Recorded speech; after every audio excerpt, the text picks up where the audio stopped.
Entwined by Error by Angela E. Johnson. Read by Grace Noble. Chapter 1. The Waltz That Changed Everything. Society's rules were written by pompous men and women who had never been in love. The rules were unbendable. Unbreakable, if a lady valued her reputation and marital prospects. At least that was what Miss Myra Astley had been taught and repeatedly reminded of during her preparation to arrive in London. With a list of rules etched into her brain, Myra attended each social function ready to dazzle the matrons, proving to all and sundry that she was capable of navigating the world in which she was a part, yet somehow she'd never received a nod of approval. Not even once. To her great frustration, her evenings at Almack's had never included a waltz. It was a scandalous dance that allowed men and women to remain partners throughout the entirety of the dance, never switching partners, their bodies close enough to feel warmth and desire. Her mother claimed it was for the best. Her father was determined to keep all 5 of his daughters out of the grasp of men with silver tongues who were well versed in the refined steps of the heated waltz. Her parents' disapproval did little to dissuade her. Therefore, she arrived in London for the fashionable season that spring with a new determination. She would dance the waltz at Almack's with a duke. Charming a duke would be easy. She was certain of it. Charming the matrons sufficiently to receive a nod of approval would require a duke requesting her hand for that particular dance. More importantly, her parents could not deny her the opportunity. Not if she were on the arm of a titled gentleman. As Wednesday evening approached, Myra planned her attack on both the dance floor and the matron's sensibilities with care. As the eldest of 5 girls, she had to set the expectations for how society would perceive her and her sisters. Of course, the sister just younger than her was already out in society, so with Juliana as her companion, Myra walked arm in arm with her sister into the assembly hall, her eyes set only upon one man, the Duke of Schomberg. As the time neared for the waltz, Juliana squeezed Myra's arm. "Are you certain you wish to try tonight?" "Why should I not? The Duke is newly out of mourning. This is his first appearance as a Duke at a ball. Perhaps it would be best to give him a week." "I think not. Do you see him?" "The Duke and his mother, the Duchess, are standing on the left side." Myra took a step backward, searching the ballroom until her eyes fell upon her intended target. "He is handsome, to be sure." "Yes, far more since he gained his inheritance. But do not forget he is a bore. Many a woman would put up with his lack of personality for security and a title." Juliana pulled on her sister's arm. "Myra, do tell me you are not playing the role of a title hunter this season. I shall disown you straight away." "Of course not." Myra found the Duke once more, appraising his black evening coat with a U-shaped cutaway in the front and long tails in the back. A white waistcoat peeked out from under the black, and even at that distance she could see the intricate, tasteful embroidery. A small bundle of nerves settled in her stomach as she considered her approach. "He is very handsome." "Not handsome enough," Juliana whispered. "If I have to listen to him speak of his time in the East Indies once more, I shall feign a swoon." Myra pulled on her sister's arm. "Hush now. We do not want anyone to hear such ill manners." Juliana squirmed and pulled her arm out of Myra's. "I shall leave you to your conquest." "No!" Myra's voice went high, causing a few of the nearby guests to perk up and turn around. With an apologetic smile, Myra pulled Juliana back toward the wall. "I cannot approach them on my own." "Convince our parents to join you." "Father does not think I should dance the waltz. He is perfectly happy with the matrons sticking their noses in the air when we are nearby." "Perhaps he is right. We do not want to make a spectacle of ourselves."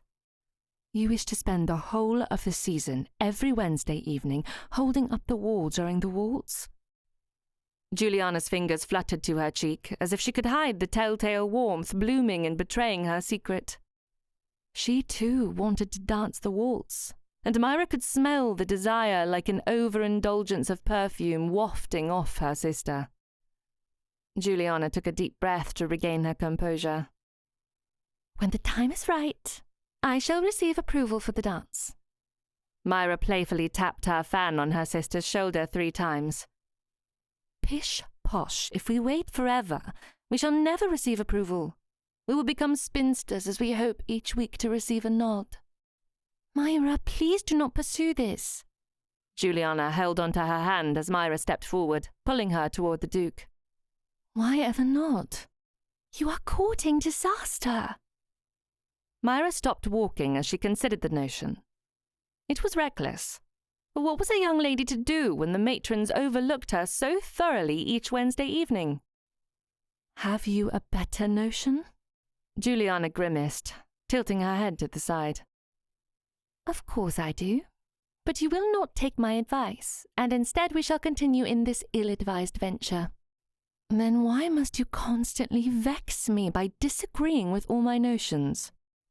Myra pulled her sister along once more until they were standing in front of the Duke. The sisters each dipped into a low curtsy. Myra smiled up at the Duke, batting her eyelashes as she gazed at the dark whiskers on his chin. She didn't particularly like bearded gentlemen, but she could not be picky when begging for a dance partner.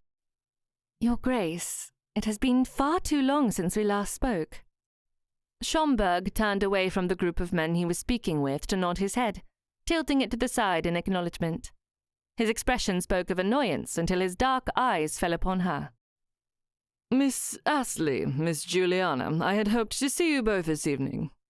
He stepped to the side, revealing the men he had been speaking with. "Might I introduce you to Lord Southwood and Mr. Dresden?" Mr. Dresden stepped forward and took Myra's hand in greeting. He was a tall, gangly man with a toothy grin and a face full of freckles. His touch left her uneasy. But as to the reason she felt that way, she was as bewildered as a country miss on her first visit to town. "Miss Astley, I have heard a great many compliments in your favour, especially from old Schomburg here." Mr. Dresden bent over her hand and tipped his head down, but stopped short of placing a kiss on her knuckles. As she pulled her hand back, she let out a sigh of relief. Myra peered up, her face heating a little. "Old Schomburg? Why, I would think he should be known as the new Schomburg." If she hadn't known that the Duke had disliked his father, she never would have made the jest. With her statement, the 3 men laughed, each of their faces alight with amusement. "Schomburg, where have you been hiding this delightful creature?" Lord Southwood's blonde hair flopped down over his left eye. He pushed the strands backward as he stepped forward. He lifted her hand to his lips and kissed her knuckles. "From the likes of you. Protecting her, no doubt," Mr. Dresden said with a laugh. "Well, then," Lord Southwood said with a glint of mischief in his eyes, "before these men whisk you away, promise you will grant me the waltz this evening." Disappointed that the Duke wasn't the one asking for her waltz, Myra blushed. "I have not received the nod, my lord. Therefore, I cannot grant your wish." Lord Southwood placed an affronted hand over his heart. "Your Grace," he said, turning to the Duchess of Schomburg, "do you not have the authority to grant Miss Astley approval to dance the waltz?" The Duchess looked at the 3 men with amusement, and then to Myra. "No doubt you all wish to steal this young woman away."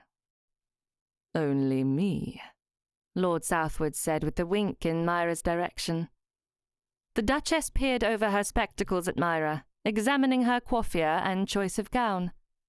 Having satisfied herself, she nodded. "Very well, Miss Astley. If you wish to grant the Viscount a waltz, you may do so." "Thank you, Your Grace." Myra dipped into a low curtsy, the pounding in her heart filling her ears as she held back a squeal of excitement. She had accomplished her task far more quickly than she'd ever imagined, and now was sorely disappointed in herself for not having considered taking the same action the previous year. She could have had an entire season of waltzing behind her. Smoothing down her dress, she bit her bottom lip as she noticed the Duchess had not turned back to the conversation she'd been in before. The Duchess peered around her to look at Juliana. "What of you, Miss Juliana Astley? Are you seeking approval for the waltz as well?" Juliana's face heated so fiercely it resembled a tomato. "I should very much like approval, Your Grace, but I have not a partner for this night." The Duchess smiled and then pushed her son forward. "Schomburg, make yourself useful and request the waltz from this young lady." The Duchess held her finger up in warning. "Do not bore the girl to death. No one cares to hear about your travels any longer." The Duke nodded to his mother. "Indeed, Mamma." Both girls dipped a curtsy once more and stepped away from the gentleman. Myra seized Juliana's arm, a triumphant smile fixed on her face. "We did it," she whispered. "I shall never live the embarrassment down," Juliana hissed. "Our shame will only be added to your missteps of last year." The red on Juliana's face deepened to a dangerous crimson. "Hush, dearest. No one can fault us for wishing to dance the waltz." Juliana cast a wary glance over her shoulder. "They will, Myra. Please, I beg of you to consider our reputations. I may have had a few stumbles last year, but I was fresh from the country." "Is that what you call overturned teacups and a chaperone on the verge of an apoplexy?" "An exaggeration, to be sure," Myra protested as she bit her bottom lip. The memory surfaced unbidden. Her gown catching in a carriage door, the seam splitting at the waist just as she'd rushed in for her grand entrance to a supper party. The poor maid had nearly fainted. Myra had spent half the evening in the retiring room while frantic stitches were made. At the time it had been mortifying. A year later it was almost amusing. Almost. Juliana frowned. "Myra, please." "Very well. I shall be a wallflower for the rest of the evening, if that is what you wish." "One can only hope. Yet I fear you will find an excuse to win the Viscount's favour. If successful, you shall be unbearable." Myra laughed. "I do hope to catch his eye. He is handsome, although in need of a haircut. And a shave. One would think his valet would find it shameful to send him with whiskers to all max. I think he is quite dashing with a beard. Did you not know they are all the rage? A bit poky, if you ask me. Well, I suppose it would be difficult to hide a stolen kiss from such a man. Do you not think the hair shall leave a rash? Myra Astley, I trust you will stay in the ballroom this evening." "To be sure, darling." Myra patted her sister's hand to hush further argument. They had only a few moments to wait before the announcement of the waltz prompted Myra to accept Lord Southwood's offered arm, allowing him to escort her to the queue. With a sharp intake of breath, her eyes went wide as the gentleman placed his hand on her lower back, pulling her close against him. "Do not fear, Miss Astley. I shall be a proper gentleman this night." "I do hope so, my lord. For everyone who is not taking part in the waltz will certainly find themselves scandalized should you prove distrustful." As the music started, Lord Southwood led her around the floor, his gloved hand warm and steady against hers.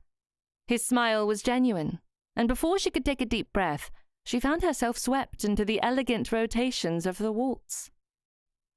He moved with effortless precision, guiding her through each turn as though they had practiced together 100 times. A man as eligible and handsome as he had likely danced with half the ladies in London and never once misstepped, which meant she had to remain calm and composed so as not to make a ninny of herself. "Your eyes are sparkling in the candlelight, Miss Astley," he murmured as they glided past a row of matrons, each of them holding their lorgnettes in place so they could examine the couples to ensure there wasn't any impropriety. She allowed the smallest of smiles to break through as she tried to catch her breath, yet her words were airy and light, as though she were in a dream. "Flattery, my lord, is hardly necessary." "Perhaps I am merely ensuring you will accept another dance from me." His eyes caught hold of hers for the briefest moment, steady, unreadable, and entirely too confident. Myra tilted her chin. "What makes you think I would welcome such a request?" Lord Southwood leaned toward her, which was wholly unnecessary given they were already closer than she had ever been to a gentleman.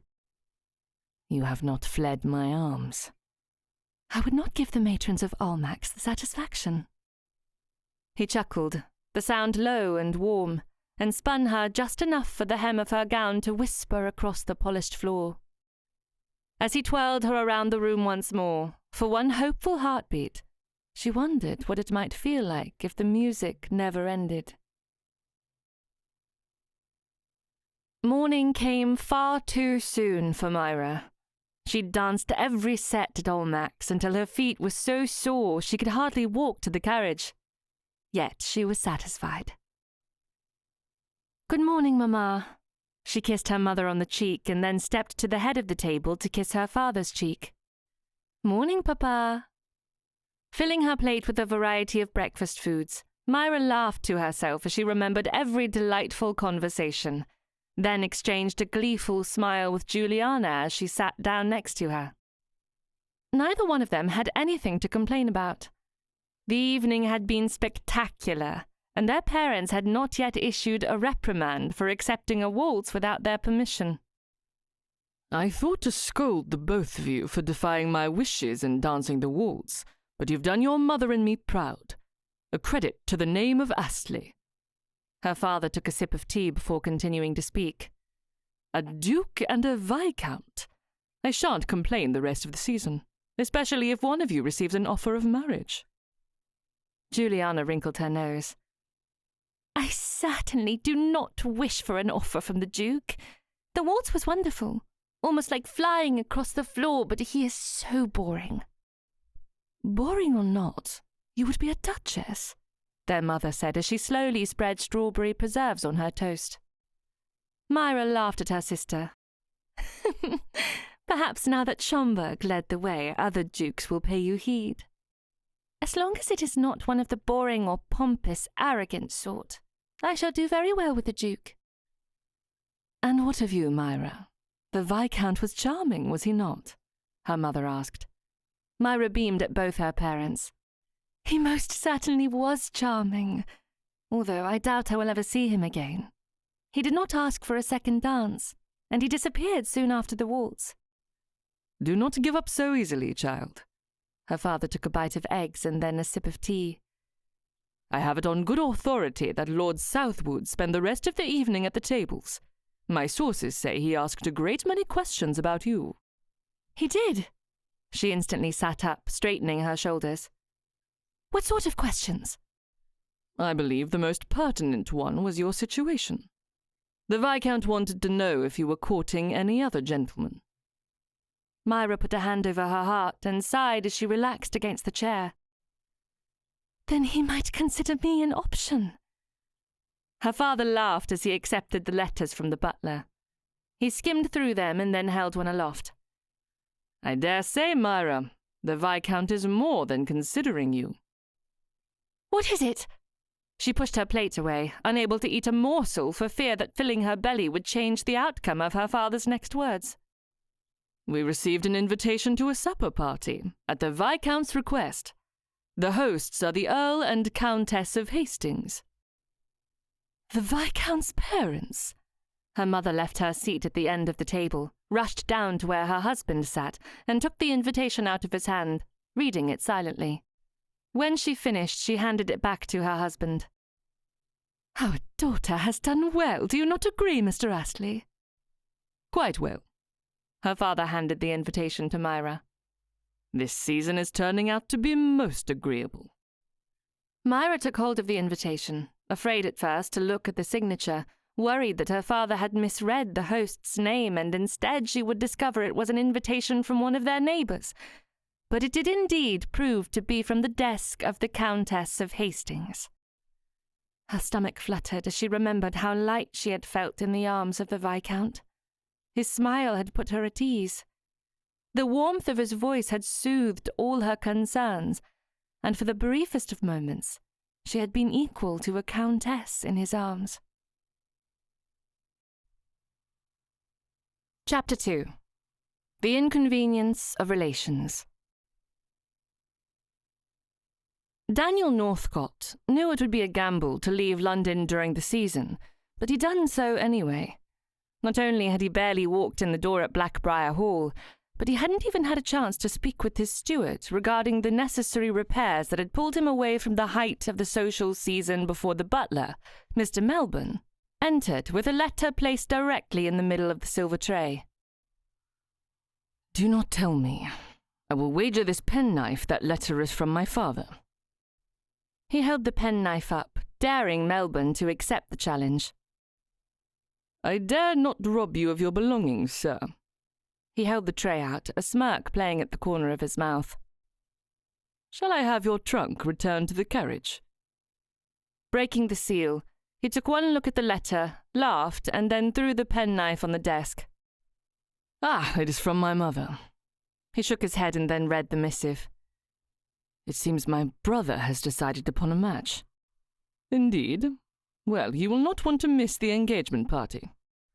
If there is one, Melbourne, let us hope the girl has a keen eye and a nose for sniffing out fortune hunters. Southwood will have the entirety of her dowry wagered away on a horse race before it is transferred to his accounts. Melbourne didn't respond. He never responded to Daniel's quips about his brother, a sign of a faithful servant, one who would never speak ill of his employer. Your trunk, sir? Yes. Yes, I shall stay only a few days, see to matters here, and then leave for London. Although it seems silly to be summoned here when Southwood has charmed the poor besotted girl into visiting our ancestral home. Nevertheless, my presence is requested forthwith, so I may enjoy the festivities. Very good, sir. I shall inform the staff. Daniel looked at the missive once more, his eyes falling upon the last of his mother's words. Miss Astley does not know the truth of Southwood's situation. She believes he is in love with her, when the reality is, his love is for her dowry alone. Please come quickly, Daniel. Your father and I need your wisdom and support. A sigh escaped as he crumpled the letter. Southwood had no shame, and Daniel had no desire to watch his brother swindle the young lady. Yet he would return to London if only to assuage his mother's concerns as best he could. His visit with the steward took less time than Daniel expected. In fact, they could have handled the matter through correspondence, but he was perfectly happy to have taken the trip to Bardsey. Walking the well-worn path across his estate to a small greenhouse that he had turned into a painting studio, Daniel decided London could wait a day or two longer. He had business of another sort to see to before leaving the peace of his own estate. Mr. Thompson, thank you for meeting me on such short notice. Mr. Thompson pushed away from the door of the greenhouse-turned-art studio, stretched forth his hand and clasped Daniel's. I came as soon as I could. I did not expect you would have another painting for me so soon. Unlocking the door, Daniel lit 3 lamps as he beckoned his man of business into the studio. A bit of a surprise for me as well. He lifted a canvas from the floor, admiring the brushstrokes. He had used walnut oil for this painting, grinding his pigments until they were fine enough to get the exact brushstroke to show his love for his subject. He'd painted the likeness of Northcott Castle, a home he would never own, yet loved more than any other place on earth. I had a buyer who offered you a small fortune for that last year. Still cannot believe you turned the offer down. Daniel laughed as he turned back to his old friend. Think you can get that same offer once again? Thomas narrowed his eyes at him. Are you in trouble? No. Then why sell it? It has been sitting here for over a year. Best to have it displayed for others to enjoy. Mr. Thompson removed his hat, throwing it on the table. Are you sure you aren't in trouble? A bit of debt hanging over your head? Not at all, Thompson. I simply do not need the painting any longer. Thompson stepped forward and accepted the canvas. I can get you more for it this time around. That buyer made a second offer only a month ago, nearly double the last. Then I shall accept. Northcott, you would tell me if you needed help. Daniel patted Thompson on the shoulder. I am perfectly fine. No need to worry. Thompson stayed rooted to the stone floor as he considered the situation. Shaking his head, he gave a low whistle as the details lined up in his head. It's Lord Southwood, isn't it? Generally, Daniel didn't care to discuss his brother's failings in detail, but there was no denying his decision. Not now that he had decided to sell the painting. Deep enough in debt that he is swindling a poor girl into marriage. Have you met the girl? Not yet. Thompson laughed. Then what makes you think your brother is swindling her? Southwood never does anything with his heart. It is his pocketbook that drives his decisions. Thompson handed the painting back to Daniel so it could be wrapped for the journey. Mayhap you should keep the painting until you are certain of his motives. The lady may well be in love with your brother, or she may be as shallow as he with a preference for his title. If she is shallow enough to marry a man for his title, then I shall not offer the money. As it is, I know the Earl will refuse to pay any gambling debts, and if I can spare a poor innocent from being taken in by a lout, I shall do so. At the expense of your own desires. Daniel laid the painting on the table.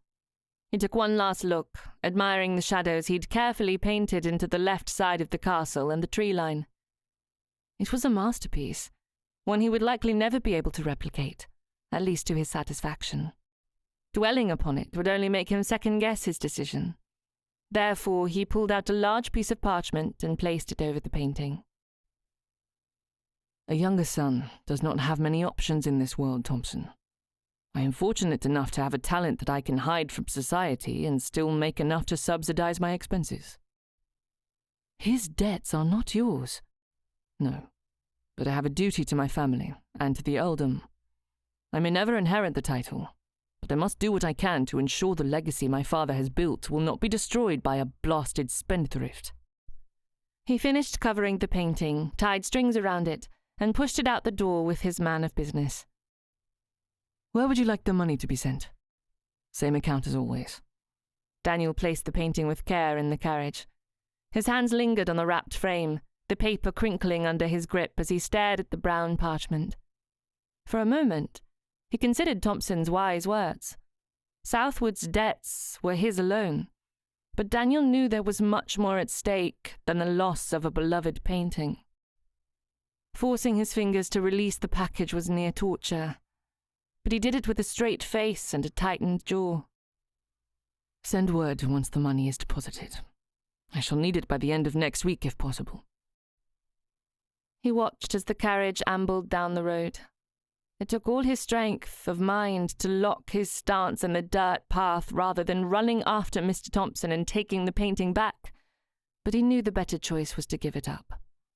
He would pay Southwood's debts, again, even if it cost him everything he'd ever loved. Family, no matter how completely undeserving they may be, were more important than possessions. He would have to remind himself of that each time he pondered upon the painting and its fortunate new owner. The trip to London had been exhausting, but as Daniel entered the drawing room, he greeted his mother with a kiss, then stopped by the sideboard and poured a drink before settling onto the sofa. "How are things at Blackbriar Hall?" his mother asked. "Back in order for now. I shall have to return this summer to ensure the repairs are underway." "I do wish you had requested a different estate from your father. Blackbriar is so far away." Daniel took a sip of his drink and then smiled at his mother. "I happen to like Blackbriar, Mamma. The view of the sea is far lovelier than rolling hills." "Yes, but a full day's journey is quite troublesome." "Then I trust I shall never expect a visit from you." The Countess set her sewing in her lap as she narrowed her eyes at him, a smile tugging on her lips. "I understand exactly why you chose the estate." "You have caught me out. I want to live as far from society as possible, alone on my estate with only the gulls and the geese for company." "Do not tease me, Daniel." He took another drink before asking the question that had plagued his mind since receiving his mother's letter. "Southwood, in love?" "Hardly." His mother frowned as she looked at her hands. I fear his wide eyes and pounding heart are for Miss Astley's dowry. What of Miss Astley? The poor thing thinks your brother's affections are genuine. Sighing, he ran a hand through his hair. Why have you and father allowed this to progress? Southwood is in a spot of trouble. The debts are mounting. I fear he is out of control. He would have made a pithy remark, something along the lines of Southwood's self-control having taken leave in his youth, but sarcasm would do little good in that moment. Then you think it wise to encourage the match? No, I do not. Miss Astley is a sweet girl. She does not deserve the life your brother aims to give her. Daniel leaned forward, placing his glass on the table. Then why have you not put a stop to the courtship? I cannot defy your father. His mother threw her sewing to the empty space next to her on the sofa. Hastings is encouraging the match. He can see no other way to get Southwood out of debt without using funds from the estate. Once the dowry is gone, how shall they cover Southwood's new debts? One problem at a time, Daniel. The Countess stood, placing a hand on her forehead. I must lie down. We have a ball to attend this evening, and I need to compose myself before facing that poor girl. Her happiness shall be destroyed if Southwood offers marriage. I only hope you can convince him to leave Miss Astley alone. Where is Southwood? She sighed as she accepted the arm he held out, ready to escort her to her chambers. Your brother did not return home last night. You are exhausted, Mamma. Suffering from a lack of sleep and constant worry will do you little good. Perhaps you should skip the gathering this evening and rest. A silly notion, Daniel. You know we cannot snub society and wish to stay relevant. One evening will not hurt your reputation. She laughed as she patted his arm.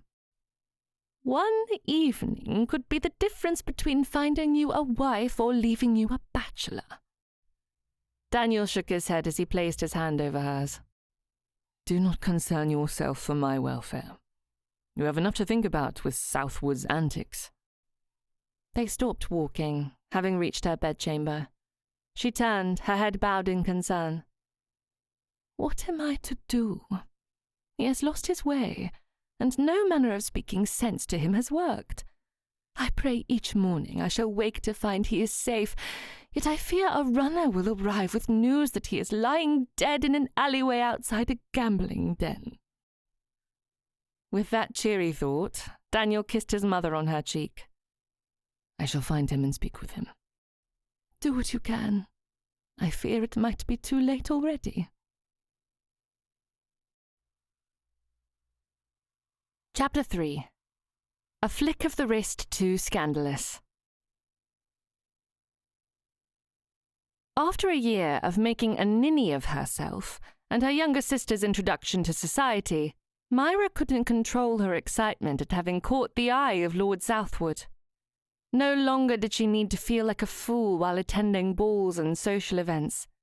She was courting a viscount, a man of high reputation and highly sought after by most women of the ton.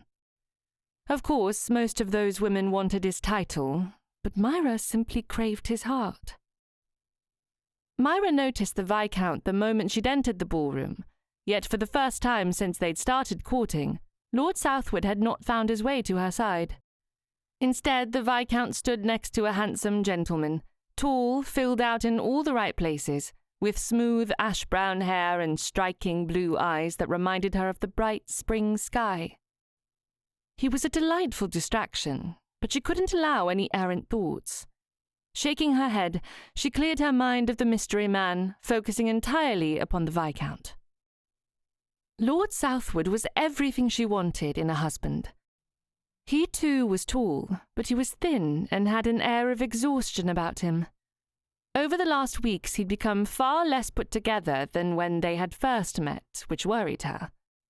It was very apparent that with all his duties as a Viscount, he was adding too much to his schedule by taking her on rides to Hyde Park and attending the theatre. Even though his hair was mussed and his frock coat was wrinkled, Lord Southwood was a dream to behold. He was usually attentive and sweet, and she vowed in that moment to convince him of her charms by winning his favour that evening. If all fell into place, she and the Viscount would be married by the end of spring. Flicking her wrist, she expertly grabbed hold of her fan, allowing it to separate, showing the intricate lace and jewels as they sparkled in the light of the candelabra. As Lord Southwood's eyes fell upon her, Myra slowly closed the fan, then opened it once more to confidently fan herself with subtle seduction. If she could lure the Viscount to her, that would be one step closer to winning an offer of marriage. After all, he had danced an entire set with her 3 nights in a row. One would think he should have already secured her for the evening, and then for the rest of their lives. When Lord Southwood did not abandon his partner and rush to her side, Myra peeked over the top of her fan, a lazy move that should have drawn him in with the coy rise of her eyebrow, yet the Viscount still stood stalwart in his conversation. Snapping her fan closed, she narrowed her eyes at the man. "Mayhap he has not noticed yet," Juliana said, a smile pulling at her lips. She chose not to look at her sister as she further stared at the Viscount. "You will soon come to understand that everything in a ballroom, no matter how seemingly innocent, is intentional. I am well aware, Myra, but the Viscount does seem engrossed in the conversation." Myra slowly opened her fan once more so she could sneak a peek through the lace. Lord Southwood was speaking animatedly with his companion, hands tightly fisted as he thrust downward, leaning toward the stranger as he attempted to keep his face impassive. The 2 men were arguing. In a ballroom. It was terribly rude of them to bring their troubles to a party, and if she weren't so taken with the Viscount, she would tell him as much. But, given her increasing attraction, she decided it was an error she could forgive. "Shall I distract him in another way? He cannot possibly wish to argue with the other man when there is dancing and socializing to be had. What do you plan to do?" "I shall interrupt their conversation and convince the Viscount to stand up with me." Juliana instantly shook her head. "It would be inappropriate." Myra shrugged her shoulders. "Very well. I shall keep to this side of the room and await the moment he notices me." Flipping open her fan with a coquettish flourish, Myra's eyes went wide and a loud gasp escaped her throat as the fan slipped from her fingers, spinning sideways like a wayward leaf and landing directly upon the chest of the man arguing with Lord Southwood. Turning away from the 2 men, Myra took hold of her sister's arm and pulled her directly beside her. "Well, you have turned the ballroom on its head. We shall never recover." Myra grimaced, closing her eyes as she waited for the inevitable moment when the man would approach. "Do you think he knows it was me who threw the fan?" Juliana laughed. "Indeed, dearest, we have not been dubbed the madcaps of Mayfair without reason." "An unfair term for our family." Myra was still incensed over the term madcap. A few accidents or impulsive words at precisely the wrong time did not make a woman eccentric. It gave her an air of amusement and was an absolutely lovable quality, at least in her estimation. "Unfair or not, it is what everyone has whispered. If you wish to marry the Viscount, you must encourage him before he thinks better of it." Myra had every intention of convincing Lord Southwood to marry her. If she could secure a title, then madcap or not, her sisters could have their choice of any man. "Do you think he will come over?" Juliana peered over her shoulder and Myra instantly yanked her arm, pulling her head back around. "Do not look. He shall see you." "I'm afraid it is too late, miss." The man's voice was gentle, the sort of voice one would be compelled to listen to while he read a book on a cold, rainy night in front of a fire. She turned to find the gentleman holding her fan, offering it to her as those around them watched for her reaction. She accepted the item, dipping into a slight curtsy. "I thank you for returning my fan, sir." "Your servant." "Daniel, good job, man. You have found Miss Astley. They have searched the ballroom over 3 times to find her." Lord Southwood patted the other man on the back as though they were friends, a stark contrast to the obvious argument they'd been engaged in seconds before. Miss Astley, might I introduce you to my brother, Mr. Daniel Northcott? Myra dipped into another curtsy. Mr. Northcott, a pleasure to meet you. She pulled her sister closer. This is my sister, Miss Juliana Astley. Lord Southwood pushed his brother aside, and the two men exchanged a silent glare, one that made her wonder at their previous argument. What could have been so important that they would exchange heated words at a party? Miss Astley, please relieve my troubled mind and tell me you have at least one set left for the evening. Lord Southwood smiled at her, his troubled features causing her alarm. Was he unwell? She would have liked to ask, but knew it was impertinent. He was asking for a dance. Therefore she batted her eyes, shyly waving her fan once more. I saved this one for you, my lord. She smiled up at him. The brown in his eyes was comforting, as delicious to look upon as a cup of drinking chocolate. As he tucked her arm through his, she allowed him to lead her to the queue. As they lined up with the other dancers, Lord Southwood offered a pleasant smile, one she had come to expect from him while in the ballroom. When they were away from prying eyes, his smiles were filled with a touch of desire that always made her stomach flutter. She loved the man standing before her. I apologize for my oaf of a brother catching your fan. It is a pity you had to be bothered by him. Are you and Mr. Northcott close? He sniffed and tilted his head to the side just as the orchestra played the first chords of the dance. They stepped together, close enough for a few words before they would separate. We were once. When they came back together, she hoped to clarify his statement. But not any more? What caused the drift?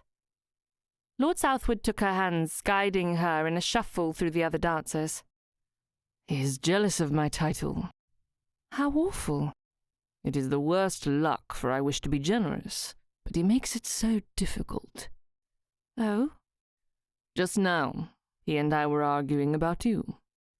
Me? Myra laughed as she allowed him to turn her about once more. Does he disapprove of our courtship? I am afraid so. Myra's hand instantly shot to her mouth as she turned her head from side to side to ensure no one could overhear their conversation. It wouldn't be proper for anyone to know of Mr. Northcott's disapproval. Lord Southwood pouted a little, the darkness around his eyes easing as he straightened his shoulders. I will not allow him to dictate my future. His approval is not necessary. I certainly hope not. I think, Miss Astley, we might plan a distraction for my brother. Certainly, he will not focus upon our courtship if he is entangled with his own. What sort of woman does he prefer? Wealthy. He is a second son, after all, and will need a wife with a generous dowry. Myra knew a thing or two about fortune hunters. Her father had shared the value of her dowry far and wide in hopes of buying a title for at least one of his daughters. But she was determined to marry for love. She was convinced that Lord Southwood had the potential to be her love match. His title was simply a happy circumstance. Does he not have an inheritance from the Earl? Hardly enough to live upon. It is the plight of a younger son. Lord Southwood winked at her. Surely you know of someone with a generous dowry, much like your own. Mr. Northcott was an attractive man. He would not have any problems finding a wife, but if he desired a fortune, she would have to guard her sisters well. The other 4 Astley women had dowries equal to her own, but any man foolish enough to tempt her sisters in order to steal their money would find himself hung upside down by his feet. She would encourage a footman to help, if need be, but she was certain she and her sisters could manage the task. After all, Astley Hall had a perfectly fine dungeon lurking beneath its marbled halls. I cannot say, my lord. Perhaps an American heiress would suit him. An American heiress. Lord Southwood's eyes went wild, his face contorted, and then, as though he realized they were still dancing and in the middle of a ballroom, he righted his features. He whispered near her ear. His moustache tickled her lobe. You may have a point there, Miss Astley.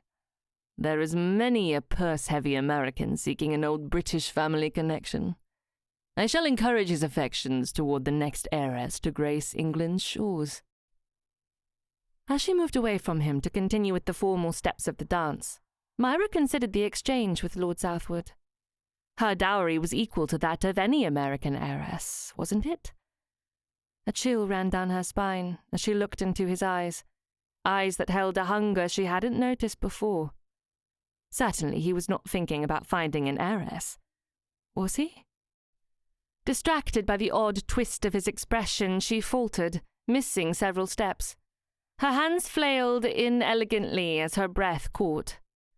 The sound that escaped her lips was meant to be a gasp, but emerged as an undignified squeak. She reached for Lord Southwood, fingertips grazing his shoulder right before she lost her balance entirely. In the next instant, Myra found herself on her hands and knees, skirts askew, directly before the polished shoes of the Duke and Duchess of Monmouth. The Duchess held her lorgnette up to her eyes, placing it over her nose as she peered down at Myra. With a harumph, the Duchess quickly chided her. "Get off the floor, girl. Have you no respect for propriety?" "Your Grace, I apologize most profusely." It wasn't only that she had fallen at the feet of the most critical of the matrons at this party. The fear that she may have caused a duchess distress was far more than she wished to take responsibility for. "Where is your governess? Why, if she is not here, I may well take you in hand myself, restore some semblance of order in the proceedings." "A very generous thought, Your Grace." Myra dipped her head, staring at the ground. "Your Grace." The same gentle tone she'd admired moments before spoke as Mr. Northcote stepped close to her. She looked down, his foot slightly raised and not settled on the floor. "It was entirely my fault. I'm afraid Miss Astley tripped on my clumsy foot." "Well, then, Mr. Northcote," the Duchess replied, her tone far less stern, "I trust you will take care of your injury so none of the ladies will be without you as a partner." "I shall see to it immediately," Mr. Northcote said. When Myra looked back up, she noted that the Duke and Duchess both smiled pleasantly at Mr. Northcote, and then spared her one last contemptuous glare before stepping around her. The entire affair seemed unimportant enough, since no real harm had been done. Myra bit her lips together as a hand stretched out. She looked up to find Lord Southwood as he crouched down in front of her. The music had stopped, and all eyes were focused upon her. Hurried whispers filled the ballroom in place of the gaiety of moments before. "Might I offer assistance?" Myra held her head high. Accepting his hand, she scrambled to her feet with as much dignity as possible before she turned to the man whose foot had been the source of her misfortune. But she didn't have time to offer an apology, as Mr. Northcote and his injured foot were limping away from the dance floor. "Is he severely injured?" "Of course he is," Juliana said as she rushed over to assist the gentleman, having left the queue that was lining up once more as they waited for the obstacles to clear out of the way so the dance could resume. Instantly on her guard, Myra rushed after Juliana and Mr. Northcote. She hadn't realized her sister had accepted a dance from the fortune hunter. Once Mr. Northcote was settled in the retiring room, she pulled her sister away from him. Trying to speak without moving her lips, she whispered, "He is a fortune hunter." "Truly?" "Stay away from him, dearest. He is a younger son and wishes only for a large dowry. You shall never see pin money if he has his way with you." Juliana laughed. "Then it is fortunate I have no interest in Mr. Northcote." Relieved, Myra left her sister on the edge of the ballroom once more as she sought out Lord Southwood. She was determined to win his heart, and not even the whispered conversations about her stumble on the dance floor would stop her from achieving that goal. Chapter 4. Brothers, a trial best endured at a distance. Daniel was still limping, but only slightly, when he found Southwood sneaking out of the ballroom. Following his brother, he took hold of Southwood's arm and pulled him away from the doorway that led into the drawing room. Their hosts had turned that portion of the house into a gambling den with cards and dice alternating between each table, enough wagers to ruin Southwood even more than he'd already accomplished. Not tonight. Southwood pulled against his grasp. Get off, Daniel! Tightening his grip, Daniel pulled his brother down the hall and out onto the portico. They passed couples escaping the crush as he led Southwood down the stairs and out to the gardens. When they were finally alone, he released his hold. Have you no shame? Southwood pulled at his lapels, straightening his coat. What is wrong with you? A minor affliction constantly plagues my soul. I have a distaste for idiocy dressed in silk waistcoats. Pithy comments have little effect upon me. He pulled at his waistcoat, continuing to right himself after their minor altercation. Then consider this, Daniel said, placing his hands on his hips. The Earl is ready to disown you, cut you off and have you disinherited. Southwood laughed. He cannot disinherit me. I investigated the matter the last time he threatened to do so. Perhaps not, but he can refuse to pay your debts, allow you to spend the better years of your life in debtor's prison. His humour vanishing, Southwood brushed his coat down. Point made. What do you want? A simple offer that should have you running to do my bidding. Speak, man. Daniel folded his arms, leaning against the stone gate that led into one of the gardens.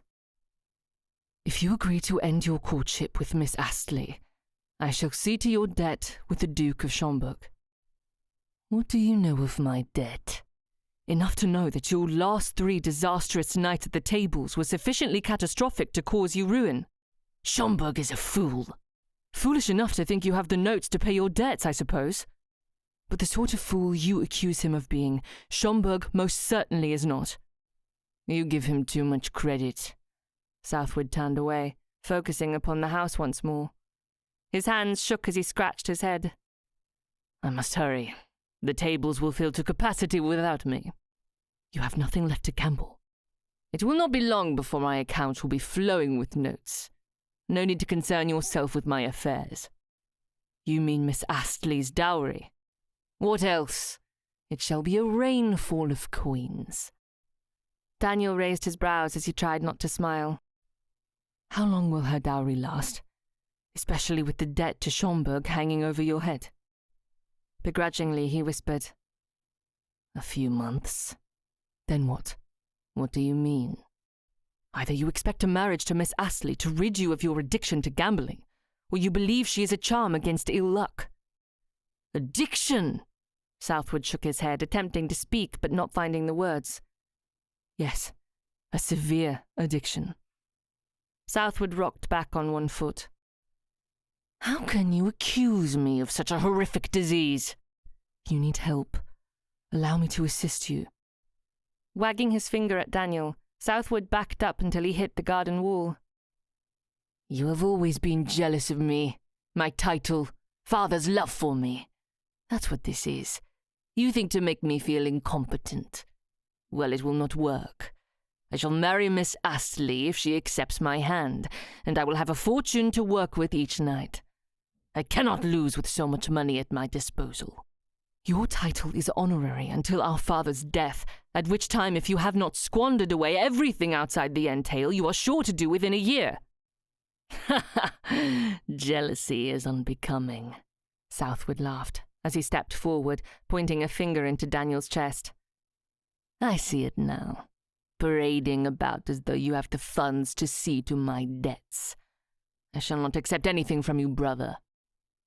Do one thing for someone else, at least once in your life, and spare Miss Astley the misfortune of finding out that you want her only for her dowry. I know what this is. You want her for yourself. Southwood whispered, his tone gruff, looking about to make sure they didn't have an audience.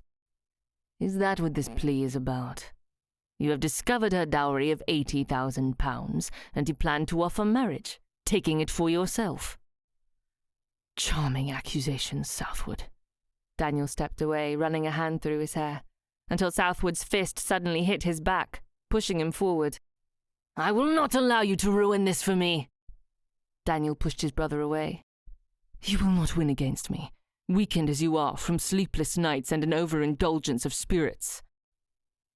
The warning did nothing to stop Southwood.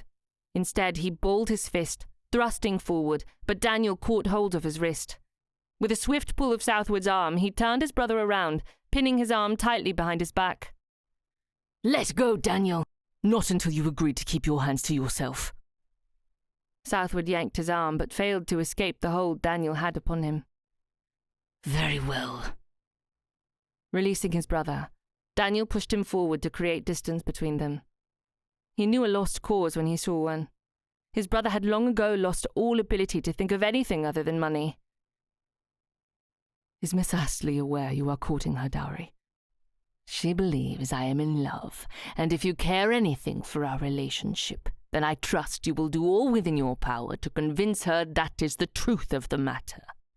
She must not know about my debts for as long as possible. Me? Daniel chuckled. I have no intention of spending any time with the young lady. The Astley family has been invited to Northcote Castle, pending our eventual marriage.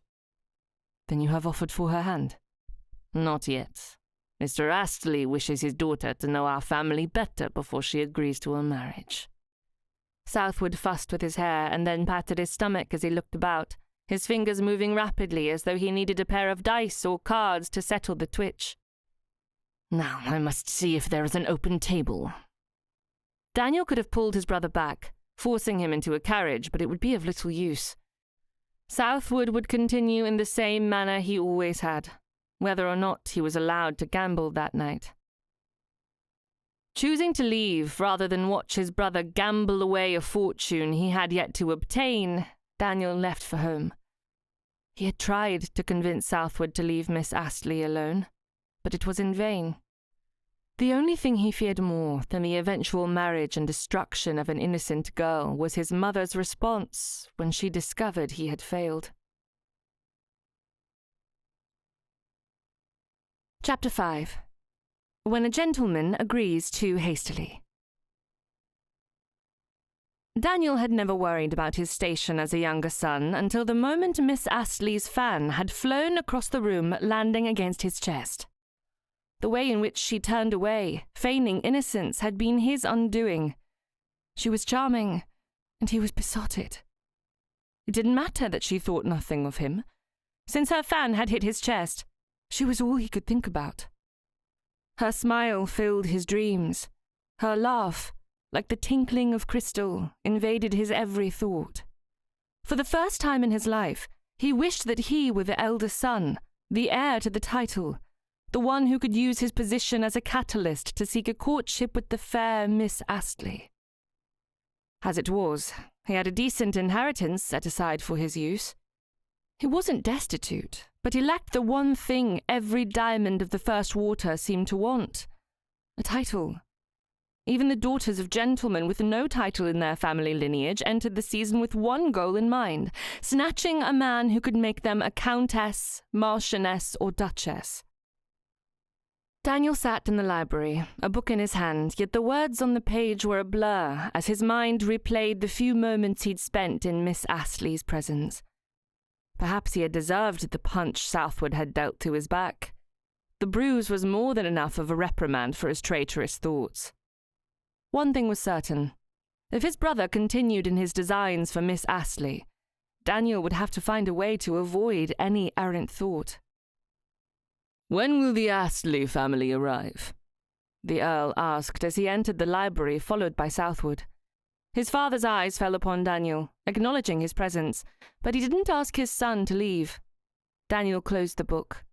If his father needed privacy, he would gladly take the book to his private rooms. Southwood flopped down on the sofa next to him. We are to host the Astley family for a fortnight. They will arrive within the hour. Daniel stood. I do not wish to eavesdrop. The Earl stepped forward, patted him on the shoulder, then walked to the sideboard. Stay, Daniel. This matter concerns you as well.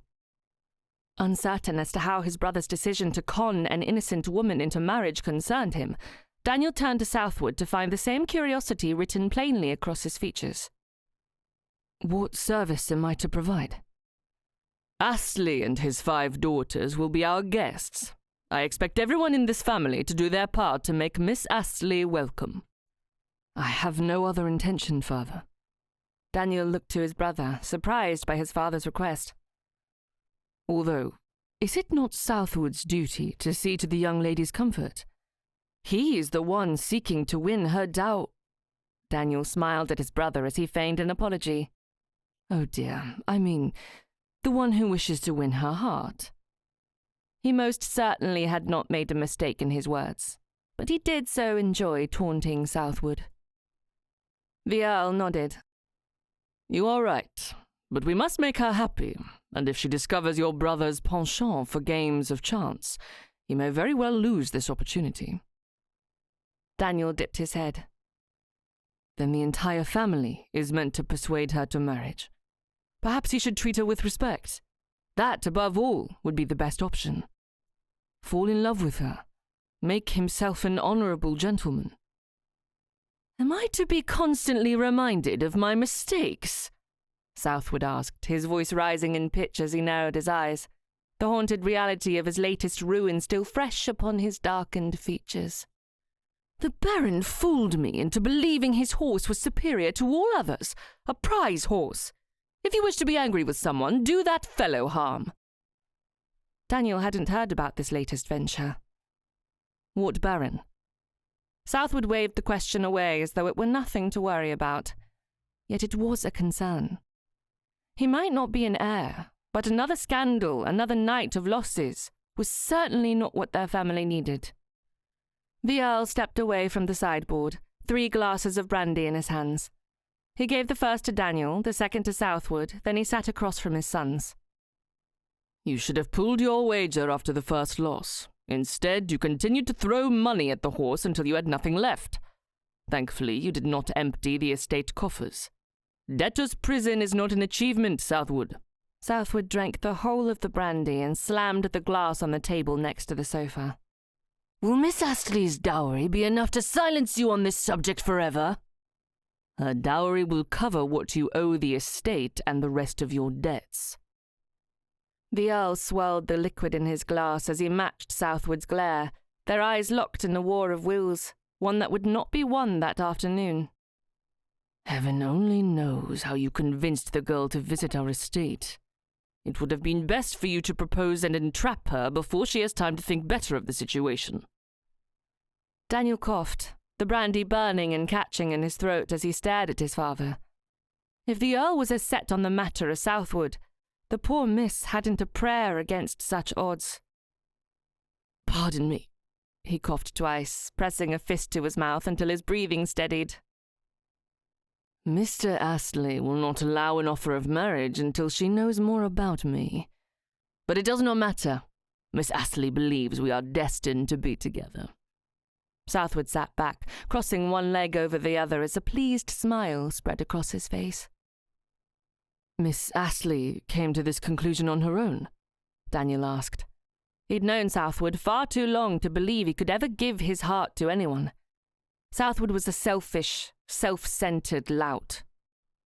I might have claimed to be in love with her. Southwood brushed his knuckles on his lapel, the pride of his deception lifting his spirit. Once she was convinced, she agreed to spend a few days at our estate. It will not take long to appease Mr. Astley's concerns. I have no doubt we can send for a special license within the first week. A quick engagement as well? Daniel asked, emphasizing his concern as he met his father's eyes. He wasn't surprised by his brother's admission, but it did bother him to know Southwood could laugh about the entire affair. Poor Miss Astley would soon discover there was no love, and her dowry would be absorbed into the estate, leaving her with the title of Countess, for she was marrying a Viscount who would one day be the Earl. Was it enough?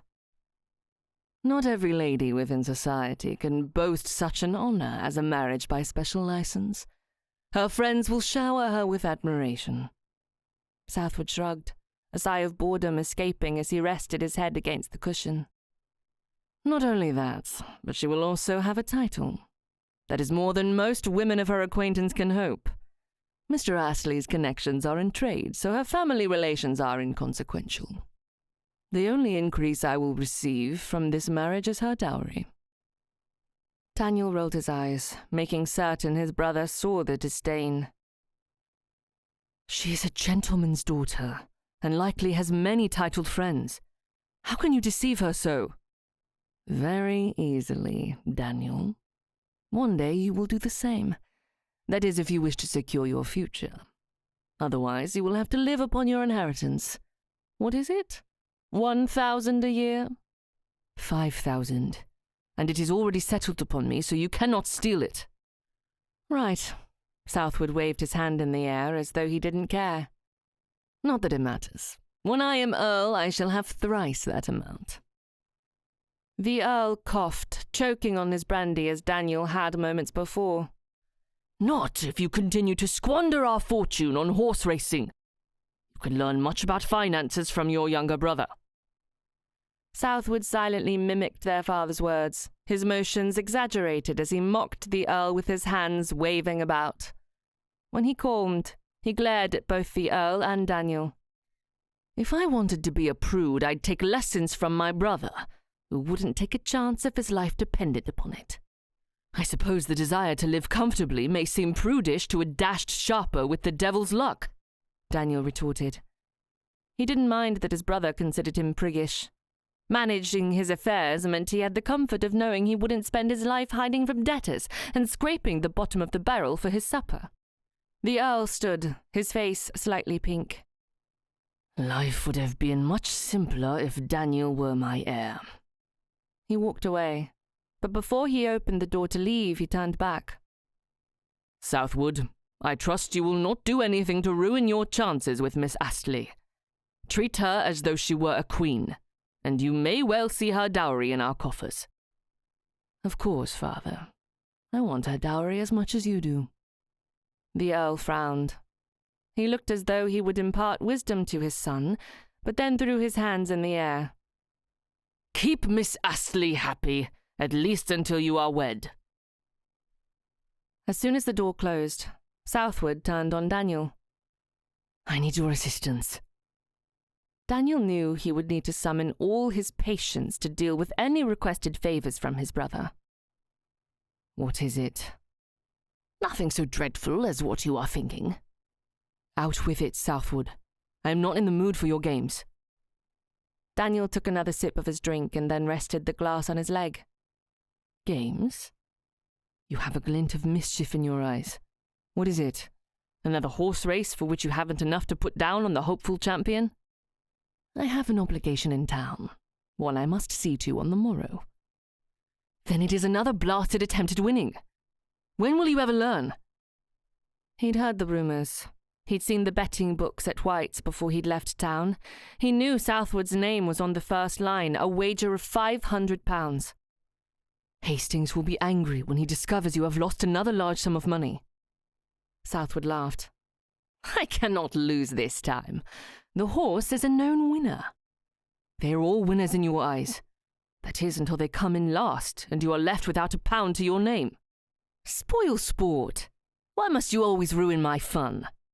"Does Miss Astley know of your gambling habit?" "No, and I trust you will not divulge such information. She is to believe I am the dashing man she met in London. I have led her to believe I am duty-bound to see to estate business." "I do not plan to ruin your chances, Southwood. You will do that on your own.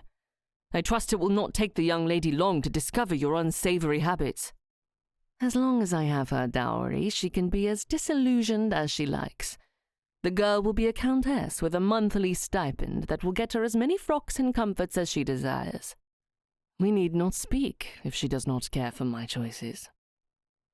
"Very romantic, brother. If you are successful in winning her hand, I am certain Miss Astley will regret her decision to marry you the morning after the vows." Daniel took another sip of his drink.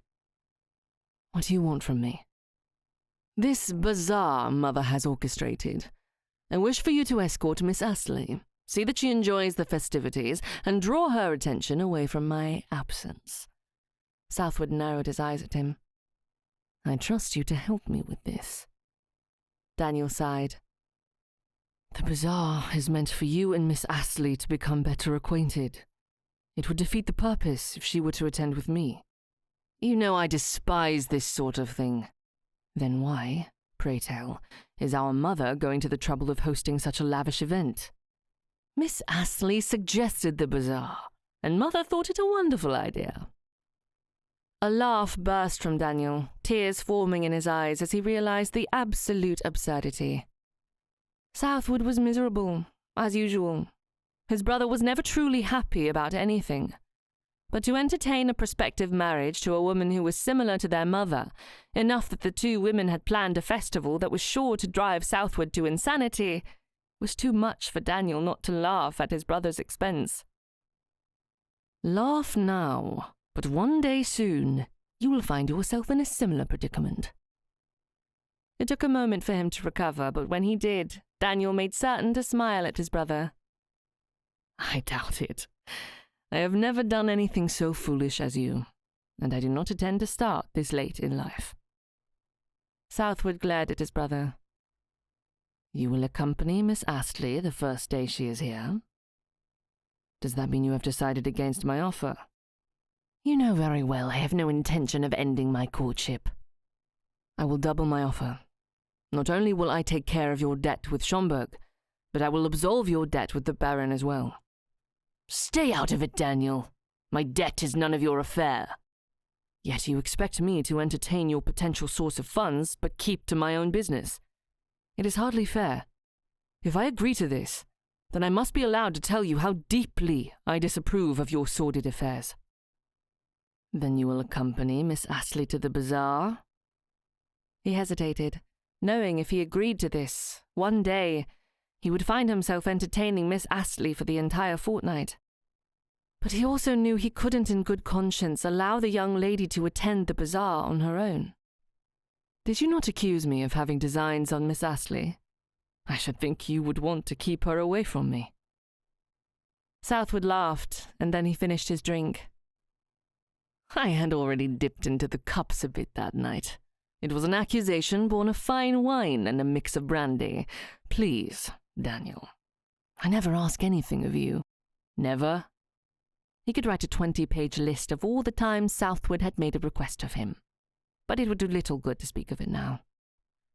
He hesitated, knowing the only thing holding him back was the charming smile Miss Astley had shown when they'd first met. Could he spend an entire day with the enchanting woman, only to allow his brother to offer for her hand? Perhaps a day with Miss Astley might be exactly what he needed to help him realize she was just another pretty face, and he didn't care a whit about her. The enchantment he'd experienced in the ballroom might quickly evaporate while at the bazaar, once he knew a little more about her. Very well, I will do it, but only so I can convince her of all the booths and curiosities you will love to visit on the following morning, bright and early. Very well. Southwood stood, clapping his hands as he always did when he had achieved his aims. He nodded his thanks and then left. The library was soon back to the silent room it had been before the interruption, a clock ticking away the seconds on the mantel as a light spring breeze caused the tree branches to scrape against one of the windows. Daniel opened his book once more and settled in for an afternoon of solitude. Chapter 6. Flambéed, alongside the Tipsy cake. Myra didn't know what to expect upon entering Northcote Castle, but the grand halls filled with oversized paintings, a large marbled staircase, and ancient gold vases were more decadent than what she'd expected. Her breath caught in her throat with each step, her mouth gaping as she took in the beauty that was Northcote Castle. Thankfully, upon her entrance, Lord Southwood stood by her side, guiding her to his waiting family. Otherwise, she would have stopped at each vase and painting so she could examine them. Myra curtsied to the Earl and Countess and then to Mr. Northcote. When she looked at Mr. Northcote, the embarrassment of throwing the fan at him burned in her chest, causing her to blush. One word from his mouth upon the matter would make the next fortnight intolerable, but it was as though he had completely forgotten. His face was impassive, his jaw tight, as though her visit was of little consequence, and not important enough to elicit more than a nod of acknowledgement. Mr. Northcote looked more like the Earl than Southwood, but that was only due to his striking stance, piercing blue eyes that reminded her of the ocean, and ash-brown hair. Mr. Northcote, how nice to see you again. Welcome to Northcote Castle, Miss Astley. Daniel Northcote dipped his head only slightly, an air of superiority about him that she hadn't noticed the first time they had met. Looking up at Southwood, Myra admired his blonde hair and brown eyes. He was the image of his mother, which was far more pleasing in her estimation. Not for the first time, images of blonde-haired children ran through her mind as she gazed upon the man she loved. My family and I are most thankful for the invitation. Lord Southwood flashed a smile at her, the one that had stolen her heart the first time they'd met at Almack's. There will be much to do while you are here. The bazaar begins on the morrow, and we shall have many supper parties and a ball as a proper end to your visit. She blushed, the happiness in Lord Southwood's expression a boon to her heart. She'd fretted the entirety of their trip, worrying about this visit and the reception, especially since he'd left town so quickly after the last ball. But now that she was here, her hand resting atop his arm, she knew that she was the most fortunate of all women in society. Lord Southwood wished for her to spend time at his home with the expectation of an offer of marriage. It was more than she could have hoped. He lifted her hand to his mouth, placing a soft kiss upon her knuckles. As she demurred, her eyes diverted to the floor, her father continued by introducing the rest of her family. She had 4 sisters, Juliana, Rose, Cecilia, and Esther.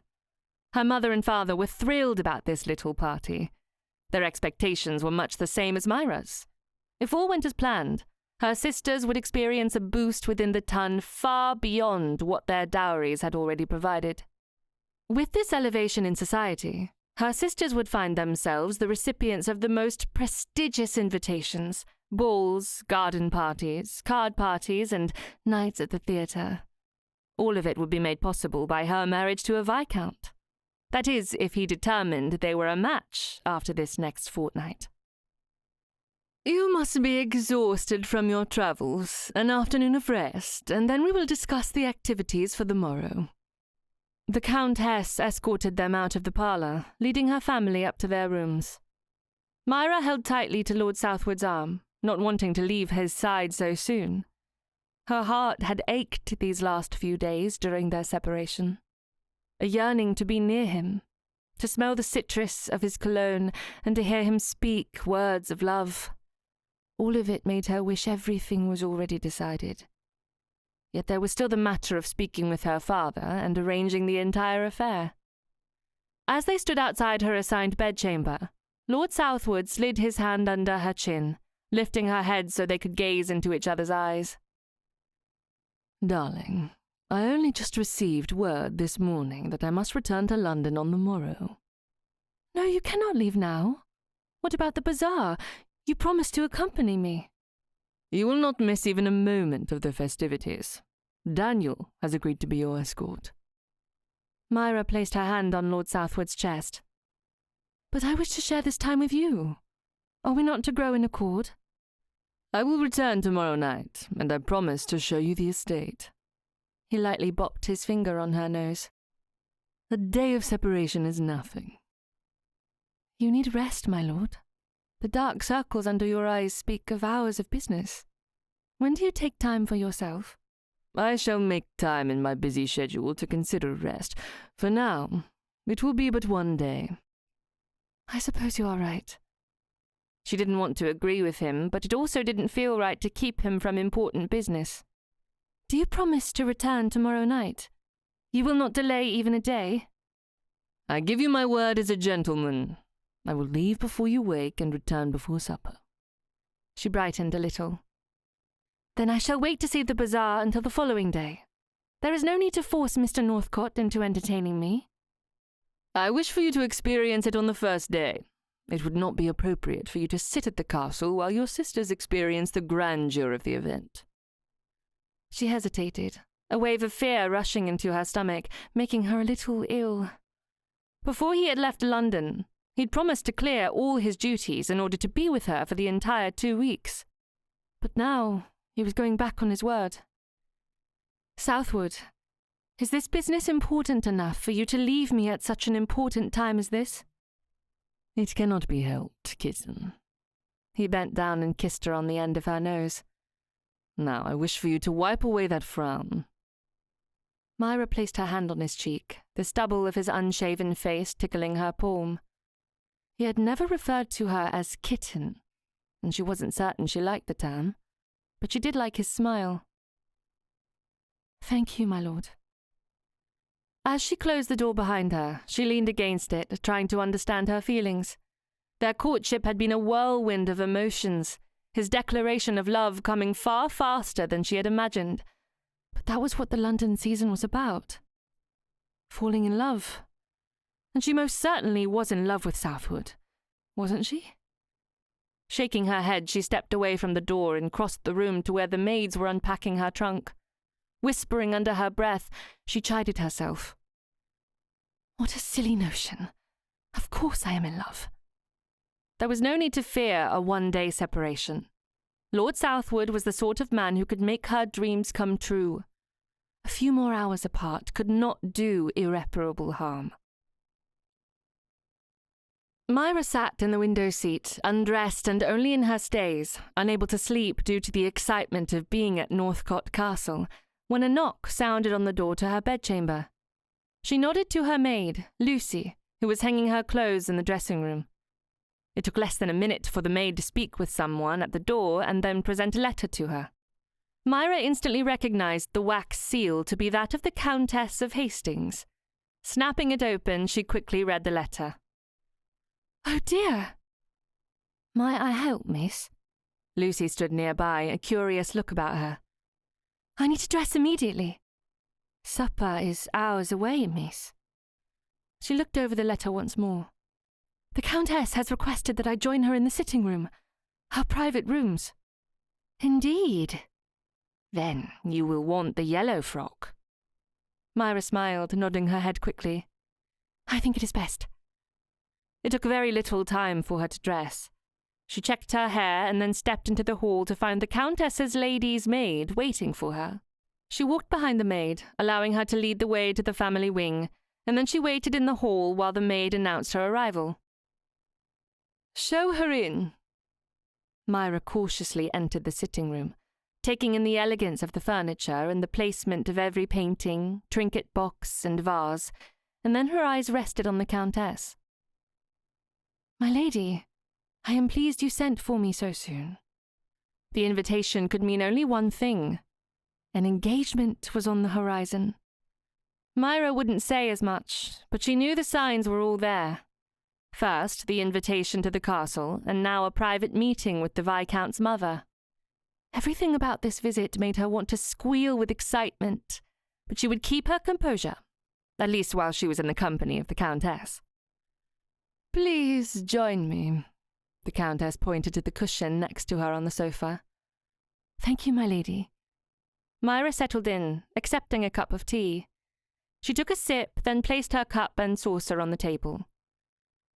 "Northcote Castle is rather beautiful. I cannot thank you enough for your kind invitation." "The Earl and I are most happy to have you here." The Countess reached forward and took Myra's hands. "Southwood tells me he must leave for town on the morrow. I hope you are not too disappointed." "Terribly so, my lady. He works so very hard for a Viscount. An admirable quality." The Countess frowned. "Work?" "He must do a lot for the earldom. Every time I speak with him, he is rushing away to see to business matters. I worry for his health, my lady." The Countess released Myra's hands. "I hope you do not consider my inquiries too personal, but I do wonder at your commitment to my son." "Oh? Such a short courtship surely cannot produce the tenderness I see in the way you look upon Southwood." "I assure you, my lady, I hold him in the highest regard. Regard is very different from love. Oh, but I do love him.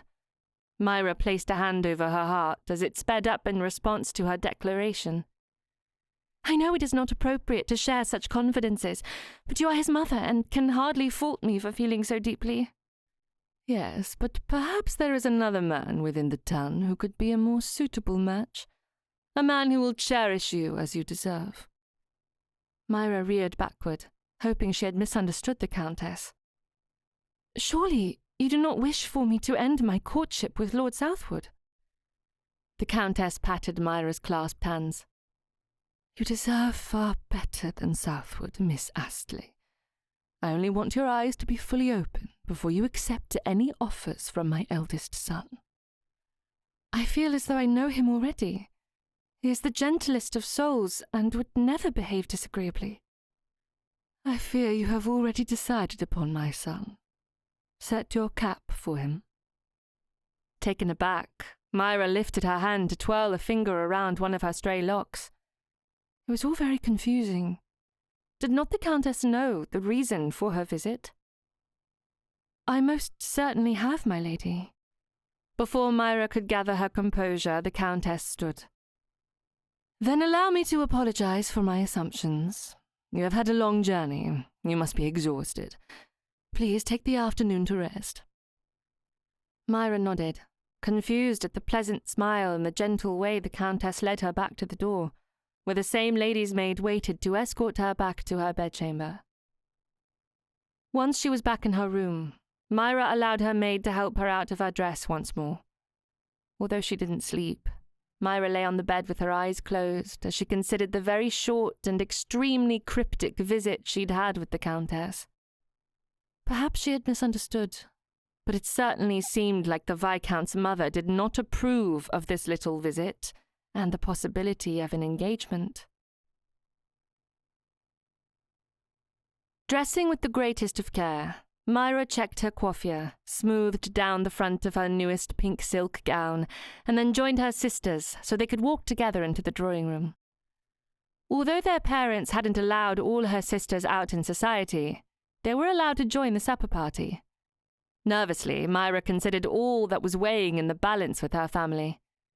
If she found herself engaged by the end of this little visit, Rose would be allowed a debut.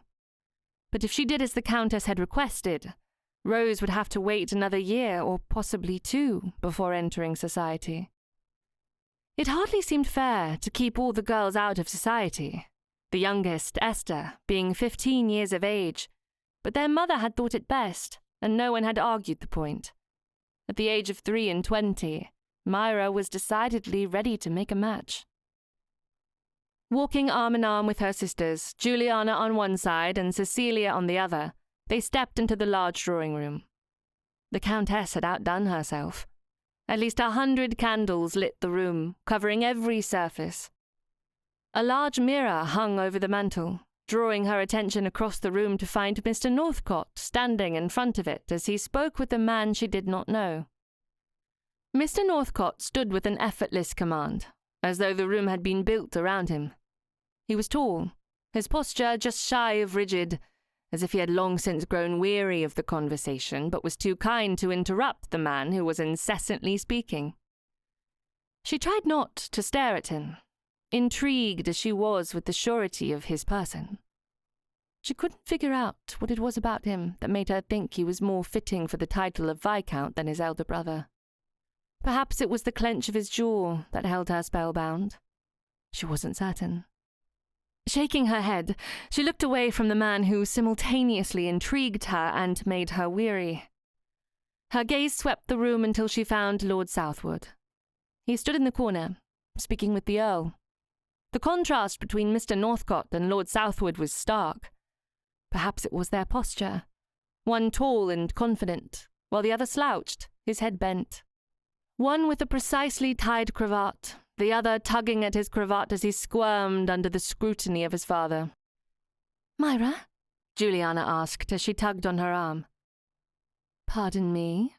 Myra's head slowly turned to meet her sister's watchful gaze. Juliana laughed. Are you certain it is Lord Southwood you wish to marry? Shaking her head to clear her thoughts, Myra's eyes went wide as she considered her sister's words. Of course. What would make you think otherwise? Perhaps it is the way you are drinking in Mr. Northcote's dark, unruly hair that looks like he just walked in from the seaside. Myra allowed herself one more look, and then quickly turned away as Mr. Northcote's keen, watchful, deep blue eyes flickered toward her, taking in her presence, and then, after a slight smile of acknowledgement, looked back at the man standing before him. Heat rushed into her cheeks as her stomach fluttered. Turning around, she looked at the wall until the fluttering had calmed and she had regained her composure. Realizing her sister was waiting for an answer, she calmly replied, He is handsome, but not as grand and wonderful as Lord Southwood. If you are certain, I am. As Myra turned back to the room at large, she smiled as Lady Hastings approached. My dear Miss Astley, you are a sight to behold. Dipping into a curtsy, Myra allowed the Countess to take her hands. Now that you girls are here, we shall go into supper. Myra gladly accepted Lord Southwood's arm as they walked through to the dining room, which was more dimly lit than the last. Candles burned low in the silver candelabras, casting shadows over the white linen table coverings. The scent of roast duck and orange cloves lingered in the air, making her mouth water in anticipation. She smiled up at Lord Southwood as he assisted her with her chair. Then she looked to the left to see who had been seated on her other side to find Mr. Northcote. There was no reason for her to dislike the poor man. The only things she knew about him were the tales Lord Southwood had shared, which were enough to make her believe he wasn't worthy of her notice. A man who was jealous of his brother must be a very miserable person indeed. Mr. Northcote sat, dipping his head to her. Miss Astley. She nervously fumbled with her napkin as she placed it on her lap. Mr. Northcote, how lovely to see you this evening. I do hope Northcote Castle meets your expectations. Very much, sir. Myra turned back to Lord Southwood as he settled on her other side. She loved the way his blonde hair fell around his eyes. Once they were married, she planned to assist him by brushing it back, but for now she would admire the flick of his head and the way he blew upward each time it happened, as he willed his hair to move out of his eyes. When that inevitably didn't work, he would lazily brush his hair aside, forcing it back into place. This time, as he blew at his hair, Myra felt an air of annoyance at the action. Blowing at his hair had never worked before. What made him think it would now? She was contemplating the surge of frustration surrounding Lord Southwood when the Earl, who was sitting at the end of the table next to his son, narrowed his eyes. Does your valet not know how to give a proper haircut? Southwood laughed. I shall speak with him once I return from London. You are not to leave Northcote Castle. Leaning forward, Southwood whispered, yet his words carried to where Myra sat. I have business to see to. I know what your business is, and it is a fool's errand. You will remain at the castle with your guests. I will accept no refusals. Southwood sat back, folding his arms as he stared at his empty plate. Myra wanted to calm him, share in his frustrations, but there was a glint of anger sparking in his eyes that made her turn away. Focusing on her empty plate, she was surprised when Mr. Northcote spoke. Might I assist you, Miss Astley? I would be much obliged, sir. The footman standing between them held a tray out, and Mr. Northcote dished broth into a small bowl before placing it on the table. Once it was done, Mr. Northcote did the same for his supper partner, Juliana. When she noticed Southwood wave the footman away, Myra asked, My lord, will you not eat? I am not hungry. Oh. Myra turned back to her soup. She ate a little of it before sitting back to wait for the next round. Before arriving at Northcote Castle, Myra had imagined days filled with laughter and evenings falling in love as she and Lord Southwood enjoyed each other's company. Now, with his sullen mood, she was certain this night would be dreadful. There would be no stolen glances taking her breath away, not with the frown that was deepening into rage. This was the first time she'd ever witnessed this sort of behaviour from Lord Southwood. Their courtship had been quick, filled with parties, rides in Hyde Park, and trips to the theatre. Now it seemed she was seeing a side of him that he had held deep inside. Her hands shaking, Myra placed her spoon on the table and allowed the footman to clear her plate away before the next round arrived. As the footman stopped between her and Lord Southwood, he waved the man off again. Holding back her tears, Myra allowed Mr. Northcote to prepare her plate with roasted duck and orange sauce. She thanked him, and then proceeded to pick at her food, eating not a morsel as the Earl and Lord Southwood began speaking once more. My decision is unchanged, father. I will leave for London early on the morrow and return before supper. The Earl of Hastings attacked his food, his knife scraping against the plate as though the duck had done him harm. His voice lowered, barely loud enough for Myra to hear. And lose what little self-respect you have in the gambling hells? I will not have it, Southwood. You are to remain here. Myra's appetite vanished completely, as she was certain the Earl had mentioned a gambling hell. Certainly he had been wrong. Lord Southwood could not be so cruel as to leave her at Northcote Castle with his family so he could gamble. I have no intention of spending my time in a musty gambling hell, father. Relief instantly flooded over her as her stomach grumbled. The Earl was clearly making a judgment against his son, one that was wrong. Lifting her fork and knife, Myra cut a morsel of meat away as the Earl whispered, a bit more loudly this time. Where will this business of yours take place, then? A racetrack? Southwood turned to look at her. The wild anger in his eyes made her fork stall mid-air as she waited for him to deny the accusation. He immediately did so, placing a calming hand on her arm. My business has nothing to do with wages. I have an old friend from Cambridge who has requested my help. I cannot ignore a friend in need. As Southwood turned back to his father, his face hardened once more as he clenched his jaw. The Earl met the anger, both fighting a silent battle. My guests are just that. I am not yet in chains, father. Chains? Myra's head spun at the insinuation.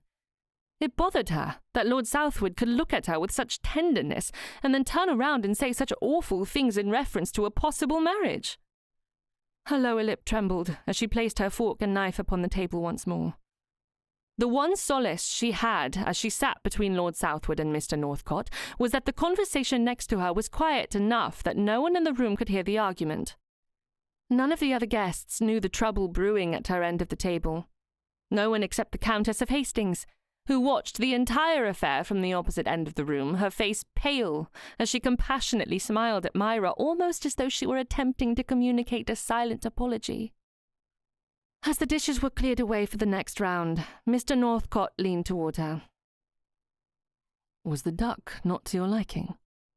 I am not hungry, sir. No? He looked to his father and brother and then back to her. A lost appetite, I assume. She nodded solemnly, valiantly attempting to still the quiver in her bottom lip.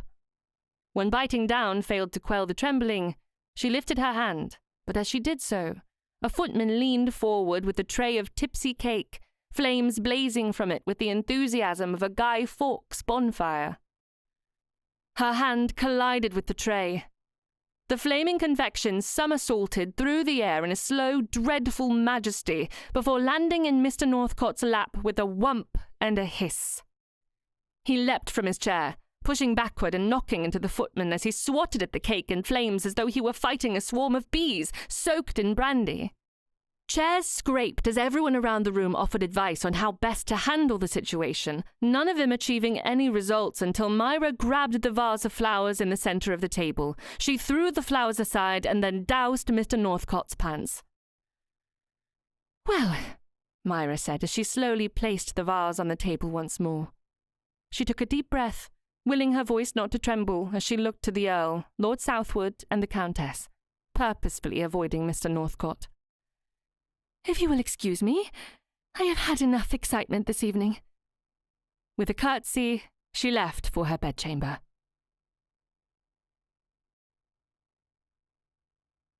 Chapter 7. An exchange most intriguing. Daniel leaned against the grate. He'd taken time to change out of his ruined clothing into a fresh set of evening wear, and now, with a glass of port in his hand, he listened to his cousin drone on about his plans for a tour of the continent. Having done his own tour, Daniel wanted to offer advice, but it was difficult to share anything with his cousin as the man already had his mind set. "You are not injured?" his father asked as he held out the decanter of port. He refilled Daniel's glass and his own before setting it on the mantel. Daniel shook his head. "Thankfully, no." The Earl nodded, then looked to his nephew and waved the boy away. Once they were alone, his father leaned against the grate, but he didn't face Daniel. Instead, he looked out at their guests and Southwood. "Now that you have spent a little time with Miss Astley, what do you think?" Daniel raised his eyebrows as he held back a laugh. When he realized his father was in earnest, he cleared his throat to consider his response. There was only one statement fitting enough for the moment. "She is far too good for Southwood." "Agreed. Then why do you encourage the match?" "Your brother needs no encouragement from me." His father took a sip of port, looked over at Southwood, and then met Daniel's gaze. "Your brother will ruin this courtship if he continues on in this manner." "Perhaps, although you seemed eager to help in the matter. The argument she overheard at supper did little to help convince her of Southwood's charms." The Earl dipped his head. "You are right, yet his poor decisions constantly spur me to anger. Why can he not see the error of his ways?" "Father." Daniel took a drink and slowly lowered it as he considered how best to ask his question. He sighed. There was no way to say what needed to be said without speaking plainly. "Miss Astley believes herself in love. Are you prepared to have a daughter roaming the halls of Northcote Castle, a ghost of her former self, once she discovers the truth of Southwood's affections?" "You mean his love for her dowry?" "You well know he hasn't any care for the girl." His father turned to him, a smile playing at the corner of his lips. "What is this, Daniel? Do you fancy the chit?"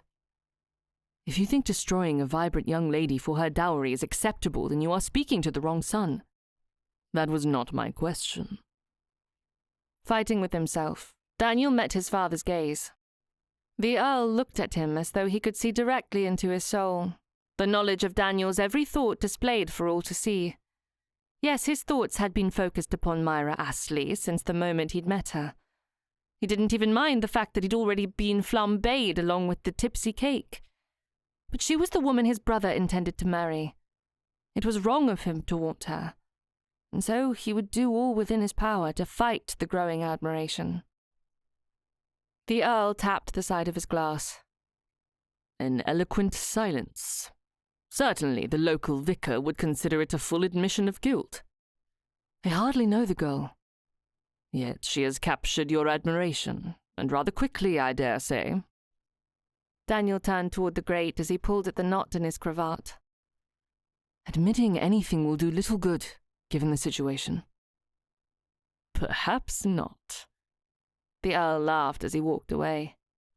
Daniel kept his attention on the empty grate as he slowly drank his port, the conversations of their guests blurring together in his mind until he had only his thoughts to wrestle with. What was it about the honey-blonde, brown-eyed beauty that intrigued him? He couldn't put a finger on it, but when she was near, the world seemed a little brighter for her presence. When his father announced that they would join the women in the drawing room, Daniel placed his glass on a nearby table. He stepped out into the hall, and Southwood immediately took hold of his arm, dragging him away from the drawing room. Sequestered in an alcove, Southwood whispered, "What did the Earl have to say?" "When?" "Moments ago." Daniel shrugged his shoulders. It would only prove to anger Southwood to know of his interest in Miss Astley. "He wished to know if I was injured, the flames and all." Southwood laughed. She is a bit of a handful. I think I shall have to tame her once we are wed. I cannot very well have a countess running about the ton creating mayhem. Might it be best for you to find a woman who is a bit more demure? No, Southwood said as he rubbed his neck. Unless you can find me a demure woman who has £80,000 or more. If you can do that in the next 2 weeks, I shall end my courtship with Miss Astley and chase after this mysterious woman with every bit of my soul. I do not think you have a soul, Southwood. Likely not, he answered with a laugh as he left Daniel standing in the alcove. Daniel decided not to join the rest of the party in the drawing room. Watching his brother act the part of a refined gentleman was a bit more than he could handle for the evening. Instead, he made his way to his bedchamber. An early evening was a far better choice than spending more time than he had to with his brother. By the following morning, Daniel had sufficiently prepared himself for the time he would spend with Miss Astley at the bazaar by convincing himself that the growing attraction was due to his concern for her well-being. He didn't care for the callous way his brother treated people, especially women. Taking the steps with the quickness propelled by an empty belly, Daniel slowed as he noticed his mother speaking with the butler and a footman. Although his mother spoke with servants often, there was something different about the way they were whispering. Before he could interrupt, Daniel noticed his mother pass a bag of coins to the footman. With a nod, the footman backed away from the conversation and then rushed from the house, leaving through the front door. Daniel's interest was piqued. Servants never exited the front doors. "Mother," Daniel said as he alighted down the last few steps. "Oh, Daniel, I do hope you slept well." She crossed the hall, turning her head so he could kiss her cheek. "Indeed," he said, backing away with mock suspicion. "Should I be alarmed by what I just witnessed?" "I know not of what you speak." He held out his arm. "I do hope the revelation of your little conspiracy is served with tea and fairy cakes." His mother laughed as she took his arm and allowed him to escort her to the breakfast room. "Your imagination is quite entertaining. I do miss when you hide away at Blackbriar Hall." "A man needs an estate of his own, Mamma." "Yes, but only once he is wed. Until then, he should reside with his mother." Daniel laughed. "I was unaware of this expectation. Does not a man of my age deserve solitude near the sea?" "Not at all." He led his mother to the sideboard, assisting her with a plate. When they were finally seated, he asked her once more, "What was that exchange I witnessed?" "Household affairs. As a master of your own estate, you must realize there are things we do to keep everything running smoothly." "Certainly," Daniel said as he gave his mother a skeptical look. She was telling a falsehood. Whatever business she had with the footman and butler, it wasn't household affairs. "One might think you asked that footman to chase Southwood down and drag him back before he can sully the family name once more." "Now that is a very astute suggestion. Mayhap I did just that." His mother smiled at him, a twinkle of mischief in her eyes that made him all the warier. She was up to something. "Warn me before anything happens, will you?" "I know not of what you speak." "Of course not, Mamma." As their guests entered the breakfast room, his mother smiled up at him. "I do hope you have a lovely day at the bazaar. At least one of my sons should enjoy the fruits of my labours." Daniel sighed. "I shall endeavour to do so, if only for your sake." Chapter 8. The warning a lady ought never to ignore. The Countess of Hastings took hold of Myra's arm, pulling her close as she gave instructions to her nephews. "Matthew, I trust you and your brothers will see to Miss Juliana, Miss Rose, Miss Cecilia, and Miss Esther." "Of course, my lady. We shall be the perfect hosts." "Daniel," the Countess called out, interrupting the conversation between Mr. Northcote and the Earl of Hastings. They'd stood away from the rest of the group, their conversation quiet enough to stay private. Mr. Northcote finished speaking to his father and then turned to the Countess. "Yes, Mamma?" I shall leave Miss Astley in your care." Myra blushed as she met his gaze, the memory of her continual blunders and Mr. Northcott's unlucky penchant for being the recipient of her little mishaps burning her cheeks. "I do not wish to be a bother. If you are otherwise engaged—" Mr. Northcott looked ready to give an excuse when the Countess gave him a motherly glare that told her the escort she would receive to the bazaar was forcibly accepted. To his credit, Mr. Northcott dipped his head and spoke in a most pleasant tone. "I am at your disposal, Miss Astley." The Countess clapped her hands. "Splendid! I expect a full report of the delights from each tent at supper, scandalous or not. Word has reached the castle that there is a fortune-teller with a crystal ball. The intrigue may force me to convince the Earl to forego his nap and indulge in a peek at our future." Each of the couples paired off, her younger sisters excitedly pulling on their escort's arms. Myra bit her lips together, waiting for Mr. Northcott. He didn't offer his arm. Instead, he held his hand out, ushering her toward the door. The bazaar was a mess of colour, the tents adding spice to the blossoming spring landscape. Yellows, reds, blues, greens and purples dotted the skyline just outside Northcote Castle and on the edge of the little town.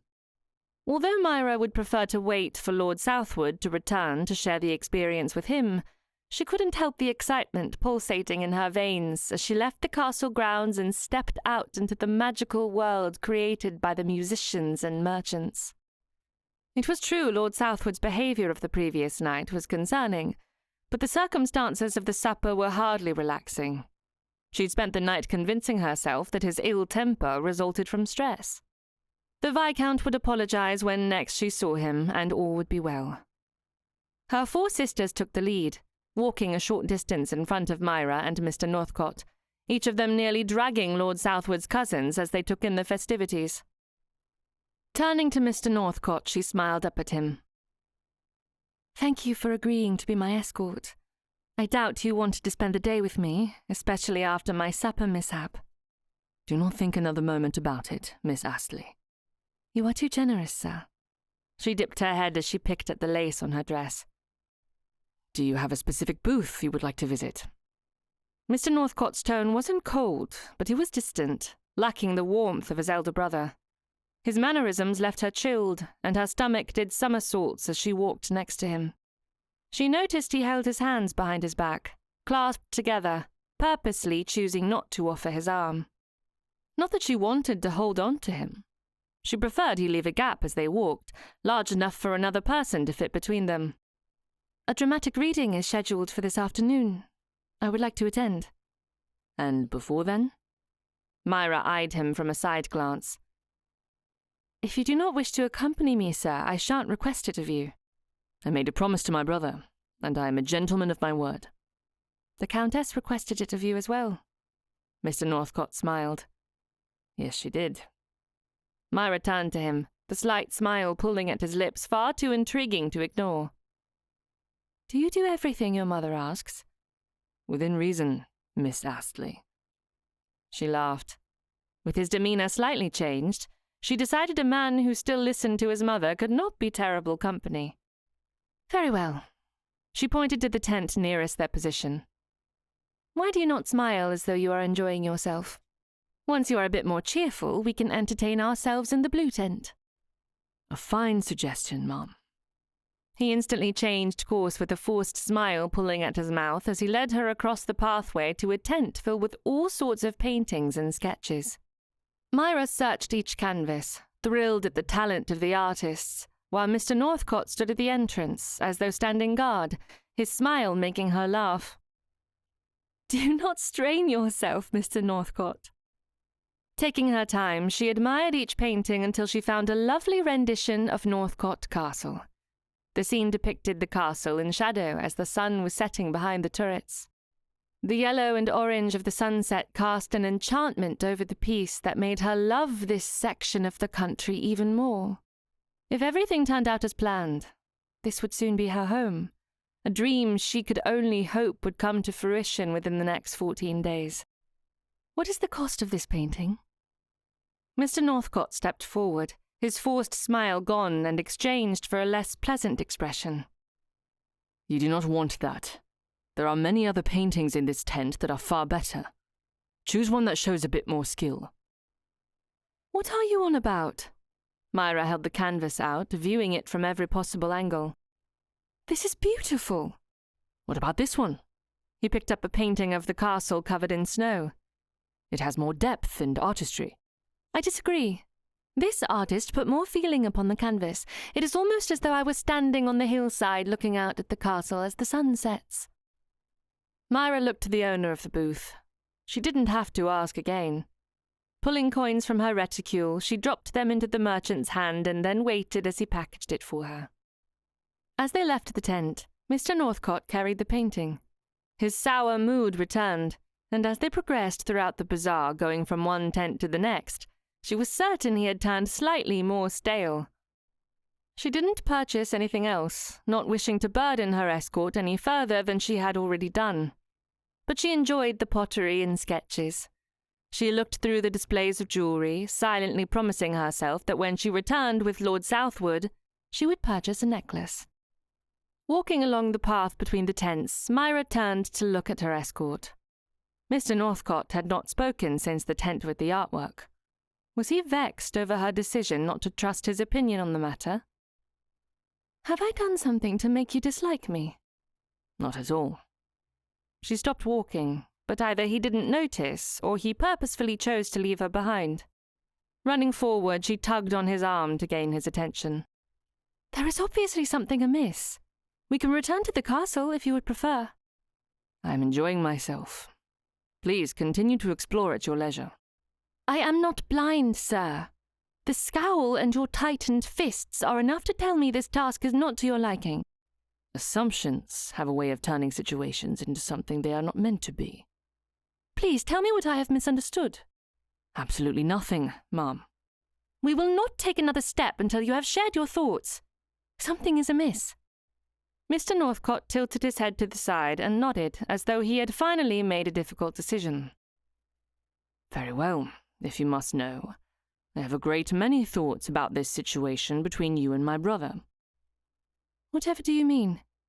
A sick feeling entered her stomach and she looked away. You cannot ignore his behaviour last night.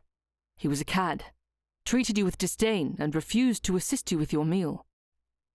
Myra took a step backward, her head spinning as she considered his words. Lord Southwood is worried about his position as Viscount and heir to the earldom. He spends his days in earnest pursuit of making the earldom better. Southwood has done nothing for the earldom since his youth. He is a selfish man, and unless you desire a lifetime of disappointment, you must not ignore his ill temper. A spark of defiance filled her chest. She would not allow anyone, not even the Viscount's brother, to speak ill of him. You are jealous of the Viscount. He is heir to a mighty fortune, and it is something you shall never have. Mr. Northcote's features softened as he reached forward and placed a hand on her arm. Not in the least. Trust me when I tell you that my brother does not deserve a lady as virtuous as you. He will steal your dowry and leave you alone in the country to fend for yourself. She shook her head, confused by the kindness he was showing. He didn't present as a man filled with enmity for his brother. Instead, he spoke as though he were issuing a warning out of genuine concern. That is to say, Mr. Northcote. Uncertain how to respond, Myra stopped babbling and strolled forward to enter the fortune-teller's tent. Perhaps she could find clarity inside. Chapter 9. A Fortune-Teller's Folly. Daniel realized he wasn't pleasant company, but he also had the unfortunate duty of making amends for his brother's misdeeds, which plagued him deeply. That alone increased his growing temper. But then there was the woman in front of him, so trusting and kind. He only hoped she would take a moment that evening to consider his warning. Walking next to Miss Astley, smelling the rose water wafting up from her neck, was more than he could bear. How he had found himself so intrigued by the woman was a mystery. Moreover, he didn't want to think about her fan flying across the ballroom to smack against his chest, the little smirk that pulled at her eyes and lips. And he certainly didn't want to think about the moment she'd sent him aflame, yet every time he looked into her wide, innocent eyes, he could see only beauty in her irises. It pained him to know she had given her heart so easily to his brother. Southwood was a lout who did not deserve her trust. For Miss Astley was the most trusting woman he had ever met. She blatantly refused to see that she was courting a cad. Southwood had duped the poor thing into thinking he loved her, which only enraged Daniel. He dared not think upon the matter too long, elsewise he might decide to call Southwood out. What would their guests think if a duel were to be fought? It was a challenge he had no right to issue, as he was not the man Miss Astley wished to marry, nor was he her protector. None of this was Miss Astley's fault, which meant Daniel needed to adjust his expression and treat his future sister-in-law with a bit more kindness. It wasn't that he was being rude, or even ungentlemanly, but he wasn't being kind, which was in direct disobedience to his mother's request. But he couldn't help but conclude that Miss Astley didn't deserve to be married to his deuced spendthrift of a brother. She was far too sweet, and his brother would destroy the poor girl. He did not wish to see her bright eyes and cheerful personality replaced by the disillusionment of what she had once thought to be love. For if there was anything Southwood loved, it was cards, dice, horse races, and money. Miss Astley. He had to make one more attempt to convince her to end the courtship, even if it made him look desperate. She stood in the entrance to the fortune-teller's tent, her head turned to the side, not fully looking at him. What is it? Please consider what you have seen of my brother since your arrival. He has not behaved like a gentleman. But there is still time, Mr. Northcote. I know he will apologize. As he has in the past. Pain filled her features, telling him he was right. How many times has he issued his apologies? She shook her head. It is hardly a conversation worth having. Come now, let us have a bit of fun. Taking a deep breath, Daniel followed his lovely charge into the fortune-teller's tent. The tent was stuffy, with candles flickering against the heavy red brocade curtains, which were covered in embroidered stars. Yellow tassels hung about the tent, most of them there for show, as they were likely to reveal anything significant.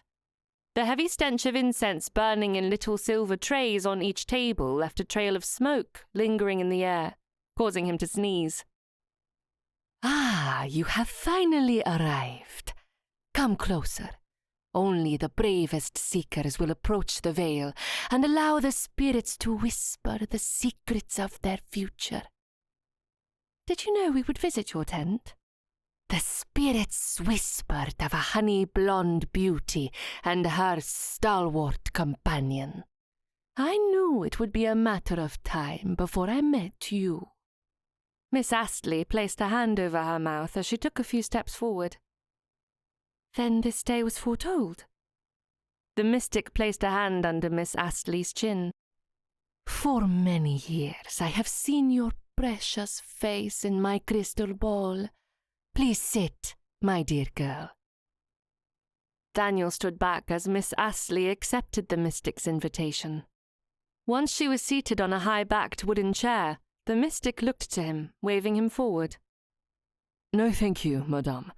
I will wait for my charge by the door. Mr. Northcote, if you do not take a seat, I shall have to report your ill manners to the Countess. I do hope your mother does not send you to bed without supper. Miss Astley pointed to the chair on her left. I should not think you would want to disappoint her by having nothing scandalous revealed about your future. He thought about arguing, but instead conceded to her request. She would follow through with the threat, and he did not wish to disappoint his mother. Against his better judgment, Daniel stepped forward, accepting the invitation as he placed the small painting on the floor to the side of the table. His consent was slight, almost reluctant, yet the smile it drew from her eyes struck him with the brilliance of sunlight through storm clouds, breaking through every barrier he had raised against his own treacherous regard. He offered a slight smile, then turned to look at the mystic. Displayed on the table before him were the crystal ball, a palmistry chart, and a pile of cards. He raised an eyebrow at Miss Astley. Perhaps we should leave before we discover some great secret that will alter the course of our lives. It is all in good fun, Mr. Northcott. She turned away, but even with her head turned, he caught every word she mumbled. Something you are in serious need of discovering. He took exception to that. Miss Astley didn't understand anything about him, and the judgment seemed a bit harsh, given his displeasure over the fact that his brother was deceiving her for her dowry. Of course, she had no knowledge of that information, but that didn't mean she had a right to judge him. I will have you know that I am quite light-hearted when given the opportunity. Miss Astley turned back to him, a doubtful smirk lacing the forced smile on her face. You have yet to prove yourself as anything but a grump, sir. Daniel looked to the fortune-teller. Madame, do your best presenting our future. I hand myself over to you, a willing servant in this mockery of mysticism. With a whip of her hand, the mystic released one of the tassels, allowing a black cloth to unravel from above. It fell upon the table, blocking their view of the fortune-teller. Place your hands on the table, sliding them underneath the cloth. Daniel lifted his right hand and held it out so Miss Astley could view it before he slid it under the cloth to prove he could be carefree. Miss Astley matched his movements, but she placed her left hand under the cloth, directly in line with his. Is that fear in your eyes, Miss Astley? Not at all, Mr. Northcott. Your breathing seems a bit rushed. Did the movement cause you to be short of breath? Perhaps I should call for a physician. Miss Astley kept her face forward, staring at the black curtain. Excitement is what you sense, sir, for I happen to know my future already. Oh? The woman lifted his hand and pushed the sleeve of his frock coat and shirt back before placing a cold bracelet upon his wrist. Daniel waited for something to happen as the bracelet tightened until it was slightly uncomfortable. When she didn't speak, didn't send up smoke signals or any such tomfoolery, he sat back and turned to Miss Astley. A fool's intrigue, I suppose. Hush now, Mr. Northcott, or your skepticism will block any reading she may interpret from our hands. Oh, spare me the advertisement. He was ready to pull his hand back, remove the bracelet, and drag Miss Astley from the tent if she refused to follow him when the curtain lifted, a bang sounded around them, and smoke filled the air. Daniel used his free hand to wave in front of him, pushing the smoke away as he coughed. When the smoke finally cleared, he looked down to find that he and Miss Astley were bound together with shackles. He opened his mouth, but the mystic lifted her hands and called out to some unseen being she claimed was floating about in the tent. Daniel rested against the back of the wooden chair, wishing he'd found a way to convince Southwood not to leave for the horse race. If he had, his day would have been filled with more worthwhile pursuits, like reading or sketching out a plan for his next painting. The mystic let out a howl and then settled in a chair as she used her hands to encourage the smoke to rise once more from the incense burning nearby. Your paths are entwined. Miss Astley leaned forward. Can you see my future? I see many years of happiness. Miss Astley turned to him. Did I not tell you as much? You will learn not to doubt me, Mr. Northcott. Daniel smirked as he pulled his arm back, forcing Miss Astley's hand to move as they were connected. How very quaint. A future of happiness. Even I could have predicted as much for anyone walking into this tent. The mystic grabbed his hand, forcing his arm to stretch back toward her. He could have pulled away, but instead of causing a greater disruption, he decided to allow her to finish with the scheme so they could remove the shackles and return to the castle. Your futures are entwined in a way you have not yet realized. Miss Astley leaned forward, her eyes wide. My greatest hope is that we will be brother and sister. I am here with the expectation that I shall receive an offer of marriage from his brother, Viscount Southwood. The Viscount is unworthy of your devotion. Well, Daniel thought as he shook his head at the mystic, she had one thing right. His brother was not worthy of this young lady, or any lady at that. Southwood had a great deal of growth in his future, something he should do before marriage. Miss Astley gasped, her unshackled hand covering her gaping mouth. When she recovered, she breathlessly whispered, "Unworthy? Lord Southwood is the kindest, most loving man I have ever known."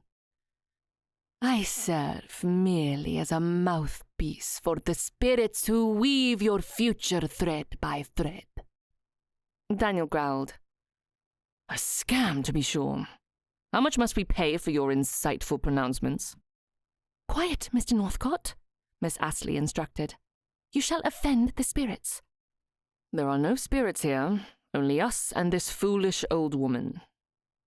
The mystic released her hold on their hands, her mystical pretense instantly evaporating with a harumph as she pulled a key out of a drawer.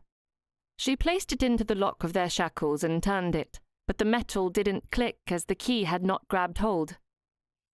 "Is there a problem?" Daniel asked. "The spirits are angered by your disbelief. They have not chosen to allow your separation, at least not until you admit you believe in their powers." The mystic held up the key, a mischievous glint in her eyes. Daniel leaned forward and took the key with his left hand. "Allow me, madame." He placed it in the lock, but knew before he tried to turn it that the key was obviously a bad fit. Throwing it to the table, he took a moment to compose himself. After counting to 10, in both English and French, he looked up at the woman. "Where is the correct key?" "You cannot rush the spirits. Mayhap they have something further to share with you." She pulled the glass ball forward, waving her hands above it. "I see children in your future." "I am not in humor for your games. Where is the key to unlock the shackles?" Miss Astley leaned forward. "How many children? Are they all blonde? Lord Southwood has beautiful blonde hair, and I am convinced our children, if we are to wed, shall all be fair-haired." Standing, Daniel took hold of the painting he'd placed beside the table. "We are leaving, Miss Astley. A blacksmith will have to break the chain." "Sit down, Mr. Northcott. The chains shall release once the entirety of our future has been revealed." Daniel narrowed his eyes at the mystic. "Where is the key? Produce it now, and I shall consider leaving the bazaar without turning you in to the local constable." "There is a key somewhere in these drawers." The mystic quickly abandoned her chair and went about searching through the table drawer once more. Unwilling to sit and wait, Daniel tried to walk to the nearest chest of drawers, only to remember he was shackled, and Miss Astley would have to accompany him.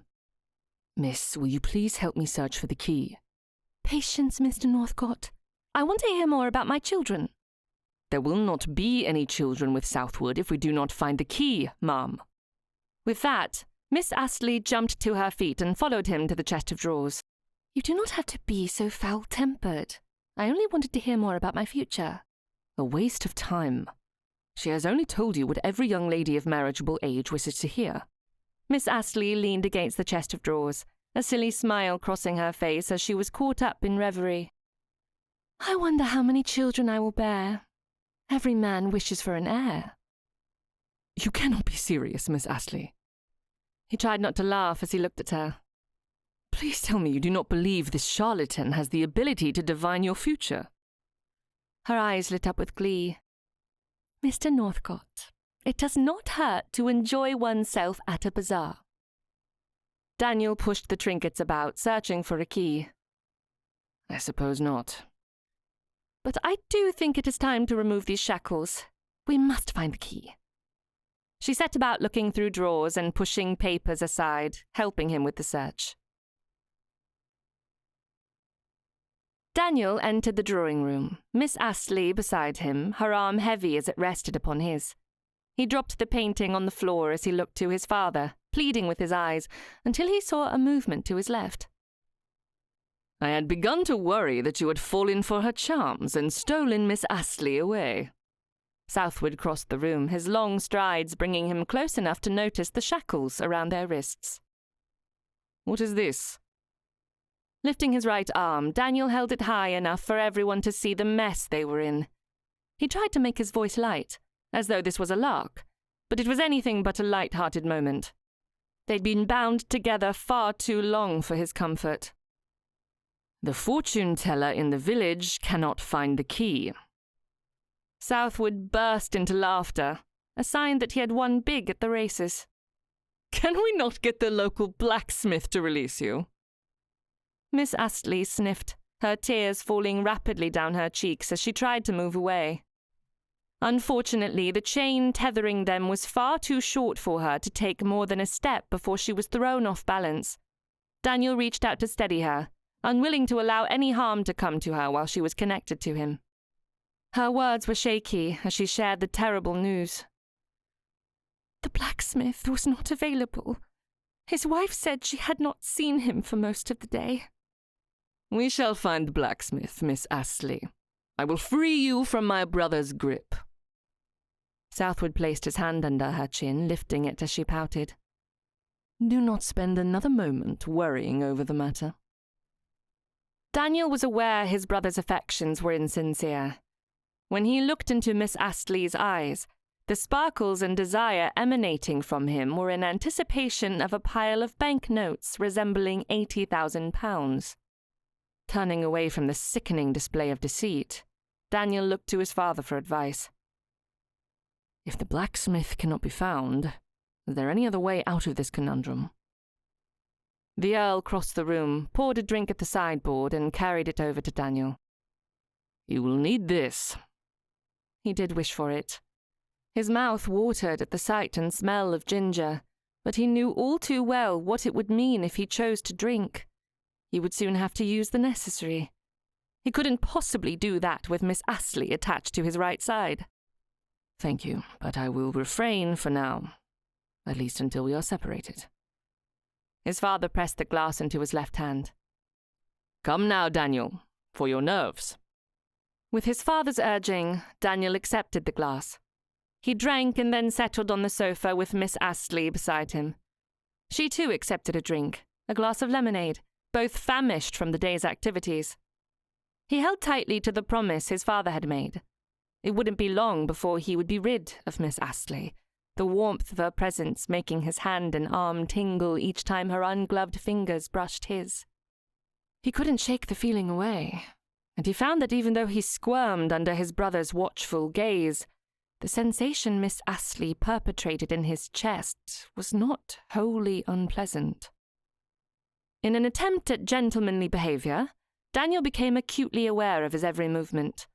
The number of times he moved his right arm to scratch an itch or cover a yawn, little movements that would pull on Miss Astley's hand, dragging her with him as he scratched his nose.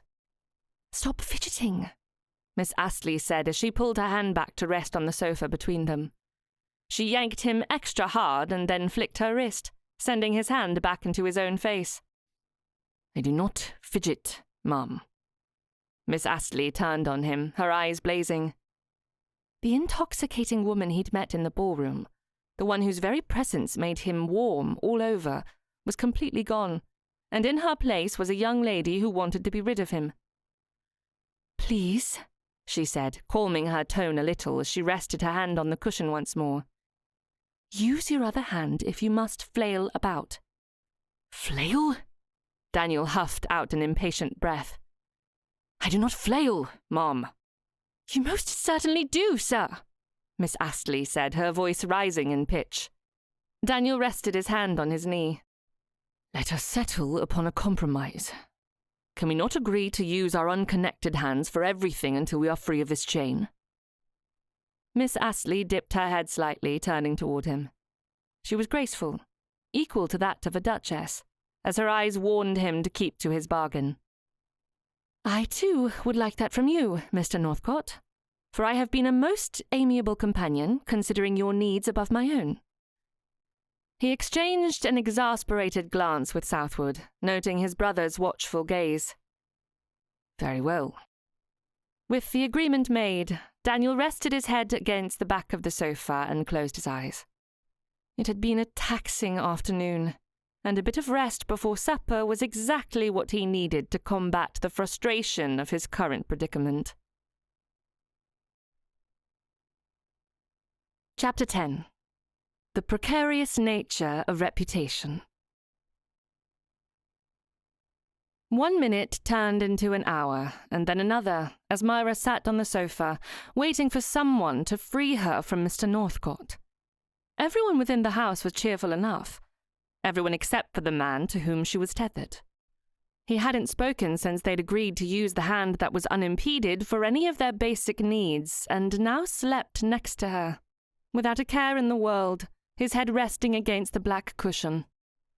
As the seconds ticked away on the mantel clock, Myra ignored Mr. Northcote's soft snores and the conversation around her as she waited for the Earl to return.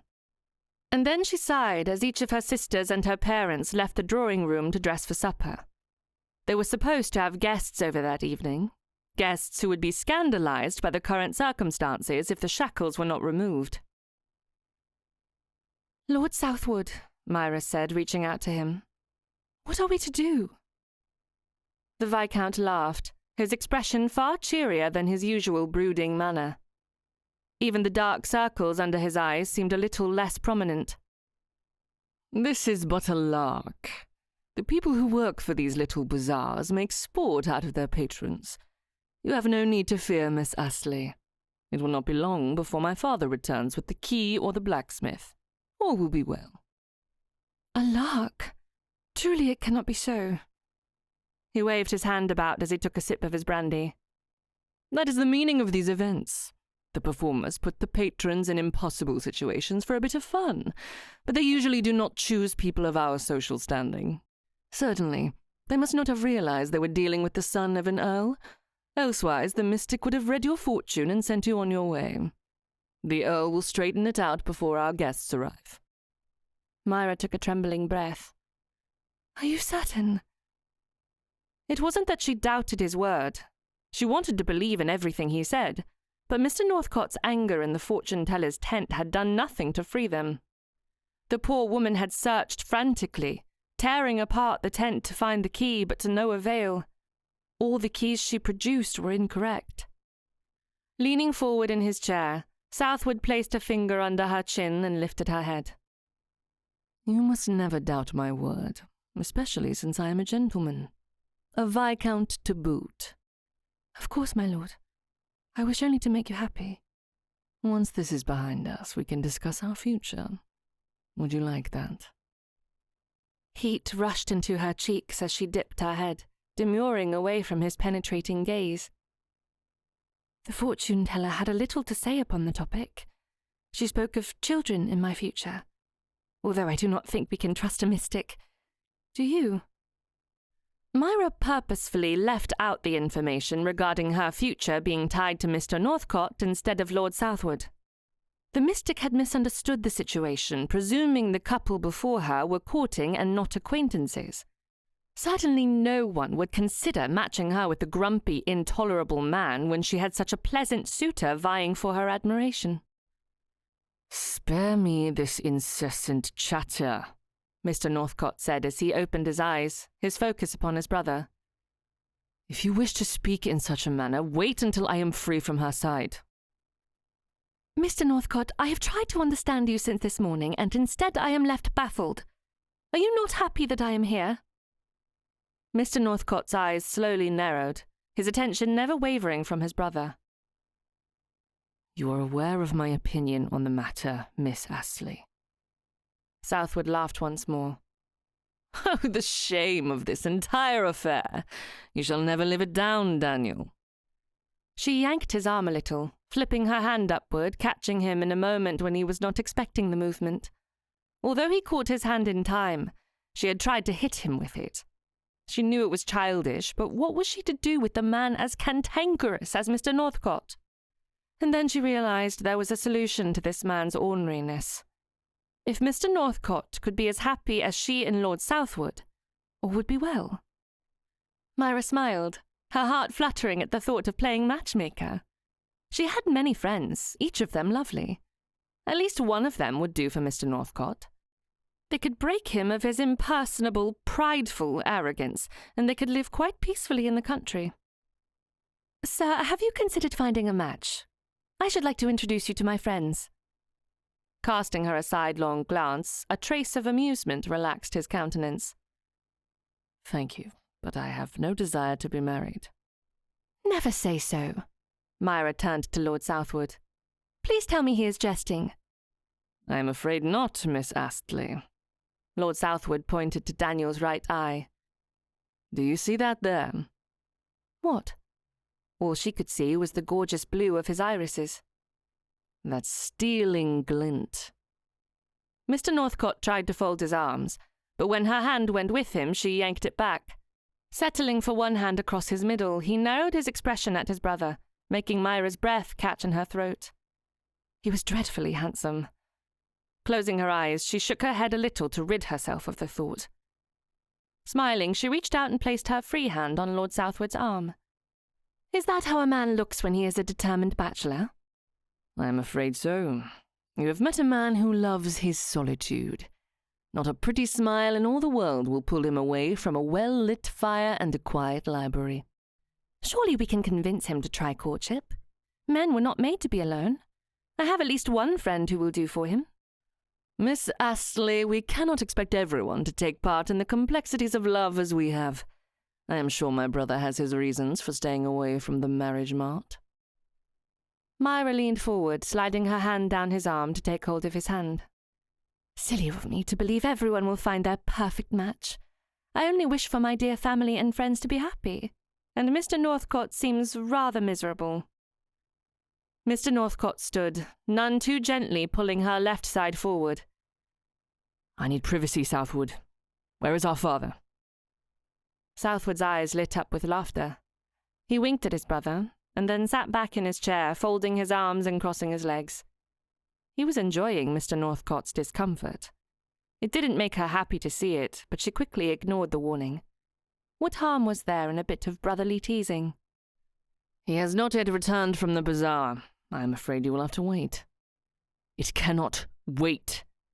Mr. Northcote's jaw was tight, his words strained as he fought to restrain his temper. She could see his face turning a shade of red, a silent communication Lord Southwood seemed to ignore. But it must. Lord Southwood tilted his head toward her as though he was reminding his brother that she was present. If you wish for me to stop speaking, I can sit here in silence, Myra said. Of course it wasn't ideal, as she wanted to continue speaking with Lord Southwood, but if it would cool Mr. Northcote's temper, she would sit in absolute silence for the duration of the evening. My discomfort has nothing to do with your tongue. Mr. Northcote took hold of her elbow, forcing her up from the sofa. We need a solution now. He led the way out into the hall, his progress stopped abruptly by the Earl entering through the vestibule. The Earl stood next to the butler as he handed his hat over. When he noticed his audience, he held up a ring of keys. One of these should do the trick. The master of the bazaar assures me this was all a mistake. He apologized profusely and provided these keys as a solution. We must hurry. The drink I had earlier has created a problem for me, Daniel whispered to his father. The words were scarcely more than a murmur, yet Myra heard them clearly enough to feel her cheeks flare. One hand flew to her mouth as though she could hold back both her shock and the laughter threatening to escape. Heaven help her. She was not far from sharing the very same difficulty. The lemonade had been a grave mistake. The Earl's eyes went wide as he stepped toward them. No matter, Daniel. I told you this would be over soon enough. He fit the first key in the lock, wiggled it around, and then pulled it out. The same results occurred with each attempt at unlocking the shackles. As key after key went in and was quickly pulled out, Myra watched Mr. Northcote's mood sour further. He stood in anticipation, rocking from one foot to the next, causing the keys and the shackles to clink against each other as the Earl fought to free them. Myra felt her knees giving out as the last key went into the lock and then was pulled out, without the desired result. She sank into the nearest chair in despair. None of the keys were a match. Myra leaned her head against the hard wood, her nerves on end as the hallway filled with everyone in the house. Lord Southwood's cousins, her family and the Countess, all of them dressed for the supper party that evening. "Hastings, have you freed these two yet?" the Countess asked, her question not needing a verbal reply. Her gasp and the hand pressed against her chest made it clear that she had answer enough from the continued stubbornness of the metal shackles. Lord Southwood grabbed the keys out of his father's hands and they jostled about, clinging together as he began fitting each one into the lock once more. His determination made her heart leap, but only a little, as she knew it was a fool's attempt. The Earl would have freed them if he could. One of these must work. None of them fit. The Earl clasped his hands around the keys. With a deep, unsettled breath, his eyes fell upon Myra, and then Mr. Northcote. Not to worry yet. We must go out to the stables. I sent for the blacksmith, and he should be here by now. Her legs wobbled as she stood. The shock of having so many keys and yet none of them a fit was enough to make her worry that this was not a simple fix. What would she do if the shackles remained? Certainly they could not live in this manner. Holding to the back of the chair, Myra took a moment to gather her composure. Then, when she was ready, she nodded to the Earl.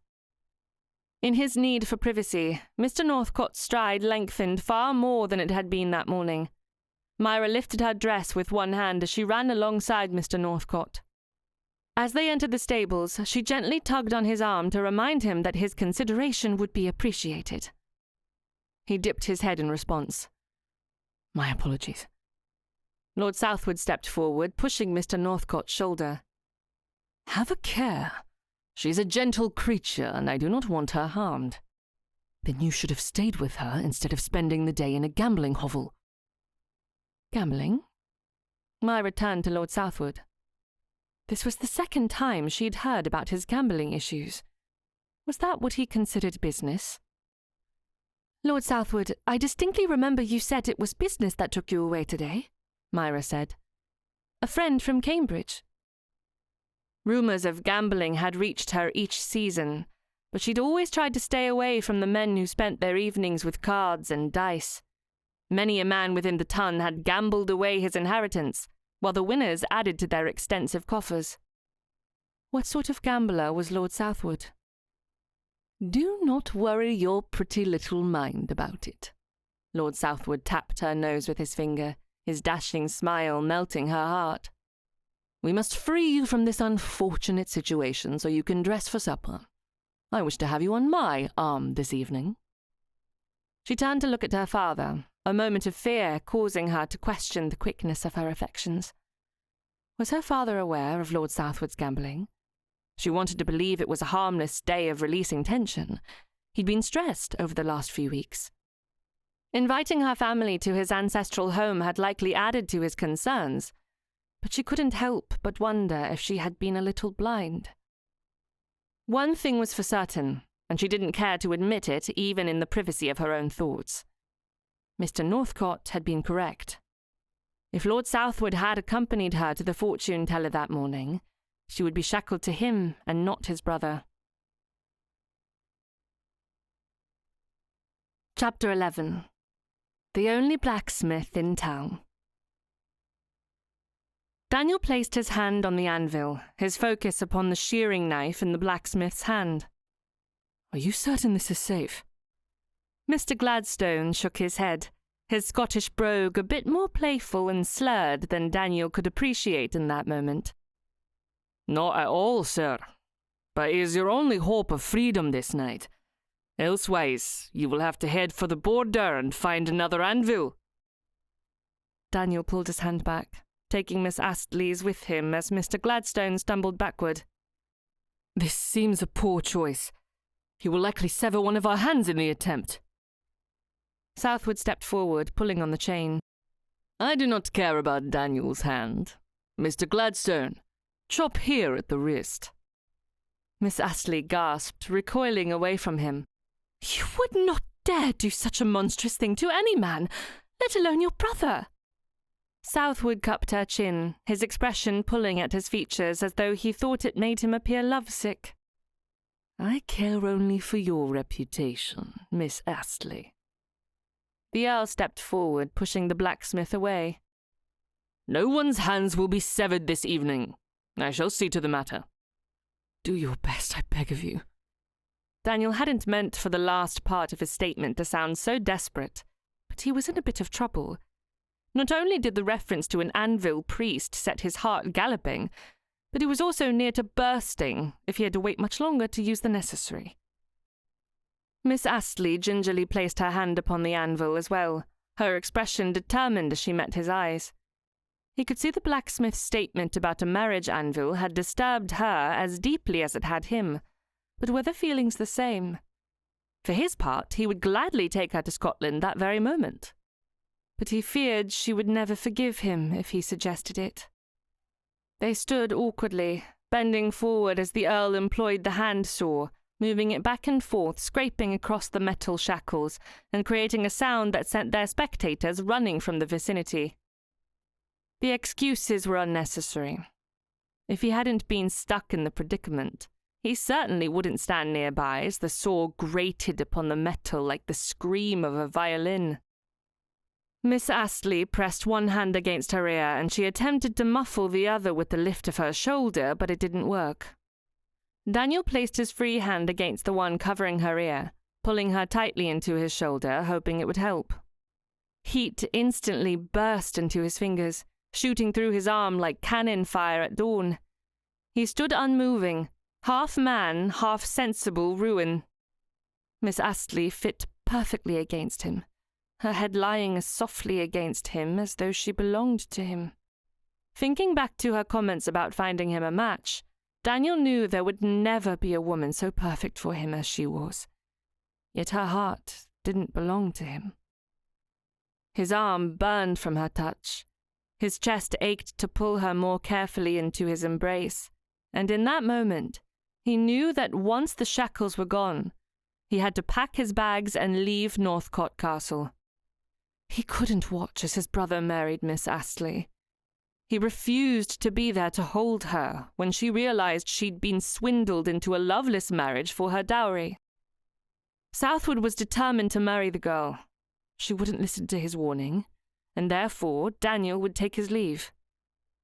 Clenching his jaw, Daniel kept hold of her, shielding her hearing from the awful noise. When he was certain he could handle the sound no longer, the sawing stopped. Without looking down, Daniel lifted his hand, dread filling every part of his soul, as he was certain the saw would work.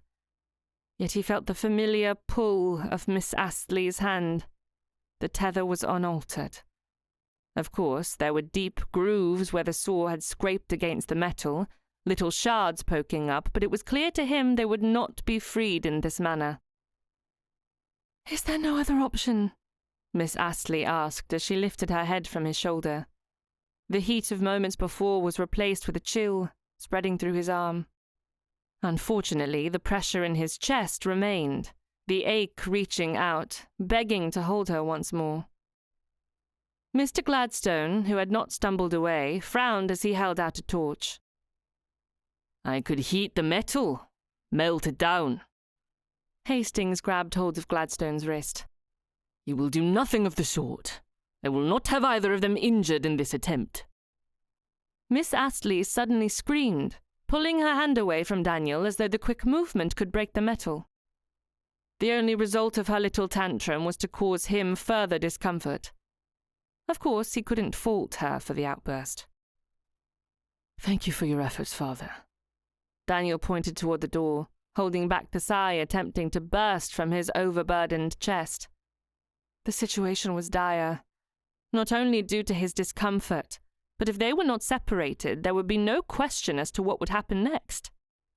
They may not have to head north, but an ordinary license would certainly have to be procured that evening. He would not argue against it, but he also didn't think it wise to marry a woman whose heart was set upon another. As they entered the house once more, Daniel exchanged a glance with his father. Instead of speaking to him, the Earl looked to his Countess. "Cancel the supper party. Send our regrets to each of the guests." Daniel leaned against the wall as Miss Astley sank into a nearby chair. "Surely there are options we have not considered." Even as he said the words, he knew there were no other options. Moreover, he was near to bursting thanks to the drink his father had forced upon him. "I shall see to matters with the vicar," Hastings said, Then he placed a hand on Daniel's shoulder. I trust you can wait to take care of personal matters. Daniel groaned as he glared at his father. We shall go with you. It will hurry things along. Chapter 12. Vows that bind, chains that chafe. You are not in earnest. Myra stood, pulling Mr. Northcott's hand with her as she realized what was being said. I have not agreed to this. The Earl of Hastings smiled down at her, his expression kindly given the predicament before them. It is the only option, Miss Astley. You cannot expect to spend the night tethered to my son without becoming his wife. His words trailed off as his gaze shifted from her to his son and then back to her again. Myra shook her head. There had to be a solution. We could sleep on the floor with a door between us. It would be uncomfortable, given the length of the chain was barely beyond the width of the door, only 2 small links. But if it was possible to save herself from marrying a man she did not love, she would gladly lie upon the floor. Lord Southwood, can you not save me from an imprudent marriage to your brother? She reached for him, begging him to declare that his love was enough to save her from the scandal of all that had occurred that day. To her utter surprise, Southwood took a step backward. I am afraid my father speaks the truth, Miss Astley. The cordiality of his tone, the vacant darkness of his features, the way he dismissed her as though she were just another woman vying for his attention sent a shock to her heart, and Myra collapsed into the chair once more. As though her mother feared she would swoon, she ran forward, waving a fan in Myra's face. Juliana, find the smelling salts. The Earl stepped forward. I fear there is no time for hysterics. We must leave for the church this very moment. Her father cleared his throat. My lord, perhaps there is another option. A blacksmith in a nearby town? The Earl sighed. I want nothing more than to free our children, Mr. Astley. But we have the issue of my son's personal needs. How do you suggest he use the necessary while tethered to your daughter's side?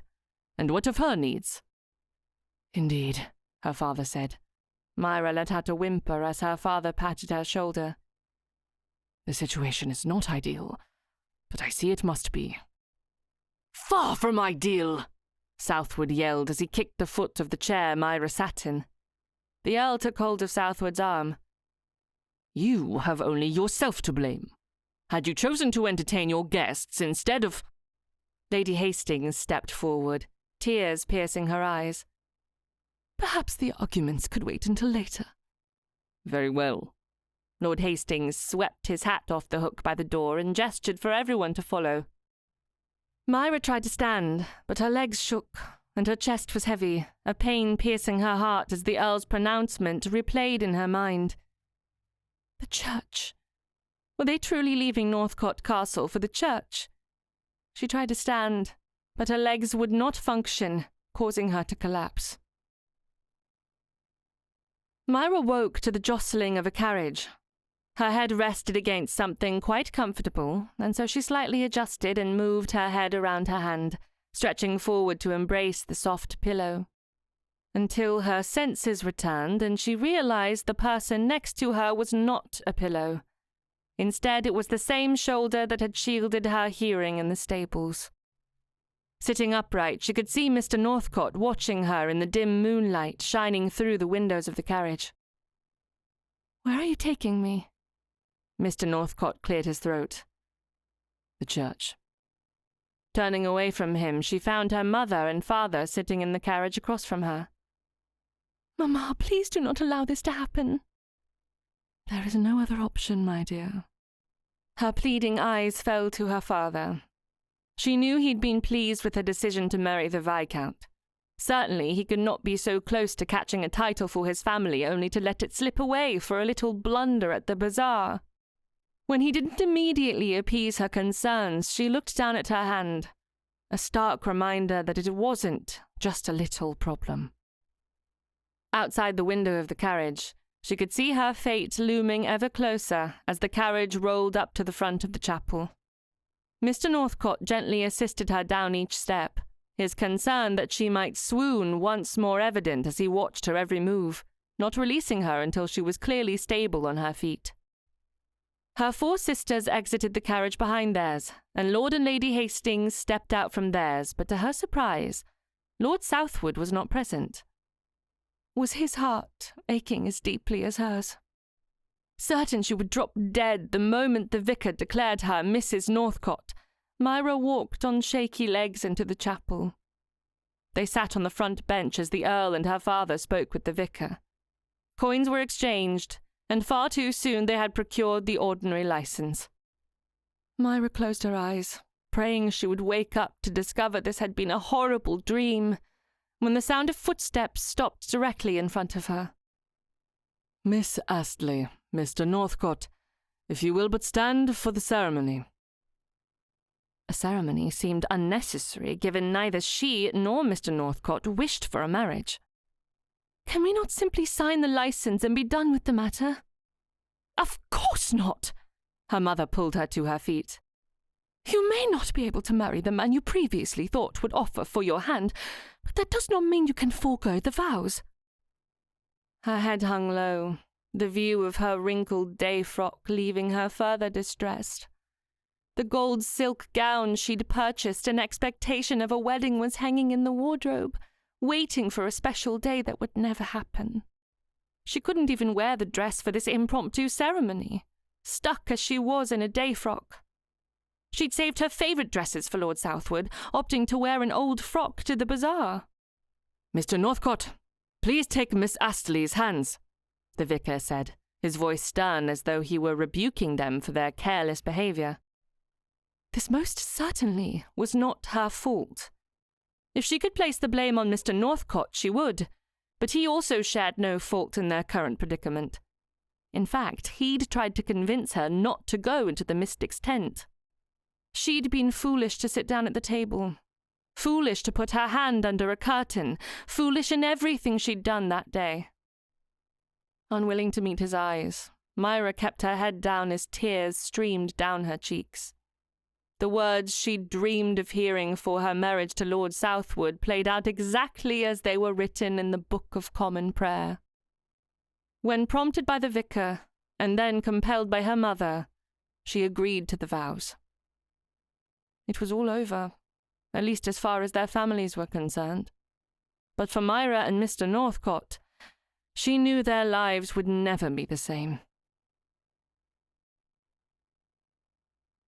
Chapter 13. Tea, fairy cakes, and other traps for the heart. Walking back into Northcote Castle, this time as Mrs. Northcote, Myra found she didn't have the wherewithal to eat the supper waiting in the dining hall. She wished to go to sleep, in her own bed, away from the man who was now her husband. But it was impossible. She had been quite certain that the mortifying romance of her wedding vows would stand as the pinnacle of the evening's shame, until she and Mr. Northcote were obliged to address certain personal matters. While he attended to his, she fixed her gaze on the far wall and hummed a cheerful tune, hoping to blot out the sounds. It was a hopeless effort. Her ears, traitorous things, heard everything. When her turn came, she briefly considered a dignified refusal, then recalled that such stubbornness would cause more trouble than it would save. So she summoned her courage, and the last of her dignity, insisted that he face the same wall, then dispatched the task with the brisk efficiency of a housemaid sweeping dust under the carpet. After that task, the Countess ushered them into the dining room where they rejoined their family. Sitting at the table, she pushed the plate away, unable to stomach the smell of food. Her mother and father encouraged her more than once to try and eat something, but she couldn't. The cold meat and cheese were far from appetizing. Casting a sidelong glance, she noted Mr. Northcote's untouched plate and rigid posture. His expression caught somewhere between confusion and polite horror. When he caught her eye, he inclined his head ever so slightly, as if asking for her opinion. She had one, of course, but it was not fit for polite company, least of all within the walls of Northcote Castle. When she was ready to beg off for the night, the Countess clapped her hands and smiled at the newlyweds. "I have a bit of a treat for Mr. and Mrs. Northcote." Myra's head came up, curious as to what the Countess could have prepared so quickly. As the footman came around the corner that she knew led to the kitchens, she was surprised to see another tray of dessert. The Countess smiled at her son, her eyes alight with mirth. "Tea and fairy cakes." Mr. Northcote instantly stiffened, his expression darkening. "Pardon me?" "A light treat to send you and Mrs. Northcote off for the evening." The Countess beamed around at their guests. Myra accepted a fairy cake and a cup of tea, but only because the Countess insisted upon it. As she nibbled on the corner of her cake, she took note that Mr. Northcote left his completely untouched. Time was moving far too quickly and extremely slowly, leaving Myra unsettled. As she and Mr. Northcote entered the bridal suite, a room that had been prepared while they'd been at the church, Myra turned to look at her mother. "How am I to dress for bed?" "Your maid and I will attend you." Myra turned to Mr. Northcote. "Please turn away." He did as she asked, and they stood back to back as her maid cut the sleeve and bodice of her dress until she was able to slip it off, pulling the fabric down so she could step out of it. "Oh, please do not cut my nightdress." "Then you shall have to sleep in your chemise." Myra looked down at herself, and instinctively she placed a hand over her chest. But Mr. Northcote's came with it, too close for comfort, so she dropped her arm to her side. "I cannot. I wish to wear my dress once more." "Darling, you must realize how imprudent that would be." Her mother reached out and placed her hands on Myra's shoulders. "You are a wife now." Myra leaned forward, whispering in the hope that only her mother would hear her. "But, Mamma, I do not know how to be a wife." Her mother smiled, but she chose not to whisper. "You will learn. I have no doubt Mr. Northcote will see to your education." Mr. Northcote's head twisted around. "Mrs. Astley, I have no expectations of doing so this evening." Her mother laughed. "Well, perhaps not until the shackle is removed." With a kiss upon her cheek, her mother turned to leave, the maid following behind. Myra stepped toward her, pulling Mr. Northcote along. "Mamma, you are not leaving me." "There is no need for you to worry.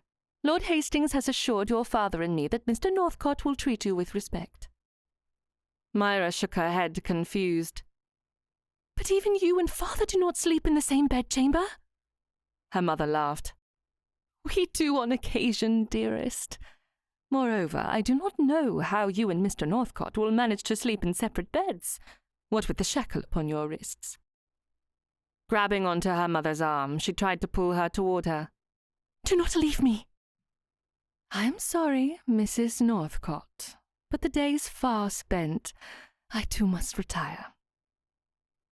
The moment she heard the words Mrs. Northcote, Myra's hand released her mother's arm of its own volition. The shock of hearing her new name was more than she could bear. She stood in the middle of the room with her hand shackled to her husband as her mother left and Mr. Northcote's valet entered. For another time that evening, she stood with her back to Mr. Northcote, but this time he was the one undressing. She listened to the quiet exchange between him and his valet, the sound of scissors cutting the fabric of his frock coat and then his waistcoat enough to bring tears to her eyes. By the time the valet was leaving, Myra's shoulders were shaking as she bit her bottom lip, holding back the sobs threatening to explode from her throat. Once the door closed and they were alone, Mr. Northcote cleared his throat. "Are you in need of anything? A drink, perhaps?" Her voice trembled. "A drink would be nice." She placed her arm over her chest as she followed him to the table where a bottle of champagne and 2 glasses sat waiting. Mr. Northcote poured and held the glass out to her. "Do not be concerned, Mrs. Northcote. My eyes will not stray from your face." Heat rushed into her cheeks as she turned away from him. Her chemise wasn't the most modest of gowns, see-through if she were near enough to a candle or standing in the light of the moon. She lifted the hand that was tethered to him. I have a perfectly good hand for drinking. Accepting the glass, she admired the bubbles, allowing them to tickle her nose before she threw her head back and drank it in one gulp. Her only goal was to forget everything that had happened that night. Once they were finished, they both turned to look at the single, expansive bed dominating one side of the bedchamber. Myra closed her eyes, her balance wavering. Finally looking to Mr. Northcote, she found him with his brow arched, as though he were waiting for her to make the decision on how the night would proceed. She planted her slippers with deliberate force into the carpet. It is well past the witching hour, Mrs. Northcote. I am quite prepared to stand here until dawn. Given the quantity of champagne you consumed, I give you 10 minutes before you crumple like a tragic heroine in a Gothic novel. Then I shall swoon with dignity. You, on the other hand, may find the floor more fitting. Cold, unyielding, much like your conversation. Tempting, he drawled. But lest you forget, it was your idea to consult that blasted fortune-teller. Had we simply returned to Northcote Castle, we could have avoided being shackled together like a pair of wayward prisoners in a moral pamphlet. You seemed perfectly willing to have your palm read at the time. I was under duress. You were looking at me. You are remarkably dramatic for a man who had sworn off women and marriage. Pardon me? Do not play coy with me, Mr. Northcote. You were perfectly clear earlier this day. You had no intention of marrying. Even Lord Southwood is aware of your aversion to marriage. My brother is prone to exaggeration. As you can see, I am perfectly happy with our marriage. I have reason enough to believe that Lord Southwood would never tell a falsehood, but you, sir, are lying. You are no happier about this situation than I am. Do you plan to stand here all evening, or shall we retire? I am quite exhausted from this day. I shall stand here until the sun rises. Before she could find a comfortable stance, Mr. Northcote lifted her off the floor, carrying her to the bed, and then he threw her upon it, her wrist twisting as the shackle pulled against her hand. I am resigned to my fate as your husband, but if you kick me in your sleep, prepare yourself for the same in return. Myra pulled at the pillows, tucking them with vigour between their bodies. How chivalrous of you, Mr. Northcote. Do not strain yourself on my account. Mr. Northcote pulled at the pillows, assisting her with the barricade she was making in the middle of the bed. My dear Mrs. Northcote, until further notice, my chivalry is on sabbatical. Perhaps you would be more comfortable on the floor, Mr. Northcote. Mr. Northcote slid under the covers, turning onto his side as he pulled her arm with him. I think this will do very well. Myra balled her hand into a fist. She considered punching him in the shoulder, but instead she simply yanked their arms back toward herself. Then you shall sleep on your back. I will not have my arms stretched over your body the entire night. Once they were both lying on their backs, a wall of pillows separating them, they blew out the candles and Myra closed her eyes, hoping that when she woke the following morning, this would all have been an awful nightmare. The following morning, Myra stirred to the soft rhythm of breathing beneath her ear and the quiet warmth of morning light filtering through the curtains. It only took a moment for her to realize that the firm pillow beneath her cheek was no pillow at all, but Mr. Northcote's chest. Warm, steady, and scandalously comfortable. Worse still, her unshackled arm was draped across his waist, her fingers resting upon his stomach as if they had been placed there with deliberation, not desperation, sometime in the night. The wall of pillows she'd hastily stuffed between them was gone. The protection she'd thought she'd have against her husband tossed away during the night. She dared not move. His heartbeat was infuriatingly calm, as though their closeness meant nothing. Although she couldn't be angry about that, especially since the slow, rhythmic movement told her he was still sleeping. Planning to slowly lift her head and move away from him, she froze at the faintest tightening of muscles beneath her hand and a shallow catch of breath. He was awake. "Good morning, Mrs. Northcott," he murmured, his voice low and laced with sleep. "I must say, your choice of sleeping arrangements was bold. Territorial, even." Myra closed her eyes, mortified. I was unconscious. If I'd been aware, I'd have rolled directly into the fireplace instead of touching you. "Ah," he said mildly. "So this was affection by accident. How fortunate for me." She braced herself, slowly pulling away as dignity demanded. The chain at their wrists tugged softly, a mocking reminder of the previous day's fortune-telling disaster. "If you were uncomfortable, you might have moved me," she muttered, sitting up and pushing a hand through her tousled hair.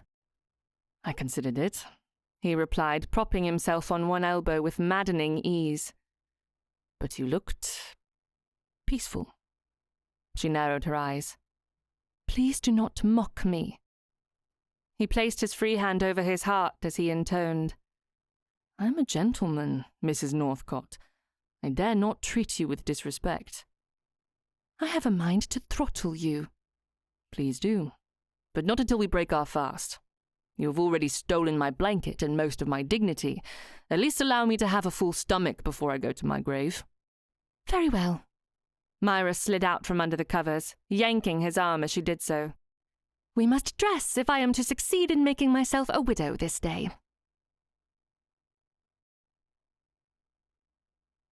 Chapter 14. Liberty proves an inconvenient captivity. Getting dressed was every bit as maddening as undressing the night before. If anything, it was far worse now that he had spent the night in the same bed as his wife, with her curled up beside him, the warmth of her body causing a sensation of tension he wished to avoid. They may be married, but he couldn't allow himself to hope for anything until she had at least found him agreeable. "Is Lord Southwood in the breakfast room?" Mrs. Northcott asked her maid. She'd tried to lower her voice to a whisper that he couldn't hear, yet they were standing too close together for privacy. "He left last evening. Claimed to have business in town." Mrs. Northcott sighed. "He works so hard. It will break my heart when he takes a wife." Daniel thought about bursting the perfect view she had built up around his brother, but it would do little good. It would likely only make her hate him more. They were forced to stand back to back once more as his valet and her maid fussed and fumbled with needle and thread, sewing their clothing onto them as if they were standing as dress forms in a tailor's shop. Daniel sent up a prayer of thanks that he had managed to button his breeches before Mrs. Northcott's maid had descended upon the room with thimbles and needles twiddling in her fingers. As one of the needles pierced his shoulder, he grimaced, looking over to see a smile upon Mrs. Northcott's face. "Pricked a bit, are you?" "Smile all you like, my dear," he muttered over his shoulder. "Just so everyone believes we are the portrait of wedded bliss." If bliss involves shackles and being stabbed with sewing pins, then indeed, Mr. Northcott, we are delirious. Once every stitch was in place and every button was wrangled into its respective hole, they made their way to the breakfast nook. Daniel assisted Mrs. Northcott with her plate, adding bits of fruit, meats, and cheeses as she directed him. They had barely taken 3 steps away from the sideboard, Daniel carrying both plates, when the doors to the dining room burst open, and the Earl entered, followed by the fortune-teller and a ring of keys jingling like bells. Mrs. Northcott instantly changed direction, her shoulders tightening as she went from a demure wife to a madcap seeking revenge. "How dare you come here after what you've done?" she cried, pivoting away from the table as she ran forward, all her energy focused on throttling the woman who had put them in their current predicament. The plates he carried, piled with eggs, sausages, and an artful assortment of fruit, shot skyward as he was wrenched bodily around. Breakfast rained down like a poorly organized parade. Sausages bounced, eggs splattered, and grapes scattered across the floor in a reckless, sticky rebellion. Daniel stumbled after her and then pulled her to a stop, turning her to face him and wrapping an arm around her waist as he lifted her with one arm. "Careful, Mrs. Northcott, unless you wish to be shackled to me for the rest of our days." She struggled against his hold. "I wish only to dole out the punishment she deserves." "By clawing her eyes out." Daniel kept his arm around her waist. "Patience. Once we are free, you may do as you wish. Although if this new ring of keys does not work, please remember to inform me next time you wish to charge off into battle." Mrs. Northcott pushed a finger into his chest. "Enough with the jests and pretend show of confidence. You are as angry about this as I." "Perhaps, but I have no desire to make a cake out of myself, whereas you seem to do so in abundance." "A cake!" she yelled. Now that her ire was turned upon him, Daniel held their tethered hands up, addressing the fortune-teller. "Please, free us from this awful fate." "Free you?" The fortune-teller walked forward and placed the first key into the shackles. "I am afraid you are bound forever, Mr. and Mrs. Northcott. The crystal ball foretold a binding of hearts." "And is that why you shackled us together?" Mrs. Northcott asked as she pulled at the shackle with her free hand. Daniel reached out and pulled her hand away. "Stay calm, wife. Mayhap we should secure our freedom before you sentence the woman to be hanged, drawn, and quartered." "Very well." Mrs. Northcott dropped her free hand to the side, allowing the fortune-teller to get to work. The first key was as useless as all the others, followed by a second, third, and fourth. Daniel was ready to go back to the sideboard to prepare 2 more plates when a loud click sounded, and the metal that had enclosed his wrist since the previous day released. It was as though a weight had fallen from his shoulders, and the air around him seemed sweeter for the freedom he now found. "Breakfast?" he said as he rubbed his freed wrist. "Breakfast is cancelled," Mrs. Northcott said as her eyes filled with tears. Unfazed by the heightened anger in the room, the fortune-teller gently placed a hand upon Mrs. Northcott's cheek. "A twist of fate never hurt anyone, my dear. Not only that, but you requested that I divine your destiny. I dare not go against the fates. I would that fate would strike you down with a bolt of lightning for all the good you profess to have done." The fortune-teller leaned forward and whispered, but Daniel heard every word. "You would never have found happiness with Lord Southwood. I saved you from a loveless future." Mrs. Northcott folded her arms before flouncing out of the breakfast room. She didn't turn back, didn't offer a bit of gratitude to anyone for releasing her from the shackles, but then again, did the fortune-teller deserve their thanks? Rubbing his wrist, Daniel nodded to the woman and stepped back to the sideboard, noticing a maid down on the floor cleaning up the food that had been unceremoniously thrown to the ground. He dished a new plate with even more food, his appetite raging in his belly now that he was free, then sat comfortably at the table to break his fast. By the time Daniel soared into his third sausage with grim determination, he noticed a peculiar stillness in the room.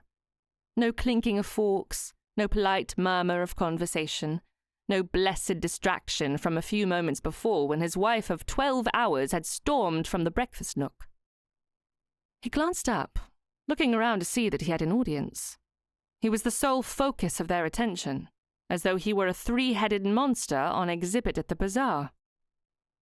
"You seem rather intent upon your breakfast, Northcott," Mr. Astley observed, the corners of his mouth twitching.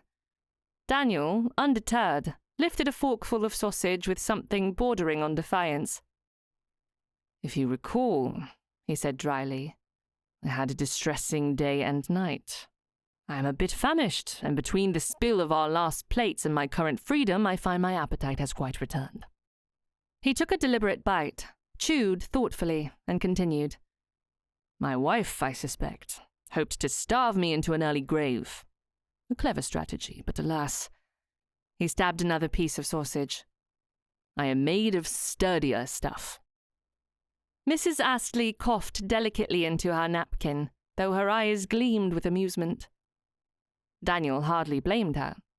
He did not fancy himself a glutton by nature, but he had a healthy appreciation for well-cooked food, and being shackled overnight to an alluring bride that had made his heart pound into his ears had sharpened his appetite. Moreover, he had a bone to pick with his mother. Tea and fairy cakes. Thinking about the argument to come made him ravenous. With little dignity, he reached for another slice of toast as he ignored the fact that Mr. Astley and his father were laughing over their coffee. As he spread liberal amounts of butter and jam upon the toast, the door to the breakfast room opened to reveal Mrs. Northcote, changed into a dress that hadn't been cut and hastily stitched upon her person. She charged forward, taking a seat across from him. Her eyebrows rose as he continued to ply his toast with preserves. "I see you have not gone hungry in my absence." "Might I assist you with the plate?" he asked, dropping his knife to the table. "Fruit is all I desire." She reached across the table for a teapot. Daniel might still be hungry, but he was not a cad. He walked to the sideboard, dishing her a plate of various fruits, remembering the ones she had requested of him before the fortune-teller had arrived. He arranged the fruit as nicely as possible, and then added eggs, sausage, and toast. Fruit could not sustain a person over long, especially when she hadn't eaten anything the night before. When he placed it before her, she sighed, shaking her head. "Unable to follow the simplest of requests, I see." Daniel leaned back in his chair, completely unrepentant. "Your request was a mere suggestion, ma'am. Guidelines for the unimaginative and frail of spirit. I simply enhanced your options." He picked up his toast and took a bite, the strawberry jam sweet enough to tempt him into spreading it to cross another slice. When she didn't respond with another witty retort, he looked over at her, raising an eyebrow in her direction as he took in the shock upon her face. "Have you any manners?" He grinned, picked up his fork, and stabbed another sausage without cutting it like a gentleman. "You wound me, Mrs. Northcote. I have long been assured by my family that I have the manners of a well-trained hound." Hastings burst into laughter as he sat back, completely at his leisure. "A hound who tracks mud through the drawing-room and steals the roast off the sideboard." "If the roast is left unattended," Daniel said solemnly, "is it truly stealing?" Myra sighed, setting down her teacup with a decisive clatter. "One day, Mr. Northcote, your cleverness will be the end of you." Daniel tipped an imaginary hat to her. "And what a glorious, well-argued death it shall be." Leaving his wife with her parents, Daniel marched to his mother's bedchamber. She'd taken the morning meal there and had yet to leave her rooms, which gave him the perfect excuse to discuss his suspicions. Knocking on the door, he found his mother on the sofa with a bit of sewing. He stepped forward, kissed her cheek, and then glared at her. When she smiled up at him and patted his cheek, he knew his assumptions were correct. Instead of bursting out with his accusations, Daniel paced the length of his mother's private sitting room as he ran a hand through his hair. Tea and fairy cakes. Every time he thought about the tray of treats his mother had served the previous night, blood rushed through his veins, simmering as he tried to control his temper. "Tea and fairy cakes, Mamma." His mother sat with her sewing, perfectly unbothered by the turmoil she had caused. "A perfectly acceptable, refreshing dessert after a long day of heartache." "Heartache you concocted." Yet Southwood seemed rather happy with his tea. His spirits were uplifted, and he even had a smile on his face as he watched you and Miss Astley bicker before you left for your bedchamber. The fiasco of the previous night sent a shiver down his spine. Daniel twitched, then narrowed his eyes at his mother. "What do you have to say for yourself?" She smiled up at him, completely at her leisure. "I am a countess, my dear boy. I do not have to explain myself." Deflating a little, Daniel dropped into a nearby chair. "You have created a difficult situation for me." "Nothing you cannot handle. Miss Astley hates me." Daniel rested his head on the palm of one hand and then realized he should have referred to her as Mrs. Northcott, but he didn't correct himself. They may be man and wife as recorded upon the books of the church and by law, but they weren't in truth. Lying next to the woman as she prayed for his demise did not make her his wife. Hated me before she was forced into a marriage, and now it is even worse. How do you expect me to make the best of that situation? Oh, Daniel, Mrs. Northcott does not hate you. No? He stood, unable to keep from pacing. He walked to the window to look upon the lush green landscape, a scene he'd painted more often than he could remember, but this time there was something different. Instead of focusing upon the gardens, hedgerows, and tall shade trees that met the horizon, he saw his wife in the garden with her mother. Instead of arguing with the Countess, Daniel stopped in his tirade to watch as Mrs. Northcott cried on her mother's shoulder. Her shoulders shook, the curls covering her neck bouncing in tandem with her sobs. Perhaps Mrs. Northcott didn't hate him, but she wasn't happy with her circumstances. In truth, he didn't think his wife could hate anyone. Delivering a tongue-lashing was certainly part of her arsenal, freezing a man's insides with her large brown eyes, yes. But hate and love were two very opposite feelings. One could not hold both love and hate within themselves and be as gentle as a bird around others. She may not care for him, but she was a woman with complex emotions, and he did not wish to cause her pain. When he didn't respond, his mother crossed the room to stand at the window with him. She took his hand, squeezing it a little. I could not have slept if I had knowingly allowed that tender-hearted young lady to marry your brother. Dowry aside, she deserves better than Southwood. She deserves better than me. His mother placed her hand on the window. I heard Southwood and Hastings in the study the night before Miss Astley and her family arrived. Your brother intended to marry the girl, take her to one of the estates in the south of England, and abandon her while he wasted her dowry and spent his nights with a mistress. She turned to him, placing her hands on his face. I could not allow it. Then you had planned this even before the Astleys arrived? She turned back to the window, looking out once more. I did not know what to do, but I had convinced Hastings that we couldn't allow it to happen. We had to find a solution that did not involve ruining that poor girl. We had a fortnight, Mamma. I might have persuaded Southwood to end the courtship. You know very well your brother has never been inclined to act with honour. We could have convinced her to see him for the lout he is. She fancies herself in love. Nothing you or I might have said would have swayed her. He pressed his lips together, closed his eyes as he drew in a long breath. When he spoke again, his voice was steadier, more measured. Her feelings ought to have been considered.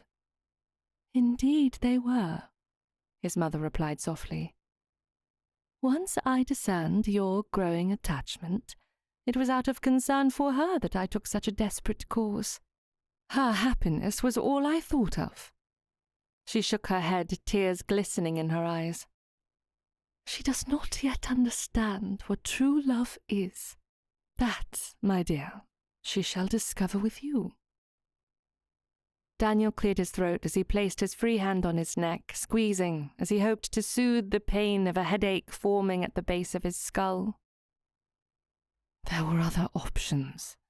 I offered to pay his debts in exchange for ending the courtship. His mother turned her head slightly. How did you expect to do that? He had no intention of telling his mother about the art business he'd carefully built.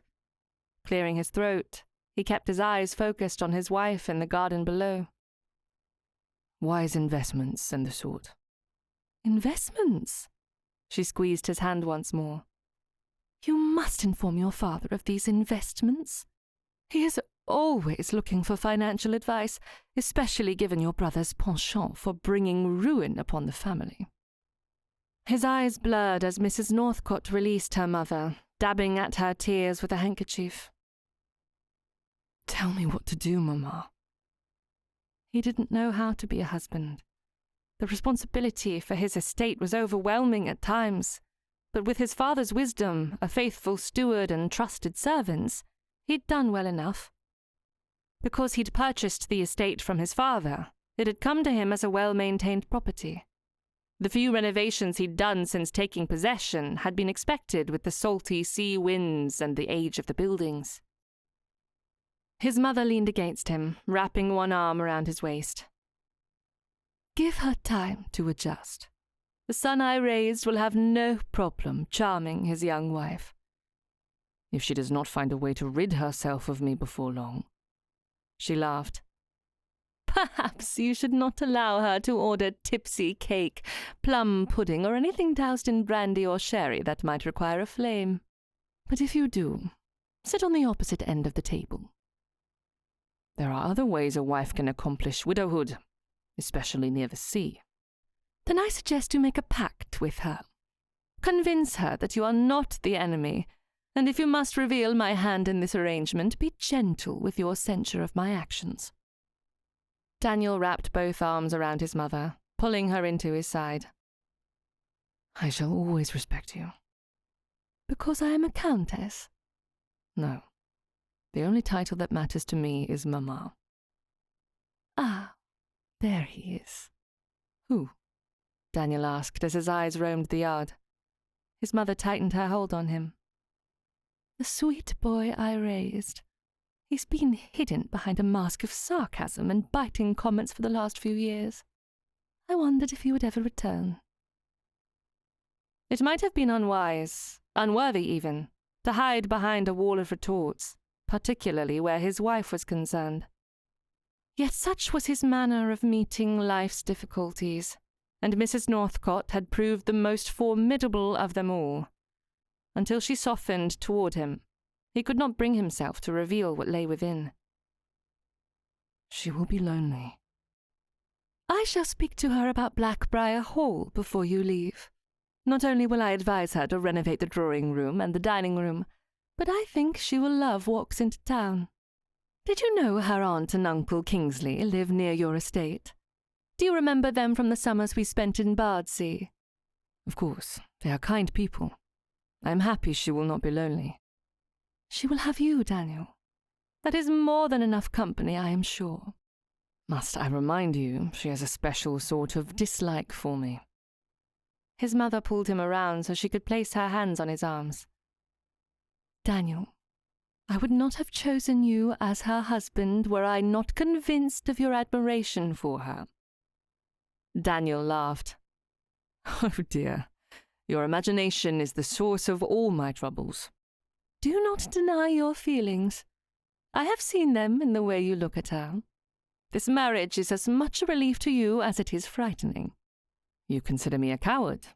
A man so frightened of his wife that he cannot manage her?" "Frightened of how deeply you already feel for her." What a laugh. Daniel turned away, walking to the door. He didn't look back at his mother as he left, not willing to allow her to see whatever it was she knew about him. He did like his wife. He might even love her. But he didn't have to like the way their marriage had come about. If anything, he felt betrayed. Daniel lounged in his father's study across from Mr. Astley and a mountain of paperwork that could easily have passed for a novel. The marriage agreement was far more generous than he had expected, particularly for it having been thrown together within the last 24 hours. He now understood more fully why Southwood had been intent on marrying into the Astley fortune. The dowry was not only money. There were jewels, an estate, and a barouche involved. Southwood would have had enough money to pay back their father's estate and fund another month of reckless gambling before having to sell off the jewels. Determined to put the dowry to good use, Daniel, with the help of the family solicitor, established a widow's annuity and earmarked a tidy sum for any daughters they might one day have. If, of course, Mrs. Northcote ever decided she liked him well enough to let matters proceed. At present, she seemed to prefer the memory of his charming rogue of a brother. Still, Daniel was not entirely without hope. Stranger things had happened. When the ink was dry and the paperwork tucked away, Daniel rose and shook Mr. Astley's hand, a mischievous smirk tugging at his mouth. "If I didn't know better," he said dryly, "I would think you sweetened the dowry to bribe me into keeping her." Mr. Astley chuckled, a twinkle in his eye. "She can be a handful, Mr. Northcott. The sort of woman who will always keep you guessing." Daniel's grin widened. "Thank you for the warning. I do love a challenge." Chapter 15. One Delicious Truce. Daniel had spent summers in Bardsea, a town in Cumbria, when he was a child. His parents loved the sea, and he had also gained a love for it. So when he'd determined it was time to purchase his own estate, he'd approached Hastings with an offer. He wanted Blackbriar Hall. Thankfully, his father had agreed. As the carriage rolled up the drive, Daniel chanced a glance at his wife. She'd said very little since they'd departed Northcott Castle and bid both their families farewell. Yet as they approached their home, he wanted to witness her reaction.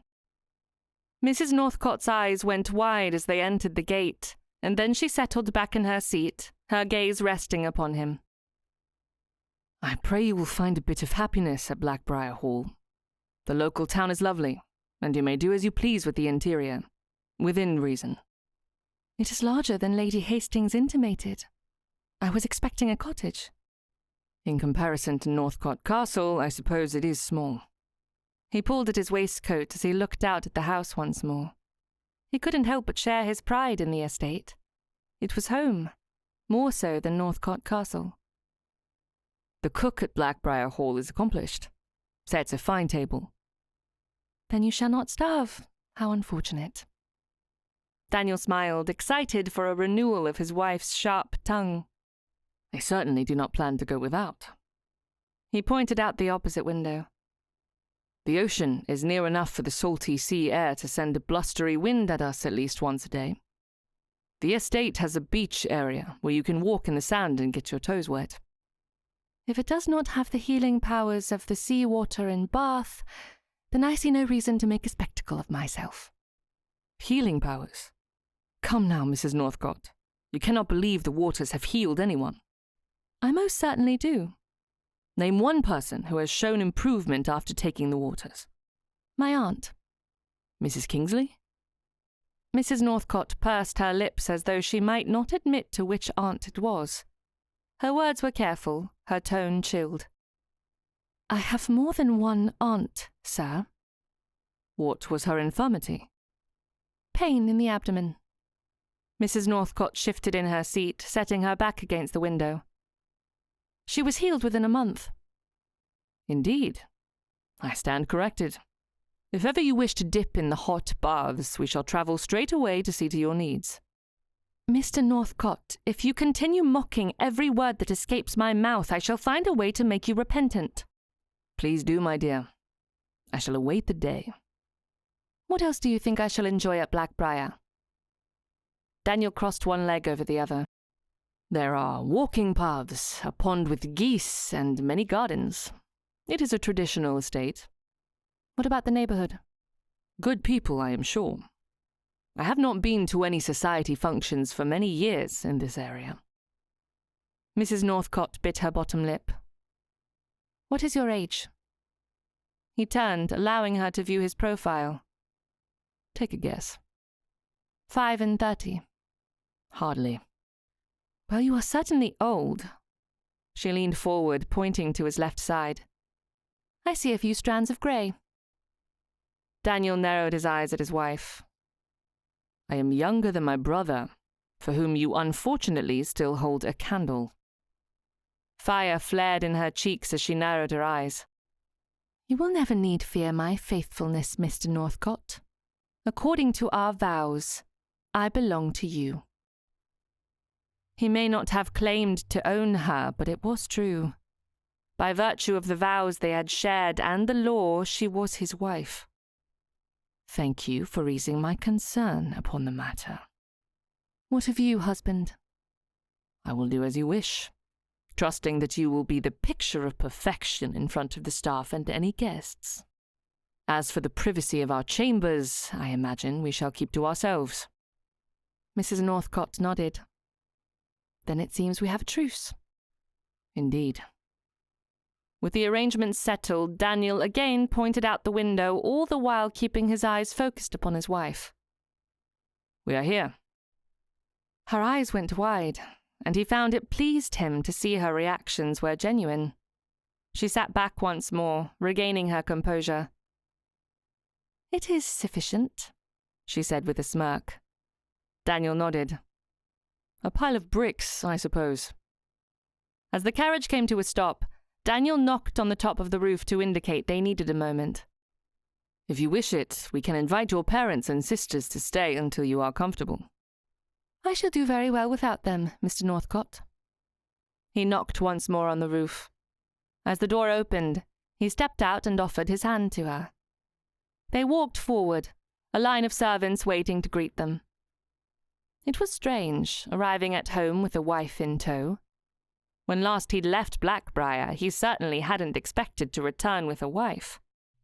The servants had turned out in their finest, the full complement ready to meet their new mistress. Once introductions were completed, the housekeeper, Mrs. Bennion, smiled at the two of them. "I am certain you are in need of rest. Allow me to show you to your rooms."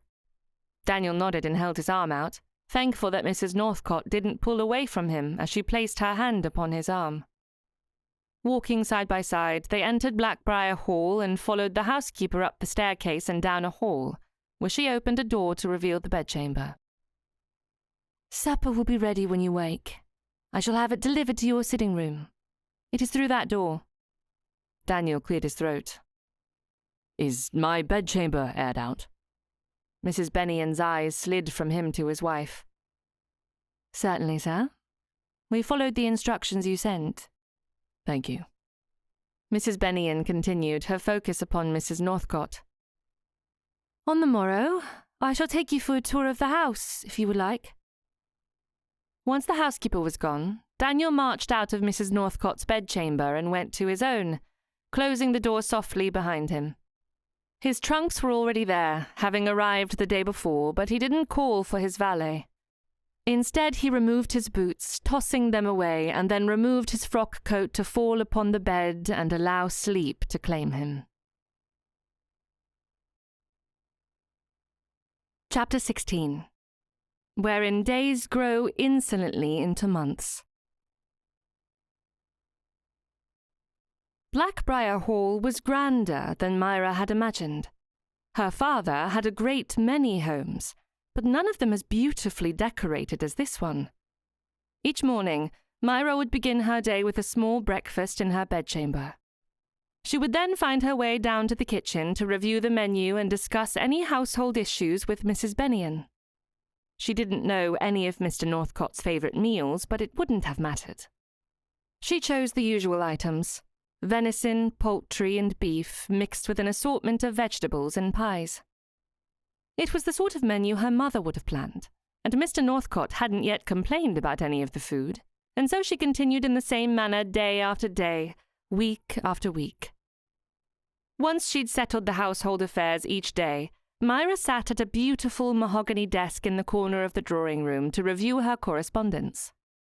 Her sisters were dedicated writers, each of them sharing their daily activities, but the ones she loved to read the most were from Juliana. Juliana was in her first season and had somehow become a favourite amongst the men. Her letters were filled with lively gossip from the ballrooms, enough to keep Myra laughing clear to supper each time one of the letters arrived. Those letters were her only correspondence, unless she received something from her parents or Lord and Lady Hastings. Even after months of being in residence, she and Mr. Northcote hadn't received any invitations to local events. No supper invitations, no soirees, no card parties. It seemed the people of Bardsea were convinced the newly married couple had no desire for entertainment. It was quite the opposite. She, for one, would have loved to attend a supper party or a ball. When the drawing-room lost its charm, or all her letters were written and sealed with the Northcote crest, She then moved to the morning room to work on her embroidery while awaiting any callers. Since her arrival, the local vicar and his wife had visited. They'd been pleasant conversation, enjoying the cakes and tarts sent up from the kitchen with the tea.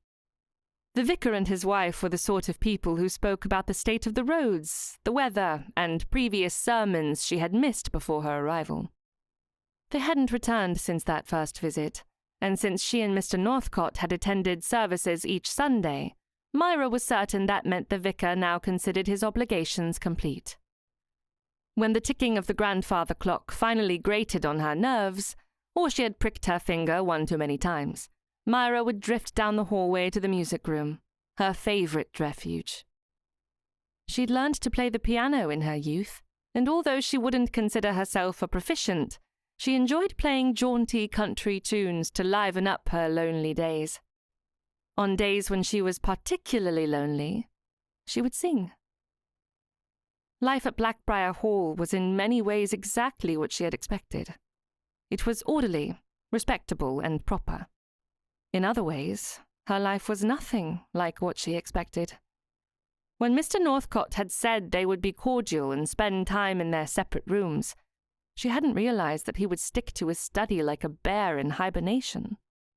Yet she rarely saw him, and in truth, she didn't mind one bit.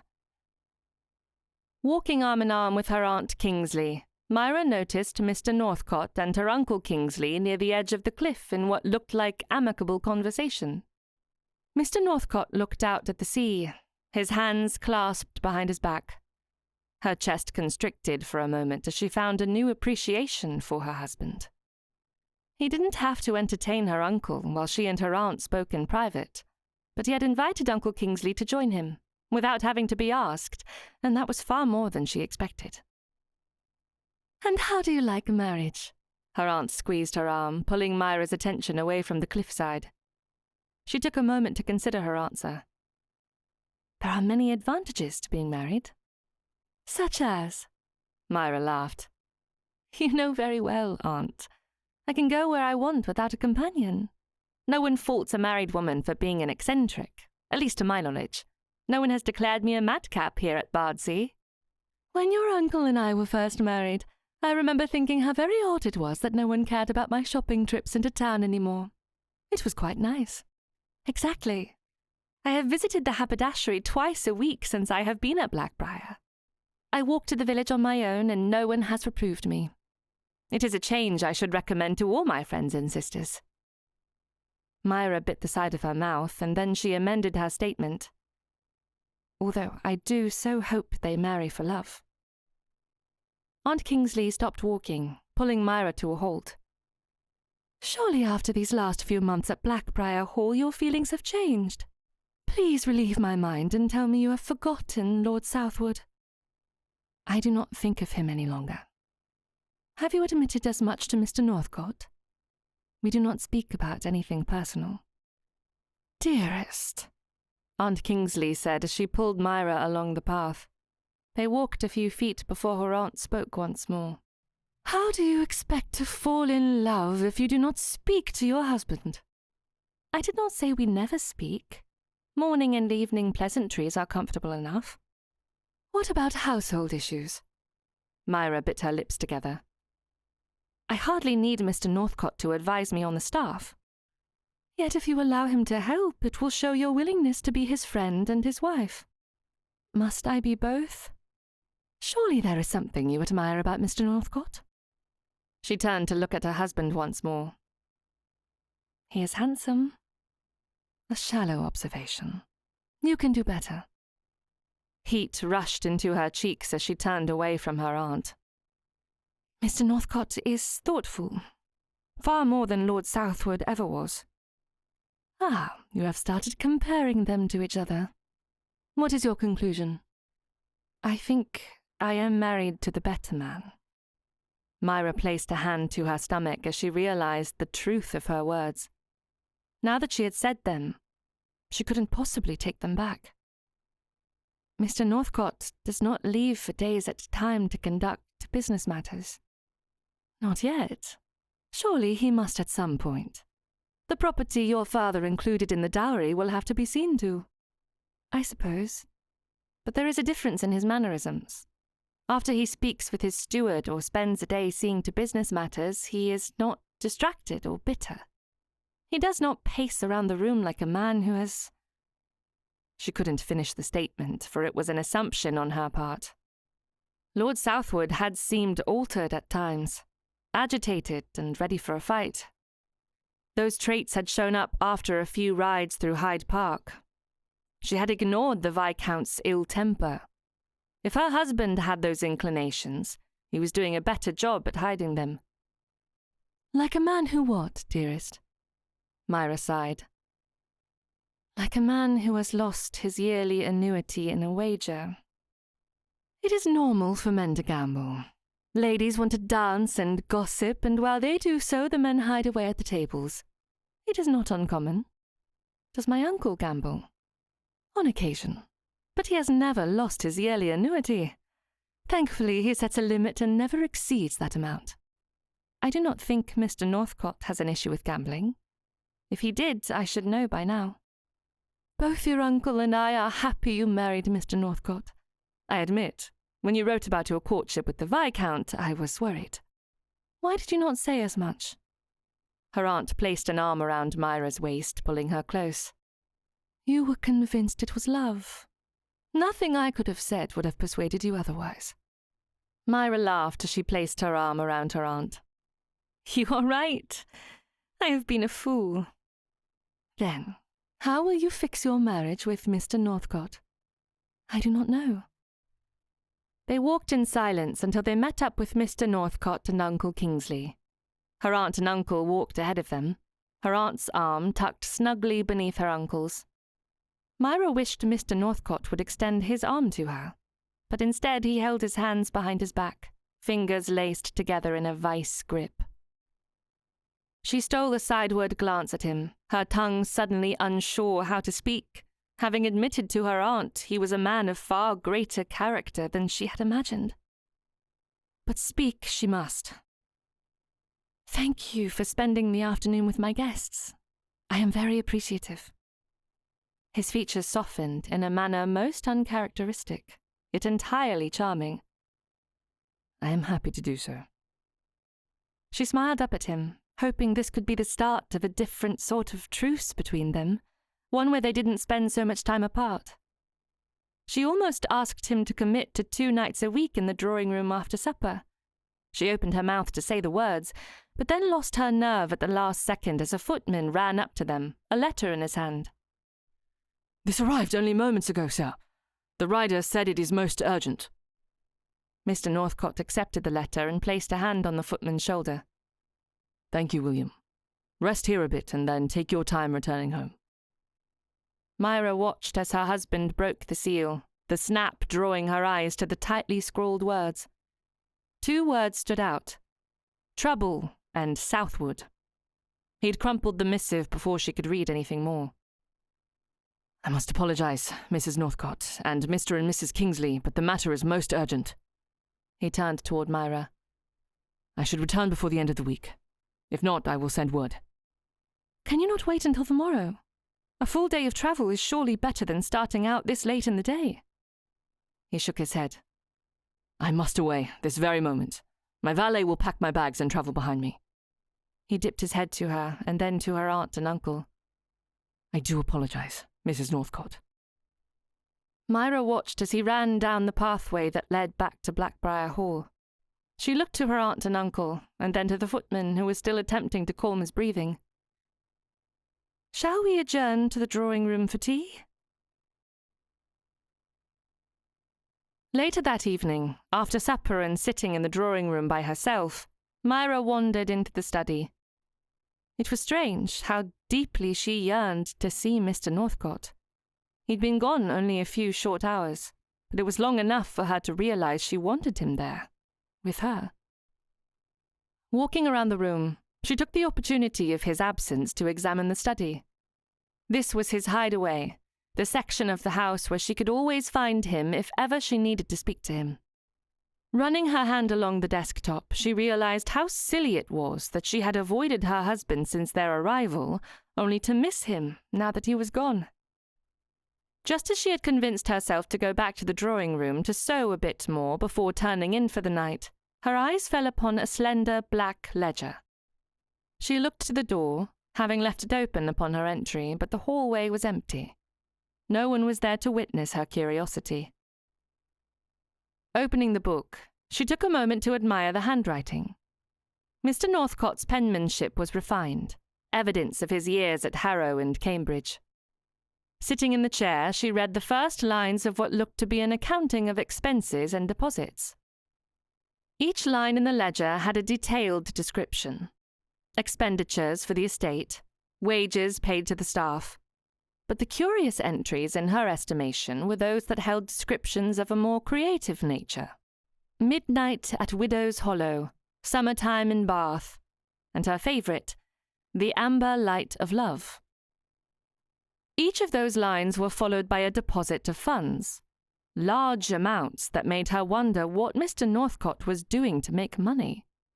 Were these investments? She looked through more pages to find much the same.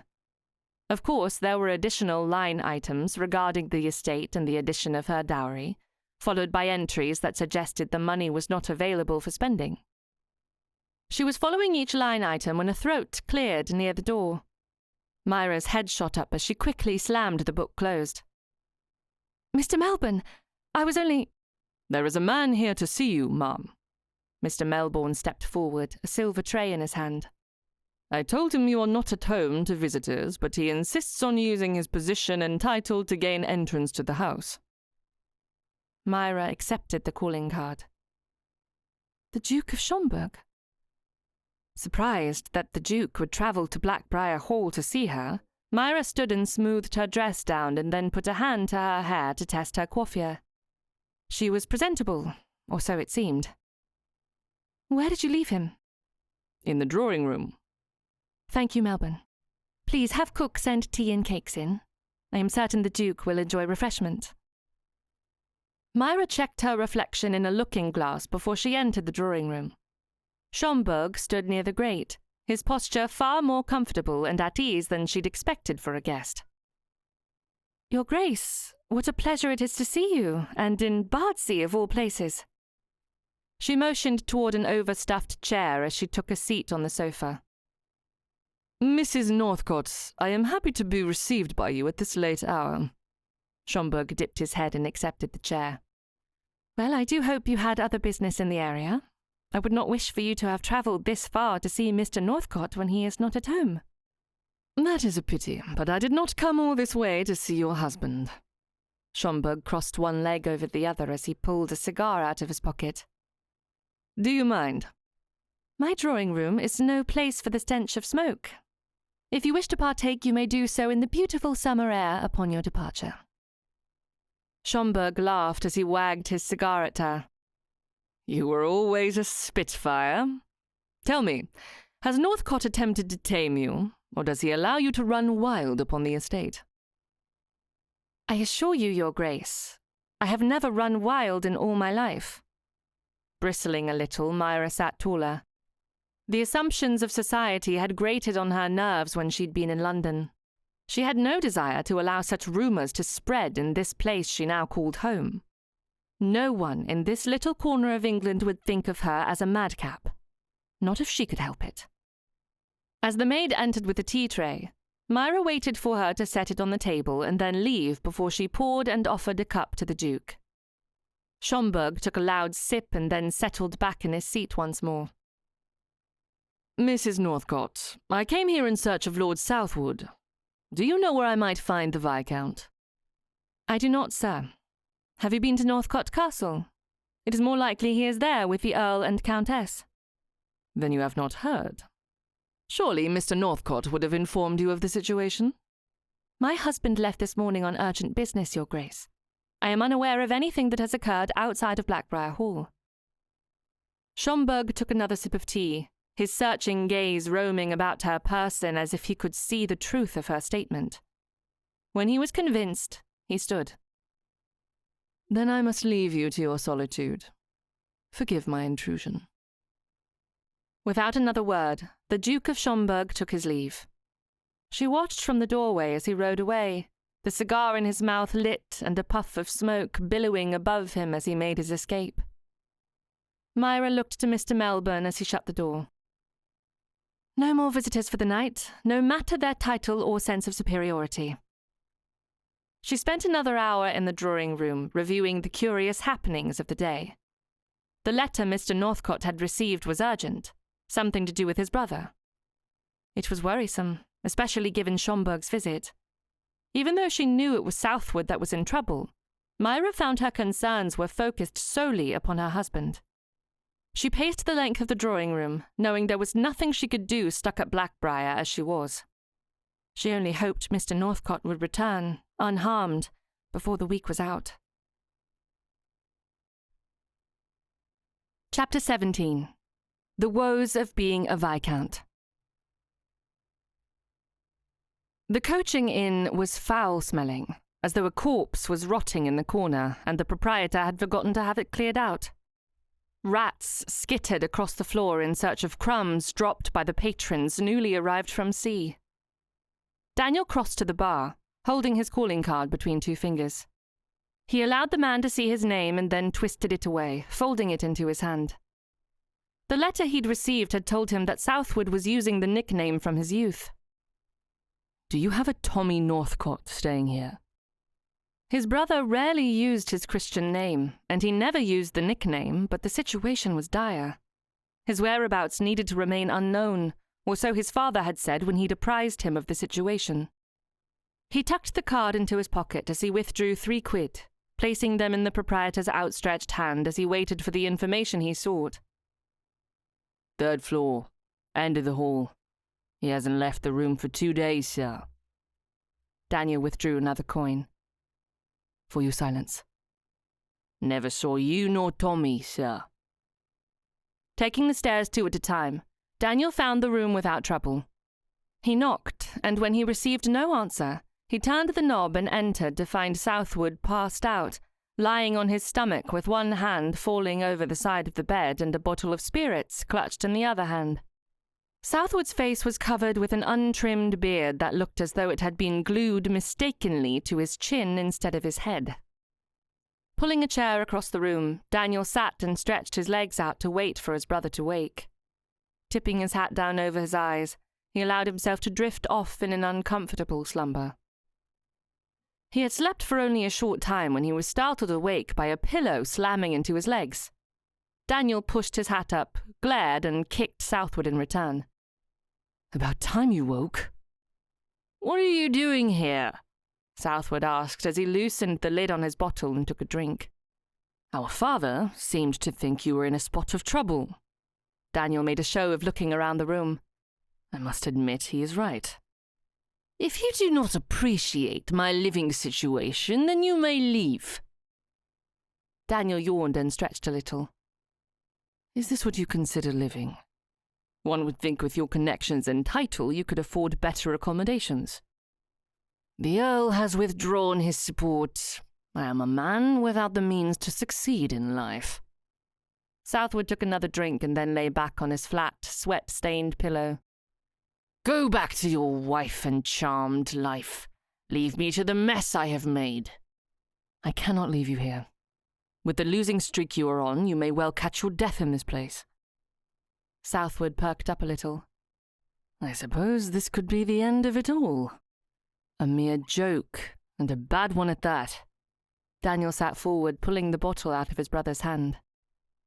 Things will be brighter once you are home at Northcote Castle. I cannot go home. You can, and you will. I have a carriage waiting to take you to our parents. He decided not to add that the Earl planned to lock Southwood in his bedchamber until he was free from the crippling addictions of gambling and drink. That information would only prove to enrage his brother. They will find me at the castle. Who? Daniel pulled his brother from the bed, forcing him to stand in front of the looking-glass. Southwood stumbled away, back to the bed. Schomberg, Dresden, Powell, Cartwell. Those are the men to whom I am most indebted. Southwood held to the bedpost, his gaze haunted as his legs shook. Undeterred, Daniel poured water into the basin, determined to see his brother clean and shaved. How large a sum? I have lost everything. Worse yet, to rid myself of debt I have stolen from our parents. When the Earl discovers I have sold heirlooms from 3 different estates, he will toss me out on my backside. Our father is aware of your underhanded dealings. He has not yet tried to disinherit you. As far as you and I know. Come now, pull yourself together. You cannot very well see our mother looking as you do. Mother? Southwood looked as though the Countess were lurking in the corner. His voice broke as he turned back to Daniel. She's not here. Tell me she will not see me in this place. I have spared her the knowledge of your current whereabouts. Now, allow me to help you shave and dress. Before this day is through, you shall be home and safely hidden away at Northcote Castle. They waited until nightfall to sneak out of the coaching inn to the carriage waiting by the entrance. Southwood covered his head with a black cloak, disguising himself in case Schomberg had sent his men to discover his whereabouts. Once they were safely on the road, Daniel allowed himself to relax. He considered the money he'd received for the painting months previously. He'd sold that piece to help his brother, and if the sum was right, he would gladly help Southwood out of this mess, as long as his brother promised never to gamble again. What sum do you owe? It is impolite of you to ask. Southwood smirked, his expression far more playful than the situation warranted. This is not a game, Southwood. Keep your money, brother. I do not want your pity. Southwood sat forward and tapped Daniel on the leg. Where is your wife? Will she also be at Northcote Castle? Blackbriar Hall. I do not want her anywhere near your issues. Southwood sat back, folding his arms and crossing his ankles as he stretched out. You worry that if she is near me, she will not think of you? A fair assumption, given she loved me. Daniel laid his head back against the plush cushion. This is how you repay my generosity. You wish to wound my pride. It is only a bit of fun, Daniel. Although if you had not stolen her away, I would not be in this predicament. Daniel sat forward, frustration coiling in his chest like a serpent ready to strike. The accusation stung, his defense already poised on his tongue. Then he caught the glint of amusement in Southwood's eyes. It hit him like a blow, the same infuriating smirk his brother had worn in their youth whenever he wanted to provoke a reaction. There was a time when Daniel would have risen to the challenge, rushed to explain and belittle himself before the jeers could deepen. But not now. He had learned to defend himself against his brother, learned to respond in a far better way than half-hearted, self-deprecating apologies. He sat back slowly, his eyes narrowing with controlled indifference. It is nice to know your talent for baseless accusations has not faded with age, he said, voice smooth as silk. Then you have no apologies to give? I did not steal her. Daniel yawned, tired of Southwood's little game. He had yet to tell anyone of his mother's involvement in convincing the mystic to shackle his and Myra's hands, and he certainly didn't trust Southwood with the information. It was a bit of bad luck. For everyone involved. You were shackled with a wife, and I lost a fortune. Southwood laughed so hard Daniel was certain his brother had lost his senses. An examination of the event will prove that Miss Astley is the only one who came out a winner. She wanted a respectable man, and that is what she married. It pained Daniel to watch his brother lament over the situation, until he reminded himself that it wasn't the loss of a love he mourned. It was the loss of her dowry. Do you have any new prospects? I considered Miss Juliana Astley, but she is not as gullible as her sister. A woman shows you grace, and you determine her to be a simpleton. That must make you feel very clever. Daniel's fists clenched as he noticed that Southwood still smiled. Manipulating someone with more honor than you will ever have is not a triumph. Ignoring the chastisement, Southwood turned to look out the window. There is an American heiress rumoured to arrive in the autumn. Perhaps I shall have better luck with her. No brother to steal her away. Oh, and I have one more thing in my favour. She is seeking a title, not love. Then I wish you happiness. That is, if you succeed in the matter. Daniel closed his eyes, content in the knowledge that his brother was as much a scoundrel as he'd always been. There was no rebuke stern enough to convince Southwood of the error of his ways, and if a woman was seeking a title, then they might just be a perfect match. Upon their arrival at Northcote Castle, the Countess ran out of the house, embraced both her sons, and then stepped back to look at Southwood. Daniel kissed his mother on the cheek, then looked to his father.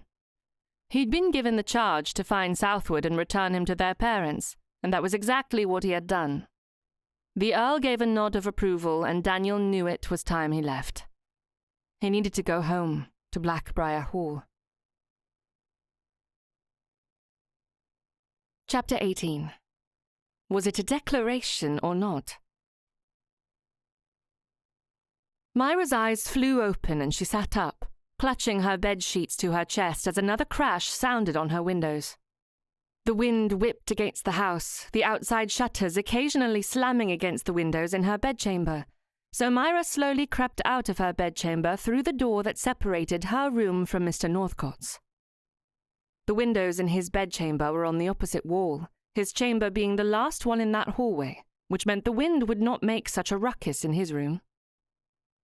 Her husband hadn't written since he'd left a few days previously. She couldn't write to him since he hadn't informed her of his destination, and so she had only his word that he would arrive home at the end of the week. Surely, if he knew of the dreadful windstorm that night, he would not fault her for infiltrating his bedchamber. Tiptoeing across the room, Myra nearly laughed at herself for the extreme measures she was taking to stay silent. There was no one to wake, and if there were, the wind would have done the job sufficiently. Sliding under the covers, Myra moved around until she was comfortable, scooting to the middle of the bed. As she closed her eyes, she took in a deep breath, loving the way Mr. Northcote's bedchamber smelled like he had bottled sunlight and citrus. It was no wonder his clothing always smelled like he had walked out of a lemon orchard. Her eyes were slowly drifting shut, the exhaustion of her day taking over, when her mind imagined movement next to her, surely a manifestation of her desire for a loving husband. Her eyes closed, and she fell into a fitful slumber as she imagined an arm wrapped around her, pulling her close. The morning sun filled the room, peeking through the bed hangings and hitting Myra's face as she yawned. She turned to lie on her back, the blankets heavy across her middle, and then she suddenly froze. It wasn't a blanket resting on her stomach. Myra's hand instantly went to her mouth to smother a scream as she realized it was an arm, a man's arm. A squeak much like a mouse's escaped her throat as she inhaled the scent of lemons. Only one man in the whole of England doused himself with citrus like he'd bathed in lemon custard. She turned her head slowly as a little snore escaped her bed partner. Mr. Northcote was lying next to her, sleeping, a smile on his face as though he was far more comfortable than she. She would have reprimanded him that very moment if she hadn't been the one who had snuck into his bed. She was the intruder, the one who had broken their truce. Slowly taking hold of his nightshirt, Myra attempted to lift his hand so she could silently slip out of the bed and escape his room before he woke to realize she was there. As she pulled on his sleeve, Mr. Northcote shifted. Sleepily, he wrapped his arm around her more tightly. Myra, your elbows are magnificent. My elbows? Myra whispered. There was no possible way he wasn't awake, but as she looked at him, his eyes remained closed and his breathing calm. There was no sign of mischief, just a man sleeping and holding her as though she were a pillow. You, sir, are the madcap, complimenting my joints in your sleep. With a delicate precision, she tried once more to remove his arm by pulling on his sleeve. She lifted and scooted, and then instead of dropping his arm onto the bed, she placed the pillow beneath him. As she breathed a deep sigh of relief, Mr. Northcote pulled the pillow toward him as he had done with her. "Tea," Myra whispered to herself as she smoothed down her plaited hair and tiptoed toward the door leading to her bedchamber. She was nearly to her escape when Mr. Northcote's deep voice stopped her feet from moving. "I love you, Myra." Her breath caught, stopping her retreat mid-stride. His words had been soft and raw and impossibly clear, nothing like what she would expect from a man waking after a night of travel. She turned slowly, heart thudding, expecting to meet his tired gaze, only to find he was still holding to the pillow and fast asleep. She stared at him, mind whirring. Was he in earnest? Was it simply a dream? A wish? Her shoulders, tight with anticipation, sagged with relief and something dangerously close to disappointment. A part of her wanted to wake him, to make him declare his feelings before he had time to dream of something else, but she couldn't move her feet forward. Instead, she blinked the errant tears gathering in her eyes away as she whispered, hoping he could hear her response as he dreamt.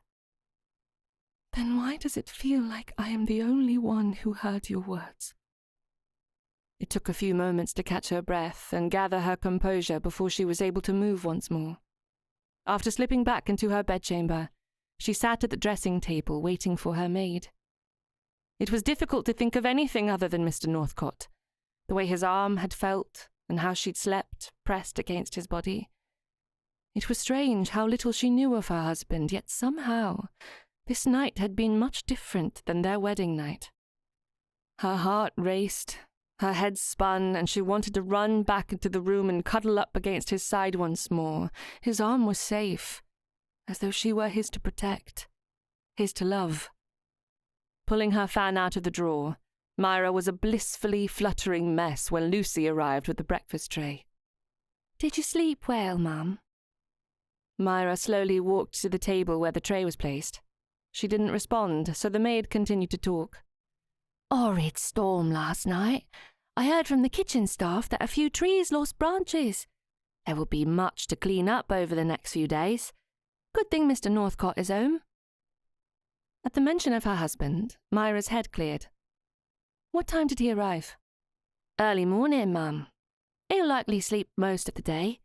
His eyes were practically closed as he stumbled into the house. Surprised the maids as they were opening the curtains for the day." Myra sat back, allowing Lucy to pour the tea.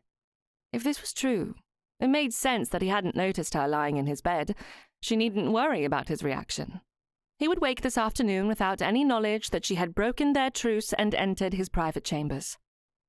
Even so, as she slowly sipped her tea, savouring the taste, she realized it would be impossible for her to look at her husband without thinking about his arm protectively holding her and his admission that he loved her. Cradling the teacup between her hands, Myra let the warmth seep into her fingers as her thoughts wandered back to the room adjoining hers. She hadn't allowed herself to consider love, not after the scandal that had bound her fate to Mr. Northcote's. Love was beautiful and meant for other women, not for her. And yet there was something achingly lovely about hearing those words, even if they'd been spoken in his sleep. A dream-born confession that had stirred a flutter of hope deep within, a feeling that seemed far too delicate and dangerous to entertain. She smiled softly, remembering the way his hair had fallen across his brow, the ease in his sleeping features, the way the words had seemed to settle naturally on his tongue as if they'd always belonged there. It was possible he would not remember the dream. He'd wake that afternoon and go about his day as usual, detesting her and the situation that had brought them together. But still, the thought of it pleased her more than it should have. She took another sip of tea, the taste suddenly sweeter, and allowed herself to wonder, just for a moment, what it might feel like to fall in love with her husband. Not out of duty or consequence or survival, but because she wanted to. Because, perhaps, she already was.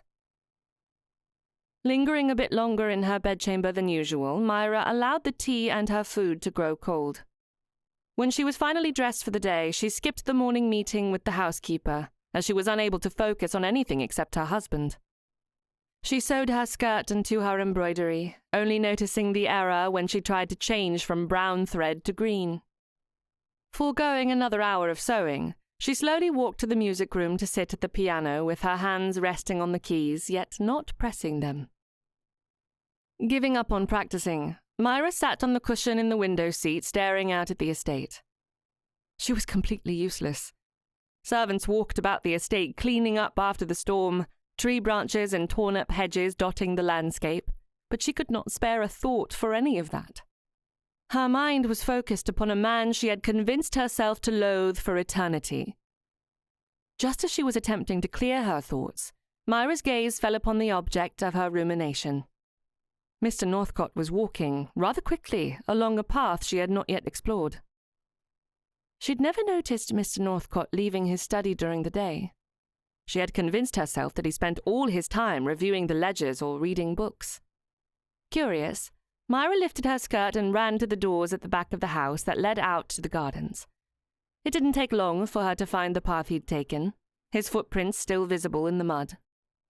Quickening her step, Myra followed behind him until she was certain she'd left the estate, and yet she still followed his footprints. Just when she was ready to turn back, she came upon a little building, much like a greenhouse, nestled on the cliff overlooking the sea. She approached slowly, realizing that there was no place for her to hide if Mr. Northcote exited the structure. With each step taking her closer, her excitement grew, the intrigue nearly bursting out of her chest as her heart pounded in her ears.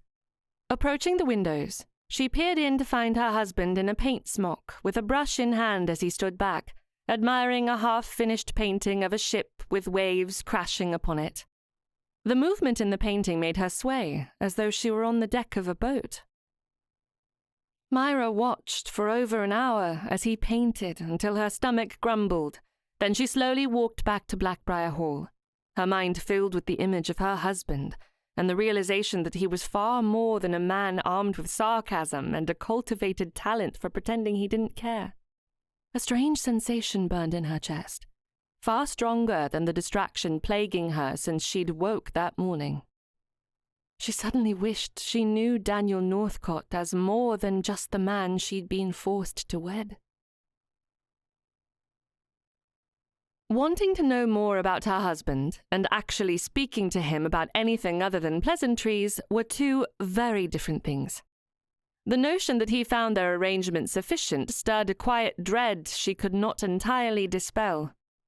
Over the following week, she went back to the silent arrangement between them, wishing she had the courage to ask him about the letter he'd received and his business trip. But she chose to stay silent. By the start of the new week, Myra was beside herself as they continued in silence. The excitement that had brewed inside her slowly faded each time her husband looked past her, the words he'd said while in a dream-filled state, not even a whisper between them. Realizing it had simply been a confession of circumstance, she'd gone back to her routine of speaking with the housekeeper each morning, sewing for a few hours, and then practicing the pianoforte. Myra was practicing a difficult passage in a concerto when the door to the music room crept open. Her fingers stalled on the ivory keys as she met the butler's gaze. He looked around, then frowned. "Lady Hastings is in the morning room," Melbourne said. Myra stood, her hand hitting the keys and causing a cacophony of notes to blare from the instrument. "Have you informed Mr. Northcote?" "No, ma'am. Lady Hastings has requested to meet with you, not her son." She patted down the front of her dress, her stomach fluttering as she considered what it would be like to see her husband's mother after all that had occurred the last time they'd met. The memory of her marriage was likely as unpleasant for the Countess as it was for her. "Thank you, Melbourne. I shall go directly."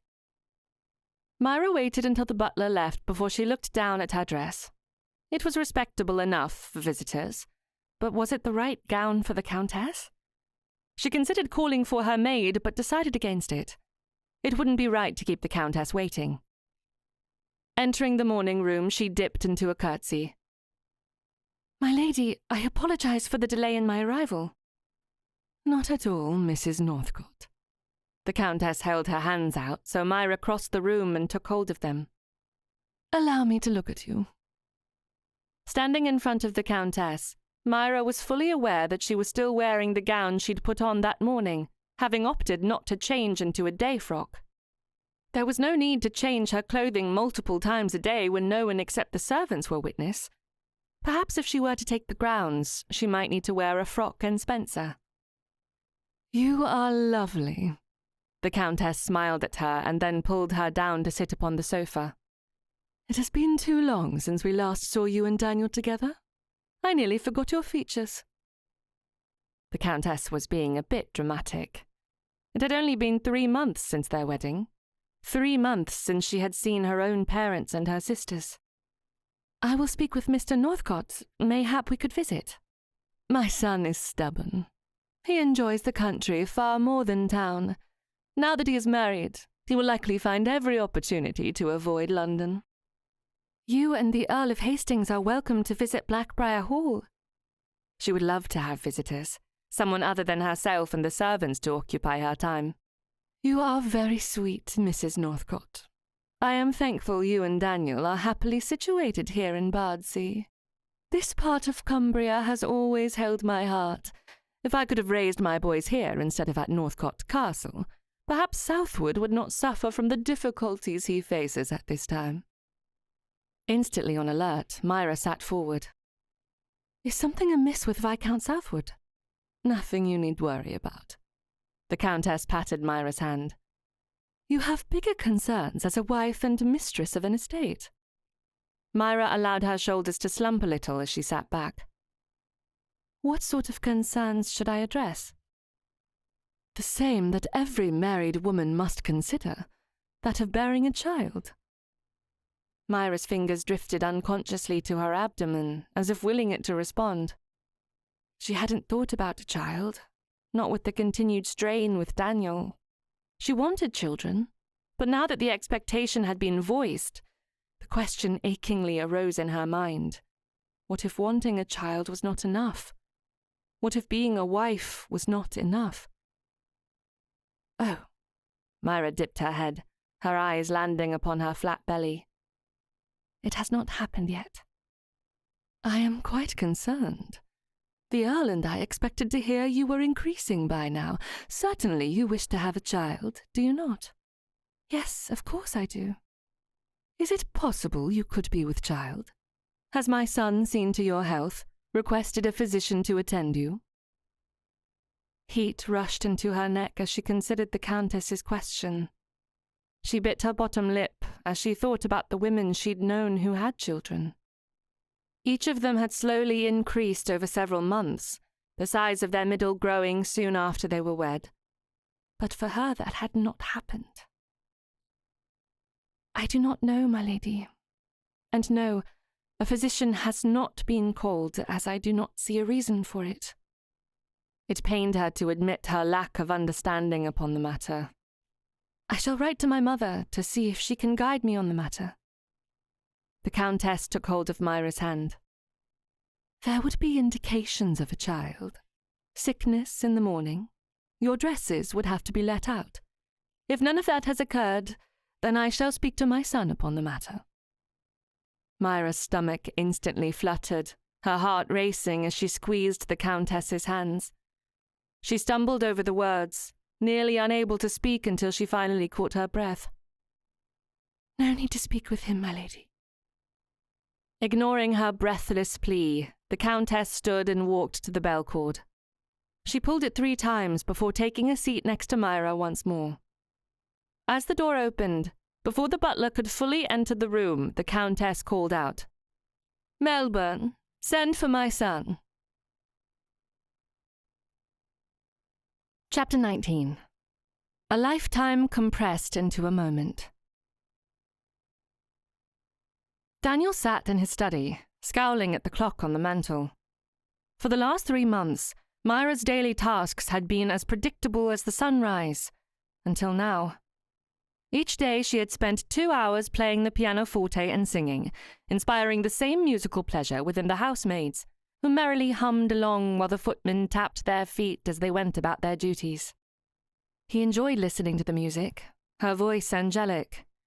The foolish part of him wanted to sprint down the hallway to discover if something was amiss, but he wouldn't behave so irrationally. It was possible she'd simply decided upon another task for the day. He'd seen her embroidery that morning. The tangled mess of thread could occupy a year of time if she'd dedicate her hours to completing her sewing project. The sensible part of him, the side that didn't want to show her how greatly she affected his every thought, decided to sit in the study, hands clenched on the edge of the desk as he willed the piano to start making noise once more. The argument with himself ended as a knock sounded on the door. Melbourne entered, one foot stepping over the threshold but not fully entering the room. "Sir, your presence is required in the morning room." "Have we a guest?" The tension of moments before instantly dissipated, the strain in his shoulders relieved as he realized there was nothing amiss. Myra was simply entertaining a guest, most likely the vicar and his wife, or her aunt and Uncle Kingsley. "The Countess of Hastings is in residence." Daniel stood so quickly the chair crashed to the floor behind him. "When did my mother arrive?" "She and Mrs. Northcote have been visiting. They have ordered tea." Tea? No harm could come from ordering tea. Even so, he didn't linger in the study. He marched dutifully down the hall to the morning room to discover the reason his mother would have travelled out to Cumbria when she had a wayward son to rehabilitate and more than enough social engagements to keep her occupied. "Mother," Daniel said as he entered the morning room. He kissed her cheek and then dipped his head to Myra. He hadn't seen his wife since supper the previous night, taking care to avoid her at all hours of the day that didn't include a meal. "Is father here as well?" "The Earl is still in London. I am alone on this journey." Daniel narrowed his eyes at his mother. "How very adventurous of you. And dangerous. There are highwaymen between Cumbria and London. Are you not concerned for your safety?" "I had a large complement of servants with me. No need to fret, my dear." Settling into an armchair across from the women, Daniel kept his focus upon his mother, not daring to look at Myra for fear she would see his desire to be near her. The last thing he wanted to do was frighten his wife. She would likely leave for her aunt and uncle's home, never to return, if she realized the depth of his love. "To what do we owe the pleasure of your visit?" The Countess didn't answer his question as the door opened, permitting a maid with a tray laden with tea and cakes. Once the maid was gone, Myra sat forward and poured the tea, her movements as trained and thoughtful to rival even those of a countess. Daniel looked to his mother, waiting for her to respond. "I shall not mince words, Daniel. I came for 2 reasons. First, your brother's situation has only worsened." "Not surprising." "Southwood and Hastings are at odds. Your brother's actions are unforgivable, yet he is the heir." "What has he done now?"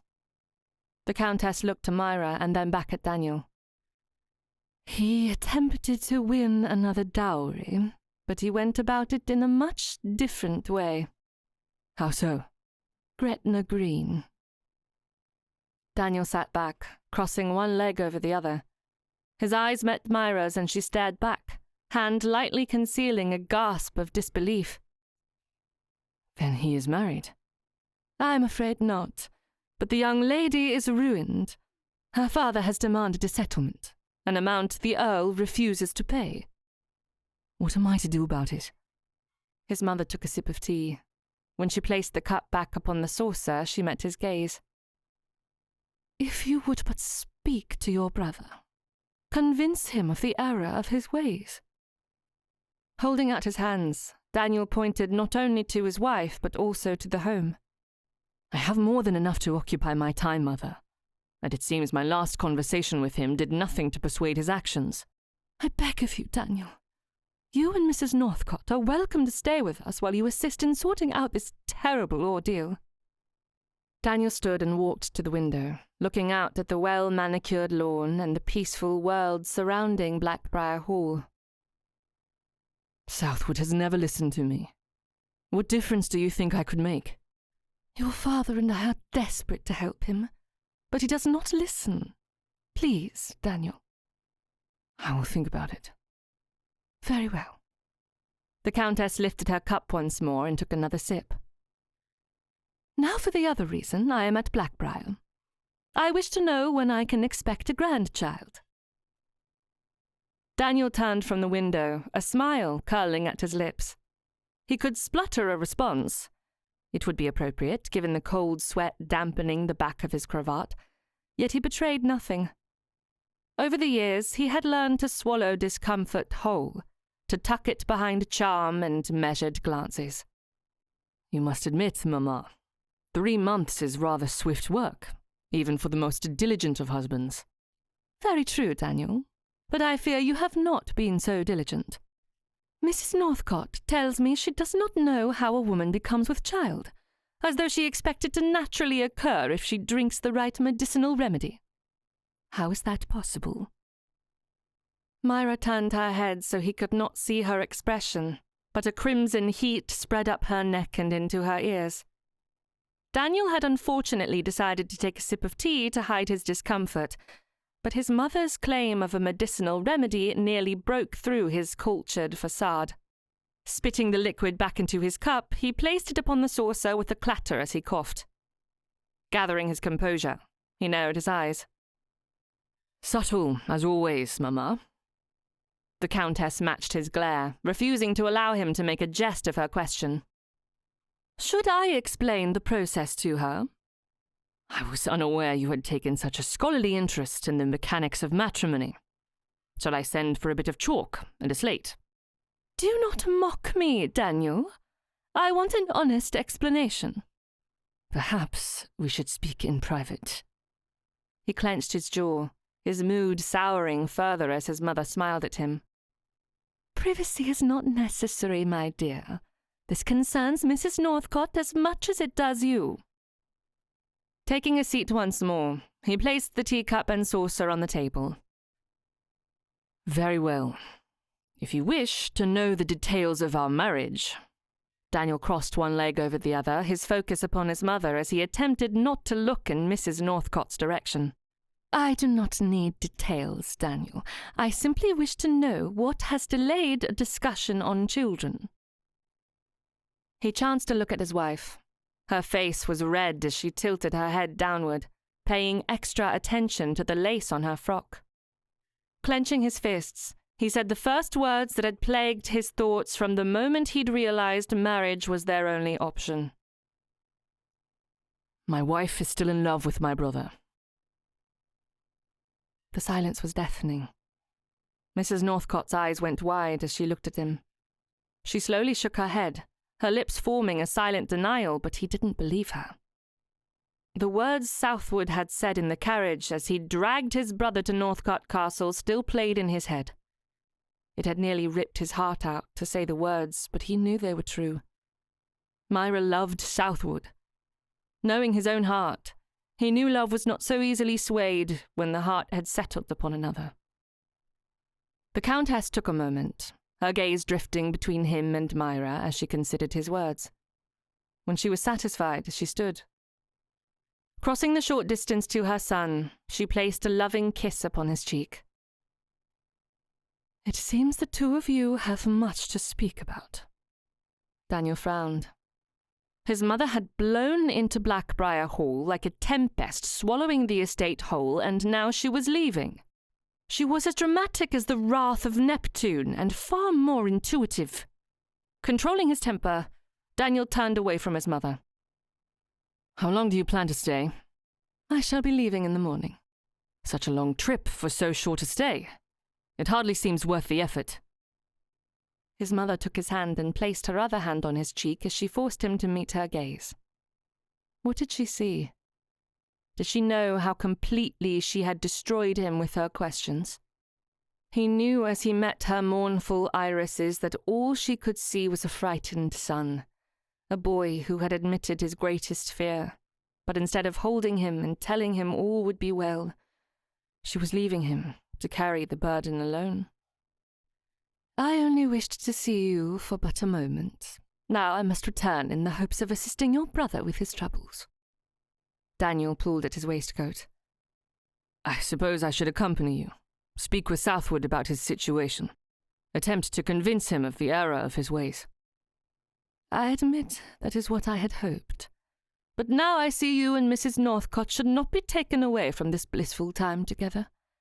It will not be long before society decides to invade your privacy. As a newly married couple, you should not be disturbed just yet." "Mamma." Daniel only wished to reason with her. He stood and walked with her toward the door. Now that she had found the source of trouble within his own life, she couldn't abandon him. She would never do that to Southwood. "Have you no words of wisdom?" The Countess leaned forward and whispered so softly even he had a difficulty hearing. "You are perfectly capable of wooing your wife. I suggest you begin." When she pulled away, Daniel placed a hand on her elbow, keeping her close. In that moment he felt as he had in his youth the first time he'd gone to a ball and had been tasked the duty of asking a young lady for a dance. He'd been nervous, but with his mother's guidance he'd done admirably. With the same softness, he tilted his head to the side, fighting the gruffness that had entered his voice as his eyes watered. "What if she refuses me?" His mother didn't answer. She simply patted his cheek, then quit the room, leaving him standing across the room from his wife. Daniel's eyes fell upon Myra. In the moments he and his mother had spoken, she'd crossed from the sofa to the window. She stood, her hands clenching the laced drapery as she stared out at the beautiful morning. Her breath was steady, practiced, as though she too didn't want to give an indication of how this conversation had affected her sensibilities. He had two options. He could leave to find solace in his art studio, far enough away to avoid the inevitability of this conversation, or he could address the topic his mother had so boldly brought to the surface. Daniel Northcote was not a coward. Crossing to the hearth, he rested one hand against the carved mantelpiece, the other clenched at his side. 1,000 words pressed against the back of his throat as he considered what he should and should not say. Each word he attempted to speak seemed too much for the moment, too dangerous for this little world they had so comfortably fallen into. But was it comfortable? The silence between them was thick with all the things they needed to say, but neither one was willing to be the first to speak. He waited, the large grandfather clock ticking away each second, until he knew he must say something. He slowly unclenched his fist and pressed his hand to his stomach, as if doing battle with the tea now staging a rebellion inside him. "If you wish," he said with careful politeness, "I shall leave and allow you the peace of brooding in solitude." Mrs. Northcote turned to face him, her eyes already glistening with tears that spilled over in silent betrayal. "How could you shame me so?" she asked, her voice trembling. "And in front of your mother, no less." "Did I speak a falsehood?" he replied mildly, though his jaw was set far too tightly for true serenity. She turned away, hugging her arms around herself as though to hold her dignity in place. "I am not now, nor do I believe I ever truly was in love with Lord Southwood." "Ah," Daniel said, folding his arms. "Yet you wished to marry him." Curious logic. When she turned again, the tears were gone, burned away by the fire now sparking in her gaze. "I was swept up in what I thought was love. He said precisely what I wished to hear. A charmer with the morals of a coxcomb, as my father would say." Daniel arched a brow. "A scoundrel, then?" "A masterful one," she said crisply. "But I now know the measure of Lord Southwood. I should never have been happy with him." He studied her, the curious way she hadn't turned away from him after such a courageous confession causing a semblance of hope to shoot up like a small flower taking root. "And what of me?" She blinked, confusion crossing her lovely features. "Pardon?"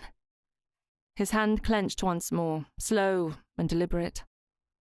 "What is your opinion of me, Mrs. Northcote?" Her chin lifted, defiant despite the flush rising to her cheeks. "You have done nothing to endear yourself to me, Mr. Northcote. I think Her tone turned ice-cold as though a gust of wind was blowing in from the ocean. Absolutely nothing of you.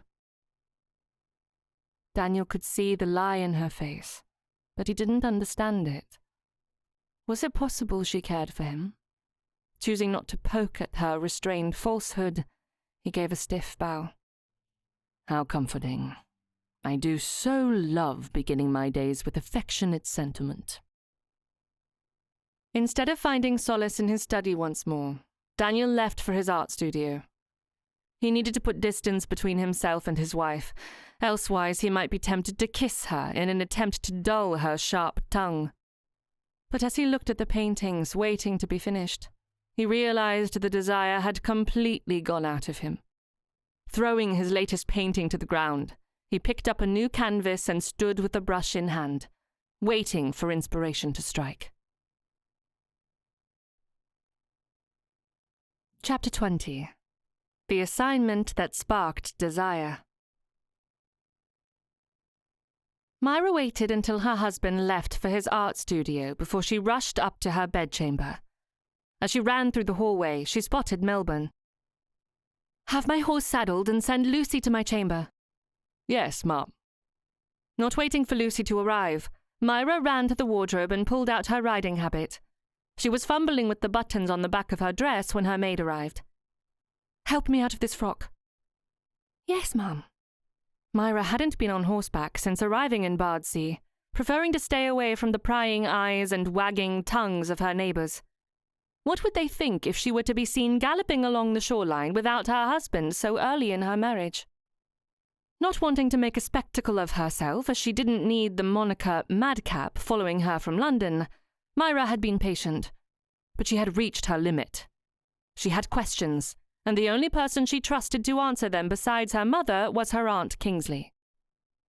When she was dressed, Myra left Blackbriar without informing anyone of her destination. Her husband cared little for her, leaving her alone day after day, hardly looking at her. She couldn't bear the shame of her cold and shallow marriage any longer. Myra rode hard, pressing the horse to go as fast as he could while keeping her balance upon the side saddle.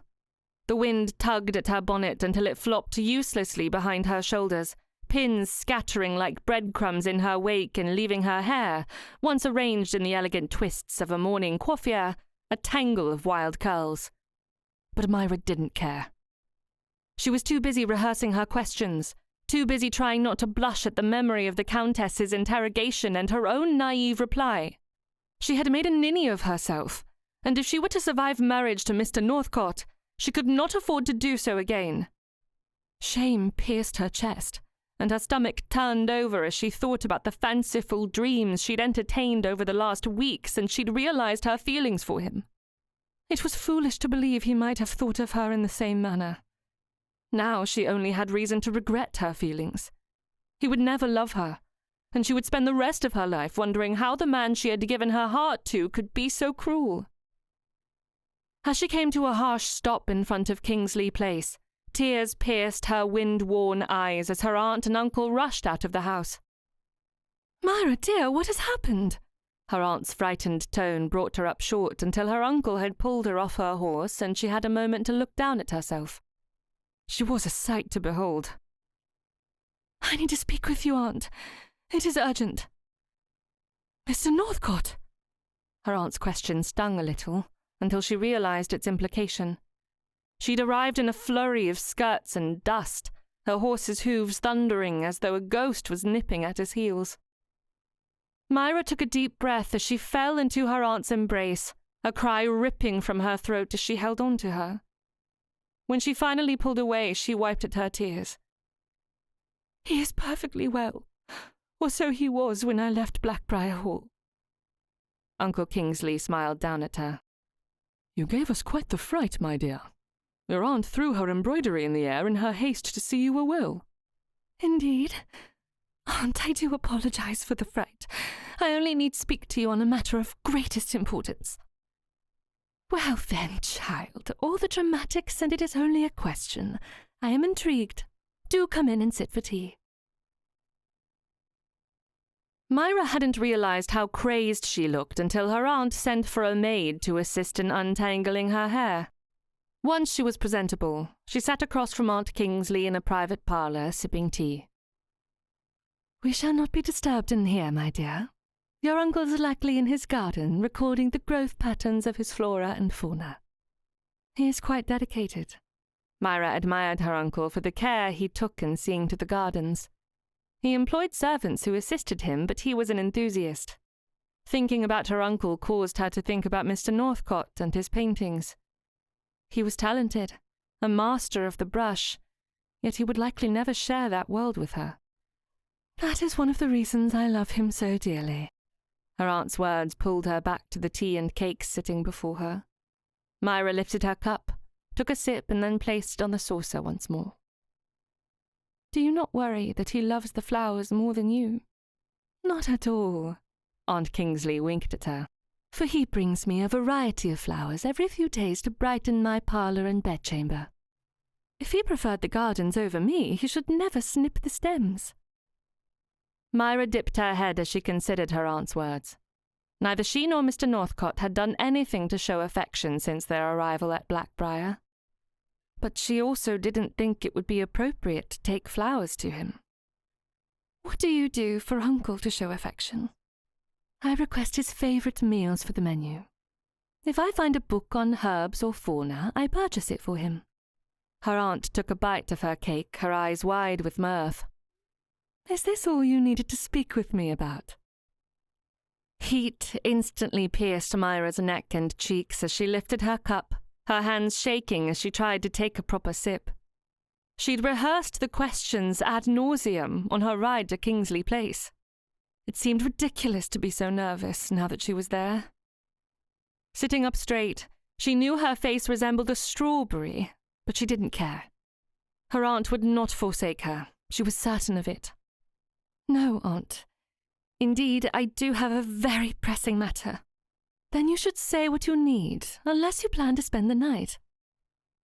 Myra laughed, a hysterical sound escaping as she considered the gossip that would rain down upon Blackbriar if anyone discovered she had slept at Kingsley Place without her husband so soon after her marriage. Calming herself, she shook her head. "No, I shall return home as soon as my inquiries are satisfied." "Out with it, child. What was so important you nearly caused your uncle and me an apoplexy?" Myra let out a slow breath, her shoulders only slightly deflating as she sat stiffly across from her aunt. For a moment she wondered if she should have stayed at Blackbriar and found a book upon the subject, for the library was extensive, and there was likely a book on childbearing. Now that she was there, it hardly seemed right to leave her aunt in suspense. Therefore she found the words. "The Countess of Hastings is concerned that I am not yet with child." Her aunt leaned forward and took Myra's hand. "What does she wish you to do? Write to the Almighty and request he hasten the matter?" Myra's lips twitched as she met her aunt's concerned gaze. Perhaps God will make an exception for a countess. Her aunt squeezed her hand more tightly. "Your uncle and I were fortunate to have children, but it was not immediate. It took many years for me to find myself in the motherly way. Be patient, my dear." "I cannot help but wonder if I am not doing enough." She took a deep breath as she looked into her aunt's kindly face. "Perhaps there is something I should be doing, but I am unaware." Aunt Kingsley looked over the table and then poured more tea into Myra's cup. "If heirs could be produced on demand, the ton would be overrun with dukes and debutantes. As it is, these matters come naturally with an affectionate relationship." "Perhaps that is the issue. Mr. Northcote and I have very little affection between us. Should I request he spend more time in the drawing-room with me after supper?" "Dearest, I do not understand what you are asking."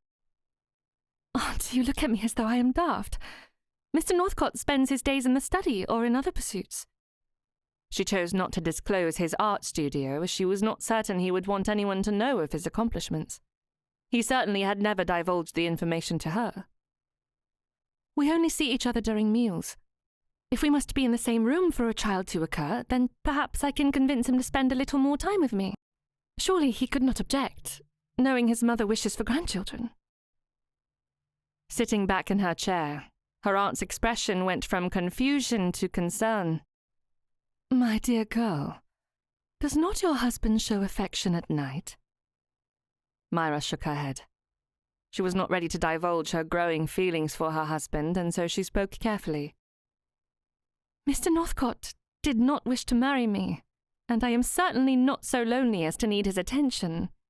We eat meals together, and that is all.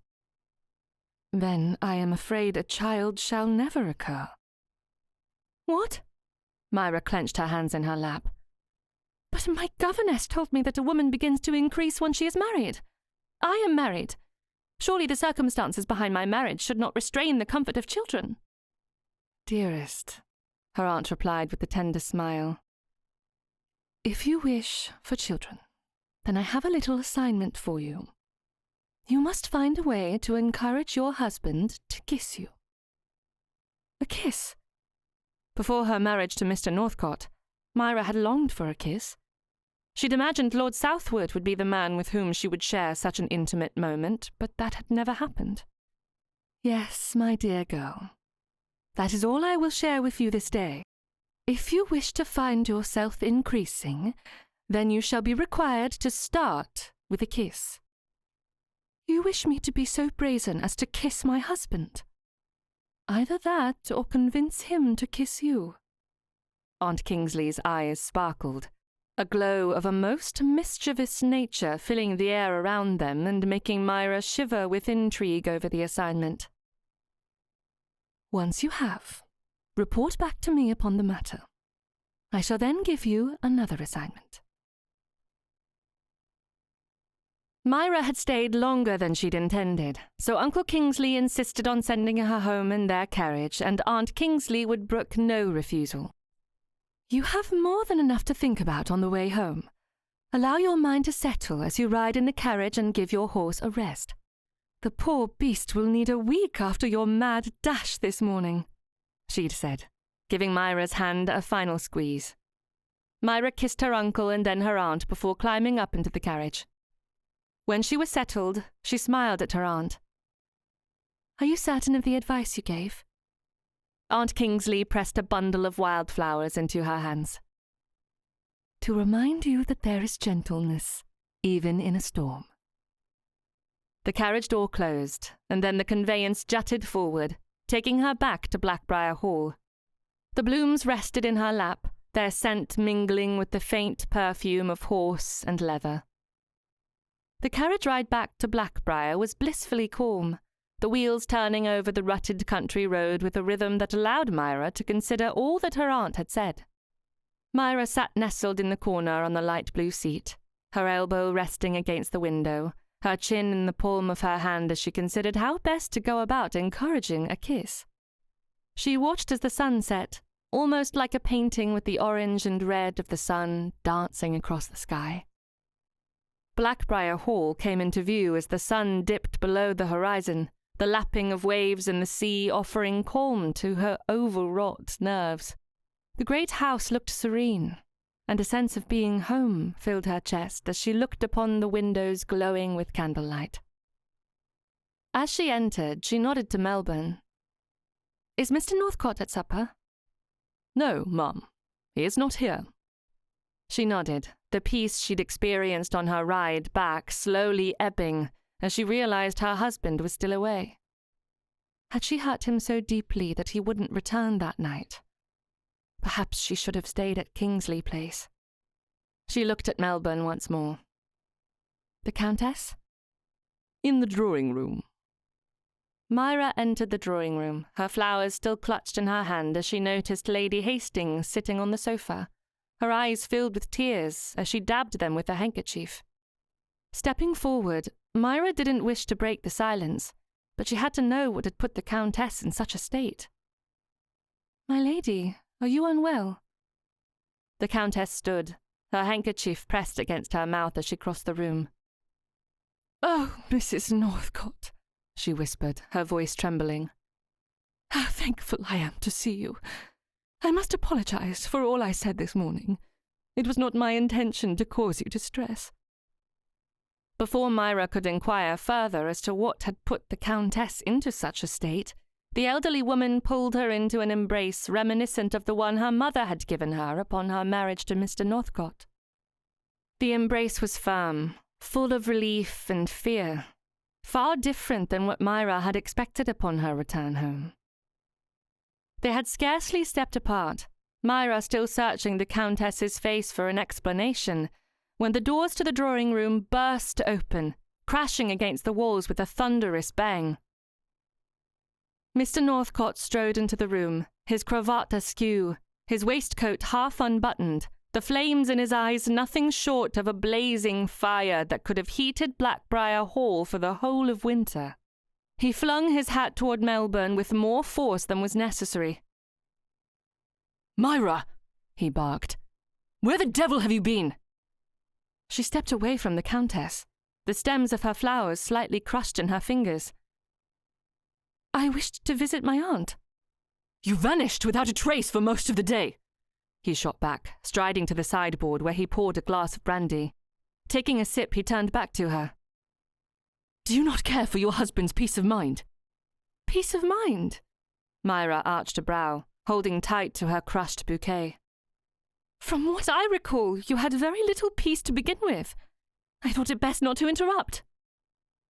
Lady Hastings hovered behind her, looking helplessly between them. "I rode to Kingsley Place," Myra continued, "which, I might add, is a perfectly acceptable distance for visiting one's relations." Mr. Northcote's jaw ticked, a vein pulsating near his cheek. "You left no note, no word, no explanation. For all I knew, you'd flung yourself into the sea after our conversation this morning." "How flattering," she said crisply. "You assumed my absence could only mean tragedy. Not a simple visit to my aunt for advice, since neither of you seemed keen to provide answers to my questions." "Advice?" His brows rose. "On what precisely? How to ignore one's husband altogether? Or how to vex a man so completely he cannot think of anything else?" Myra stepped forward, cutting off her husband. "I sought counsel on how to remain in a marriage where one's husband accuses first and asks questions never." Mr. Northcote stared at her, his expression unreadable. "And did your aunt offer a solution?" "She recommended wildflowers," Myra replied, thrusting the bedraggled bouquet into his hands. She couldn't very well tell him the actual recommendation, leastwise not while he was so angry. What good would a kiss do in this situation? Mr. Northcote looked down at the bouquet now crumpled in his hands. A daisy hung limp, its head drooping as if it, too, had defended itself through the conversation. He let out a breath, low and strained. "You rode all the way to Kingsley Place alone?" His voice had softened, barely above a whisper. "I needed advice," she said, her tone still guarded, but her anger abating. "And I needed someone who wouldn't look at me as though I were a fool for not knowing how certain things occur." He flinched and took another drink. "That was not my intention." "You failed miserably." Silence stretched between them, thick and uneasy. Lady Hastings cleared her throat. "Well," she said lightly, "as you two appear to be less inclined to kill each other, I shall see about supper." She watched as Mr. Northcote turned the bouquet slowly in his hands. His tone softened. "I imagined all manner of calamity," he admitted. "A broken neck from riding, a runaway carriage trampling you, a note left behind that I missed. My wife so distraught that she'd prefer to meet her maker than spend another moment with me." Myra slowly lifted her head to meet his gaze. The furrow between his brows wasn't just irritation or anger at her actions. He had been worried. "You were frightened," she said quietly. "I was concerned." Her lips curved just slightly. "It pains you to admit it." A sound, half exasperation, half amusement, escaped him. "You are vexing." Is it not enough that you have driven me to madness this night? She smiled, a bit of hope pumping through her veins as she matched his tone. And you are impossible. He stepped closer, still holding the flowers. Reaching out to her, he dropped the wilted bouquet to his side before placing one hand on her cheek, cupping her chin as he pulled her gaze toward him. Perhaps we might both try being slightly less of both. Myra hesitated. She reached for the bouquet, letting her fingers graze his as a flame caught hold and spread up her arm and into her chest. I suppose it would not hurt. He nodded. Indeed. They stood in silent agreement, a new and unspoken truce forming between them. The warmth in her chest gave her reason to hope, something to hold on to as he led her into supper. They hadn't shared a kiss. He hadn't even looked tempted to kiss her. But an inkling deep down told her that this night was something she could report back to her aunt. A touch on her cheek, a nearness that from any other man might have indicated desire, and perhaps that was exactly what it had been for Daniel Northcott. Chapter 21. How a Husband Contrived to Woo His Own Wife. Daniel sat in his study, his quill poised above the inkwell so that the dripping ink would land back where it had originated instead of leaking onto his walnut desk. He didn't need a mess while he gathered his thoughts that had not recovered since he'd seen Myra standing in the drawing room, safe, unharmed, and as blissfully sharp-tongued as he'd always known her to be. He hadn't slept, tossing and turning while he fought with the desire to go to her bedchamber to watch over her as she slept to reassure himself that she was still there. It calmed his racing heart just a bit to know she hadn't left him to go home to her family. Although he hadn't said it the night before, he had feared that she had thrown her hands in the air and given up on this marriage.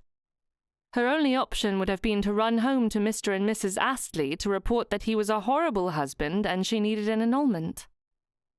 He wouldn't grant her an annulment, not for all the money in Mr. Astley's coffers. He couldn't pinpoint what it was that drew him to her, which was the source of his troubles that morning. Words refused to flow from his head into the quill and onto the parchment. The inspiration that had driven him to paint was gone. His mind was a muddled mess, and the world around him no longer held his interest. Myra was all he thought about. The beauty of her hair blowing in the wind, the way she looked as she sat at the pianoforte. He'd spent the last 3 months watching her, waiting for her to let down her guard and accept him as her husband, and yet it had all been for naught. His mother's intrusion the day before had destroyed everything. Placing the quill upon the blotter, Daniel buried his head in his hands. He hadn't had a clear thought since he'd first met Myra Astley, and he was certain never to have a moment's peace ever again, so flustered he was with her presence. His mind had been blocked since her silly little fan had flown across the ballroom and hit his chest. Ready to give up on accomplishing anything of worth that day, Daniel looked up as his mother stepped into the study. "The carriage is ready. Will you not wish me a safe journey?" "I was on my way to do so when you arrived, Mamma." He pushed up from the chair and stepped around the desk.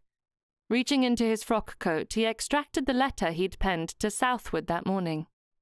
"I trust you will carry this letter to my brother." "Thank you for writing it." She tucked the folded parchment into her reticule.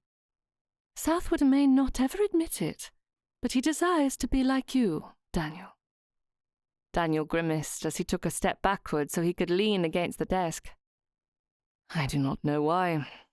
My life is anything but enviable." "You simply do not realize all you have." "It was a mistake, Mamma. The shackles, the decision to join Mrs. Northcott and me in a marriage. She will never forgive me for that day." "Then you have not told her that I am the one who arranged the affair?" "No. It seems rather pointless to provide a reason for her to dislike everyone in the family. Perhaps she will one day be thankful. He laughed, but only because it seemed completely absurd to think that any good would come of his marriage. If ever that day arrives, I shall give you all the credit. She stepped forward and took his hand. Indeed you shall. Now, escort me to my carriage so I may be on my way. I should like to see you back to London, ensure you are safe. You cannot leave Mrs. Northcote. Especially after yesterday, the poor dear is quite vulnerable, and you mustn't leave her in this state.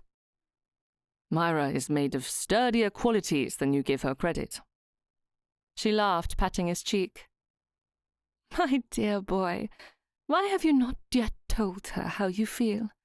You spend too much time avoiding your feelings instead of speaking them, pretending to be a man armed with only sarcasm and wit, when I know you to have the heart of a poet. She is not ready to hear what I wish to say. Then stop avoiding her. Walk with her. The shoreline is quite lovely this time of year.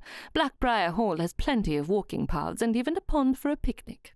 If you cannot express yourself in the drawing-room, then you must court your wife. For I vow to vex you with letters aplenty until I have a grandchild. Once you have one, what will you have to complain about? His mother stepped back as she pulled her gloves out of her reticule.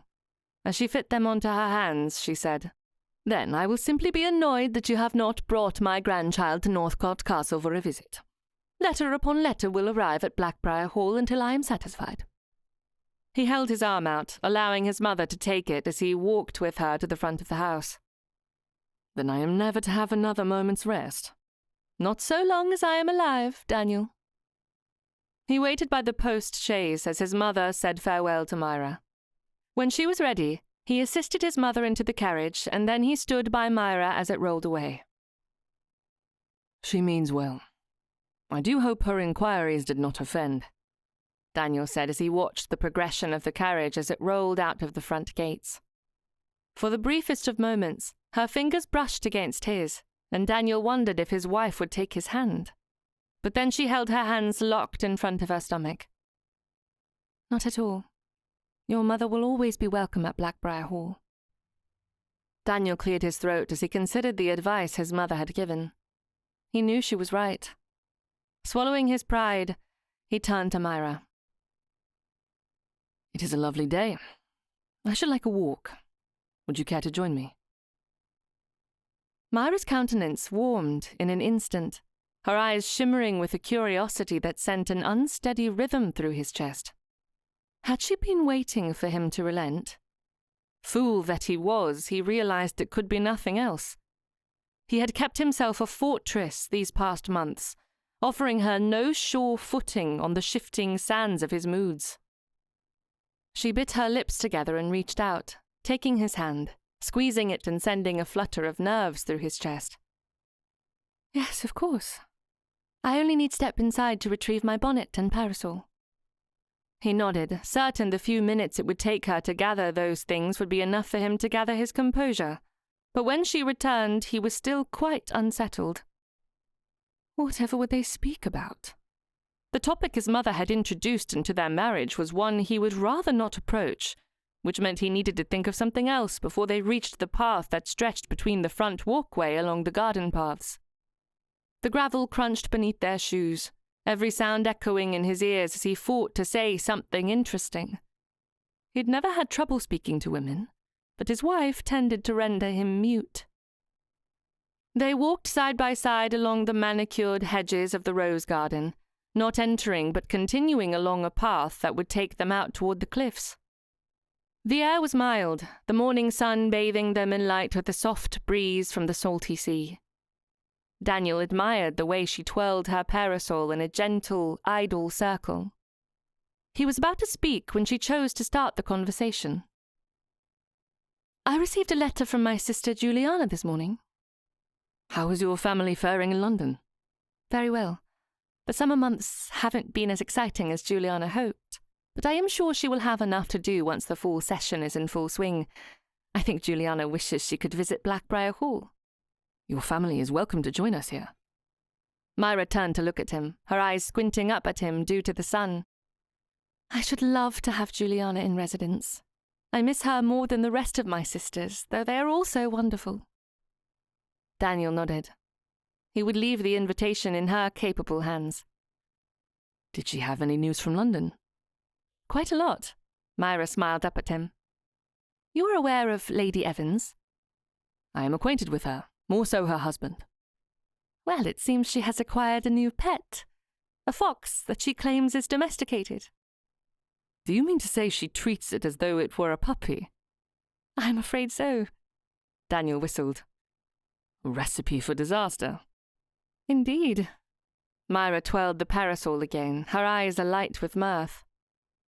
The poor creature has a lavender silk ribbon tied around its russet neck. Juliana said it is rather darling. Do not tell me she wishes to take a fox as a pet herself. No, especially since she is looking to find a husband. Lady Evans, on the other hand, is already married, as you well know, and has no compulsion to abide by decorum. Indeed, Daniel said, catching a hint of intrigue in Myra's words. He gave her a sidelong glance, exchanging a smile with her. Tell me, what trouble has this pet caused in London? Juliana claims that Lady Evans has trained the fox to growl at boors. Daniel arched a brow. Well then, the poor thing is likely hoarse after each social engagement, especially garden parties where everyone speaks of the weather and the state of the roads. She takes it to every gathering, even those at Almack's. The patronesses were quite beside themselves, especially when the dear little fox bit the Duke of Mullen's ankle. A laugh burst from Daniel's chest. He'd expected there would have been trouble, but to hear that the formidable Duke, a man feared by most within the ton, had been the recipient of such treatment, that in and of itself calmed the wild beating of his heart. Myra was not so frightening, not when her eyes were soft and alight with mirth. I have no doubt he demanded the fox be sent away. Myra giggled, and then she reached out, placing her hand on his arm. Lady Evans ran across the assembly hall, waving her hands in the air as she shouted, "Oh dear, he does get peckish after a lively waltz." Stop! This very moment I beg of you to stop! Daniel cried out as he wrapped one hand around his middle. He hadn't laughed so hard ever. It took a moment for him to recover before he could ask his most pressing question. Whatever did Mullen do? I am uncertain. Although Juliana claims the whole of society has declared the fox is welcome at each engagement, and the Duke of Mullen may leave town whenever he sees fit.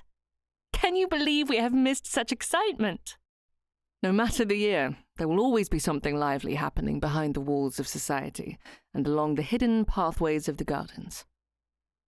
Daniel stopped walking and turned to look at his wife, wondering if she would rather be in London than at Blackbriar with him. Do you miss society? Not at all, Mr. Northcote. She reached out again, placing her hand on his arm once more. I find Blackbriar Hall to be the perfect home. I do not regret the time we have here, and perhaps now that we are on speaking terms, we may find a bit of intrigue within the walls of our own home. His breath caught in his throat as he considered her words. It sounded as though she was as willing to leave the past few months behind them as he was.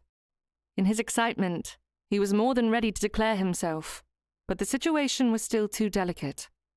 This accord they were discovering was far too new, and so he would have to exercise patience. I could not agree more, Mrs. Northcote. Although we shall not find anything as exciting as a fox challenging a duke's rightful place in society this far north. An infamous fox indeed. A cheeky little scamp. He met her gaze, wishing he dared to touch her face once more, exactly as he had the night before, but it was too soon. Instead, after they had stood in silence for a few moments, staring into each other's eyes, they continued walking along the cliff, engaged in light conversation. When they returned to the house, Daniel went to his study once more while Myra retired to the music room. As she sang, her voice sounded different, a clarity he hadn't heard before, a happiness she'd not communicated in the past, now flowed through the halls of Blackbriar, brightening passageways as though the rays of the sun were flowing in through every window. Daniel picked up his quill, staring at the blank sheet of parchment in his notebook for only a second before the words began flowing from his mind onto the page. I wed thee, bound by law and name, not knowing love could bloom so fair, yet now I burn beneath thy flame, ensnared by grace and gilded stare. My heart is thine, my soul laid bare. He placed the quill upon the blotter once more, rereading the words that had escaped his heart. They weren't perfect, but he had never considered himself a poet. They were real, raw, exactly how he felt about his wife. He reviewed the words once more and decided that one day he might share what he had written with the woman who had inspired him. Chapter 22. A kiss is surely on the horizon. Sunday service was the 1 hour a week Myra mingled with the world beyond Blackbriar's gates. There had been a time when the loneliness gnawed at her, but now, with Mr. Northcote speaking to her as though she were more than a distant obligation, she found the quiet quite tolerable, peaceful even. She stood beside her husband, her arm resting on his as the late summer sun cast golden streaks across the gravelled churchyard.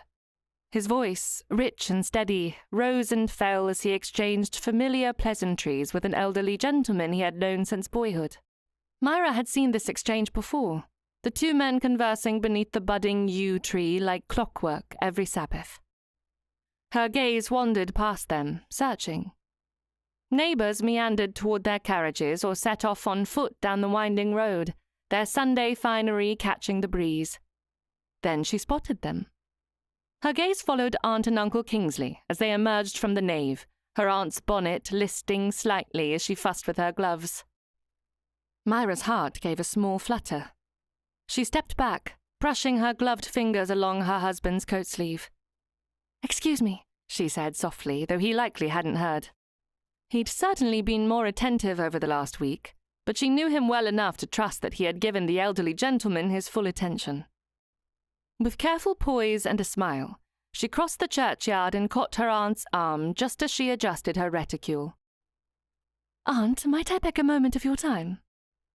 "Of course, my dear," her aunt said with that knowing glint that made Myra nervous.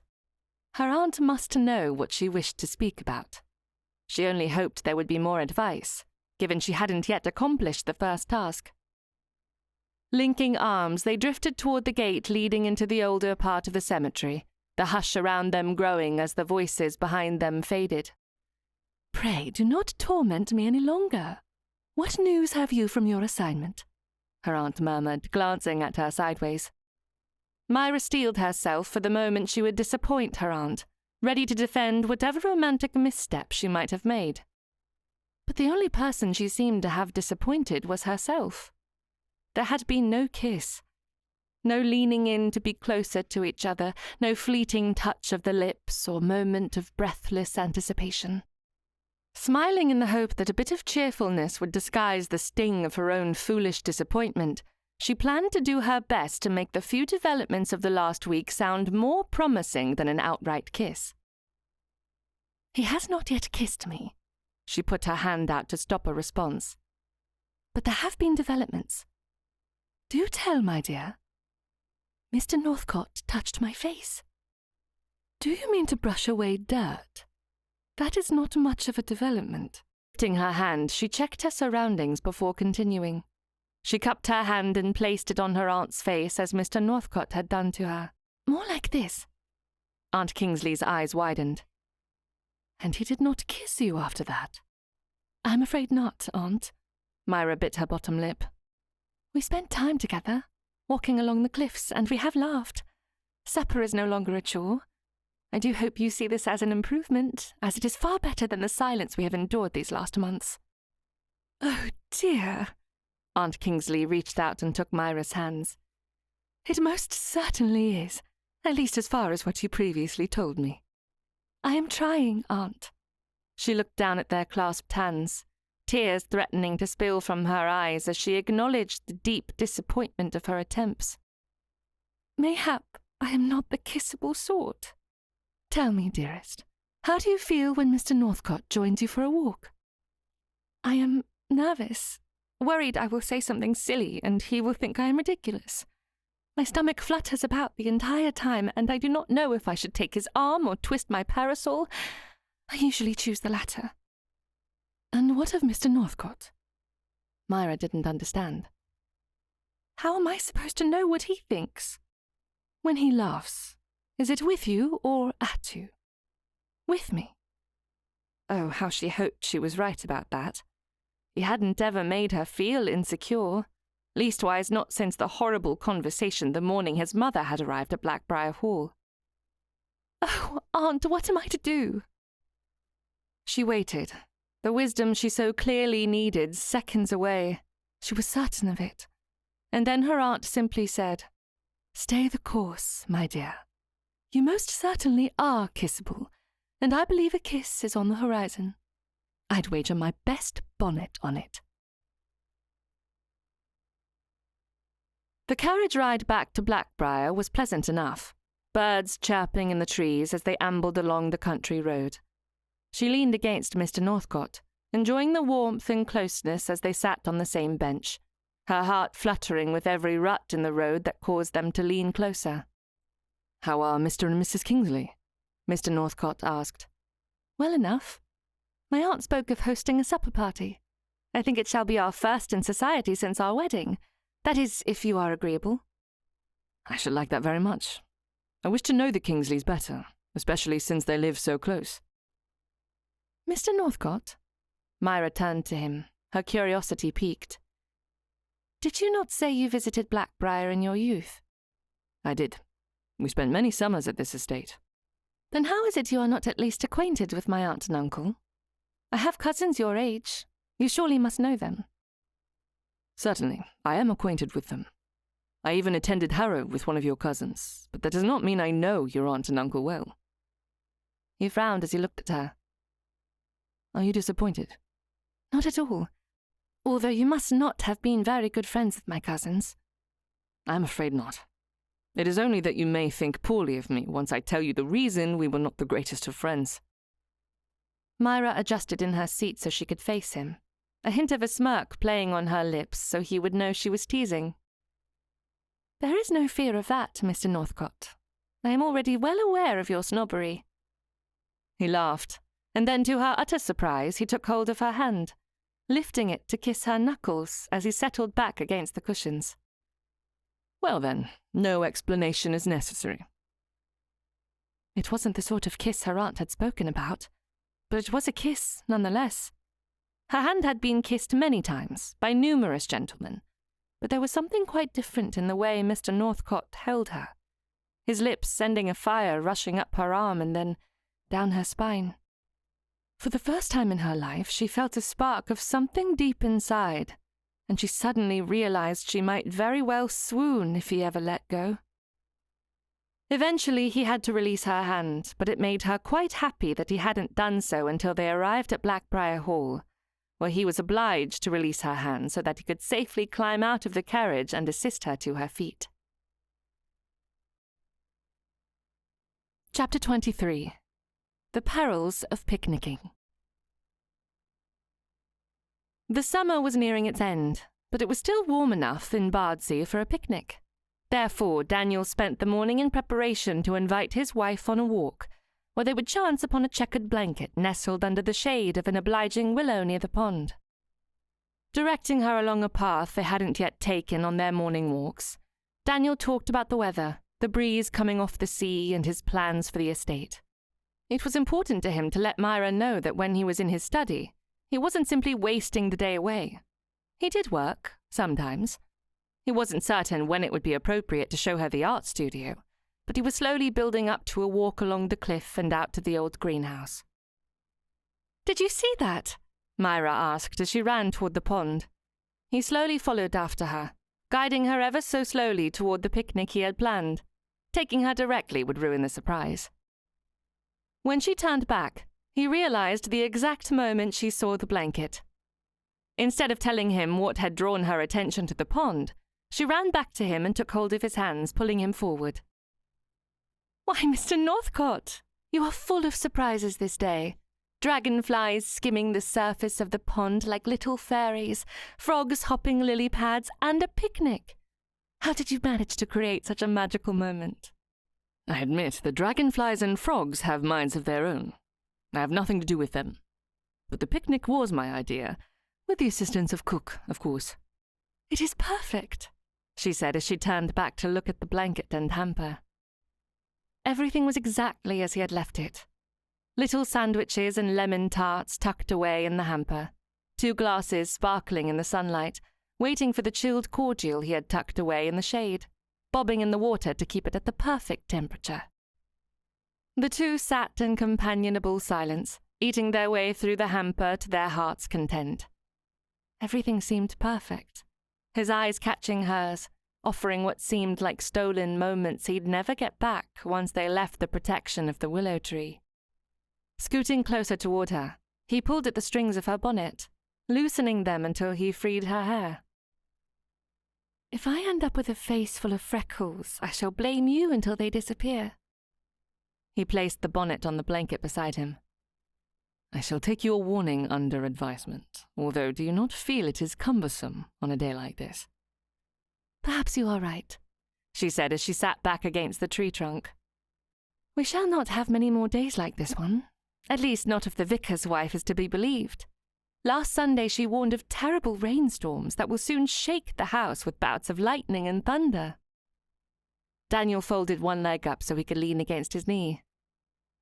"A bit dramatic, though I shall allow you to form your own opinion upon the matter." They smiled at each other, neither of them speaking as they gazed into each other's eyes. His fingers brushed against hers, a feather-light touch that sent warmth pulsating through his hand up to his chest. He was at peace, a feeling that had long been missing in his life. As though Mother Nature needed to prove the vicar's wife correct in her grim predictions, the wind stirred to life, a swirl of leaves and dust skittering through their peaceful picnic. Myra gasped as her bonnet lifted from the blanket and danced away on the breeze like an elegant lady in flight. But the bonnet did not drop back to the blanket. Instead, it flew out of their reach toward the pond with a swiftness that allowed it to land primly on the water's edge. "My bonnet!" she cried, rising from the blanket. "I shall retrieve it," Daniel said as he jumped to his feet, determined to catch the bonnet before it took flight once more and landed in the water. He was nearly to the bonnet when he heard Myra's laughter floating on the wind. Peering over his shoulder, he bent over in laughter as he saw Myra hurrying after him, her skirts gathered in one hand as she attempted to match his pace. He turned back toward his quarry, Myra chasing him as he chased the wind and the bonnet. Daniel reached it first, crouching low to retrieve the bonnet by its ribbons, but just as his fingers inched toward the purple silk ribbons, something caught his eye. He paused, shifting only slightly to find a goose watching his every move. It was not a charming sort of goose, not the storybook variety with a pink ribbon tied around its neck. Instead, the goose was the matriarch of the pond, settled atop her nest like a queen upon her throne, her beady eyes narrowing in offense. Determined to retrieve the bonnet, Daniel leaned down ever so slowly, trying not to startle Mother Goose. Yet the slightest movement had the goose lifting from her nest. Since she hadn't left her perch, Daniel continued his steady pace, his fingers barely touching the ribbons, backside aloft for both his wife and the goose to view. He had nearly grabbed the ribbon to pull the bonnet to safety when he saw movement out of the corner of his eye that made his hair stand on end. Myra's laughter was closer than it had been seconds before, followed by the rustle of her dress and slippers in the grass. But Daniel's focus was upon the goose as its expression shifted from affronted to fury, her wings spreading as she took flight. Forgetting the bonnet, he turned and pulled Myra into his arms, protectively pulling her down to the grass near the edge of the pond. He was certain they would escape the goose if they didn't move, But he found he was wrong when it let out a battle cry so ferocious it startled Myra into a shriek. Daniel turned back to the monstrous goose to find wings flapping, beak gaping like the jaws of Hades as it launched across the distance, flying at him with the fury of an angry goddess. Feathers blurred the sunlight, and suddenly the world around him vanished beneath the white flapping fury as a beak pecked his head. Daniel staggered backward, fighting against the rabid bird, but his attempts failed. Instead of freeing himself from the winged beast, he tripped, losing his balance and plunging into the pond with the goose still attached to his head.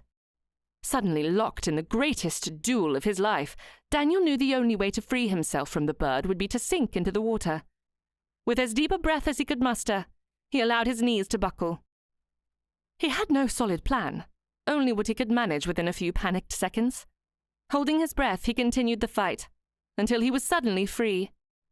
When the thrashing stopped, he allowed his head to break the water's surface so he could take a deep inhale of much-needed air. Slowly opening his eyes, he looked around to find the creature no longer there. He emerged to find the goose sitting upon its nest once more, majestically staring him down as though in challenge. His only thought in that moment was Myra. Searching the water's edge, he let out a sigh of relief as he found her curled up as he had left her, waiting for his return. Hair plastered to his head, he waded to the water's edge, a few feet away from where the goose sat, eyes watchful for another invasion. Stepping out of the water, he assisted Myra to her feet as they both scurried away from the winged fiend. "Are you—" Myra tried to compose herself, eyes shining with tears as she held to him. "Are you well?" He panted, and looking around was utterly scandalized to find that after all their efforts, the bonnet still lay upon the grass. In all the confusion, neither he nor Myra had remembered to retrieve it. Determined not to leave her bonnet to the goose, Daniel marched forward. "I shall be, once I have saved your covering from that He stopped himself. It would be highly inappropriate to say blasted in front of his wife. "Leave it," Myra cried. "You are injured, and we must get you to the house." She pulled him back toward their picnic and then gathered the blanket so she could wrap it around his shoulders. Although she was shorter than him, she kept a protective hold upon him, guiding him as though she wasn't certain he could find the way back to the house on his own. The tight hold of her arms was worth the effort. He may not have saved her bonnet, but she was hovering over him as though he would crumble to the dirt path without her support. Each gentle word she spoke was a boon to his heart. "What an awful beast," Myra crooned as she rubbed his arms to lend warmth. "Once we are home, I shall endeavour to warm you properly. I have no feathers, but I dare say I am softer." His voice shook as a gale of wind continued to blow around them. "Pray, tell my family I died bravely and with honour." Myra laughed, the cheerful sound blowing away far too quickly for his liking, and then she suddenly looked at him with a sincerity that spoke of her fears. "You were very brave, Mr. Northcott. I do not know what I shall do if the goose attempts another duel." He tried to be as serious as she had been, but could not help the laughter. "I nearly thought I would find a feathered glove thrown at my feet. Perhaps if we return to fetch your bonnet, we shall find the glove hiding near the ribbons." "Do not fear, husband. I shall choose you over the goose. No duel is necessary." By the time they reached his bedchamber, Daniel was shivering. He collapsed into the nearest chair while his wife took charge, all humour wiped away. "I need warm water. Fetch clean linens and prepare a bath. We need a fire in the grate before he catches his death." It was highly unlikely he would die from a dip in the pond, but he did not care to argue with Myra, not while she was focused upon him. Servants scurried about, obeying her every command. Under her brisk ministrations, Daniel sat in dazed silence, eyes half-lidded as weariness pulled at him. He hadn't imagined a goose could inflict such damage, but there he was, battered, bruised, and oddly humbled. His arms hung uselessly at his sides, aching as though he'd gone 3 rounds with a well-trained pugilist and lost spectacularly. When Myra returned with the cloth and a determined glint in her eye, he murmured, "Your bonnet?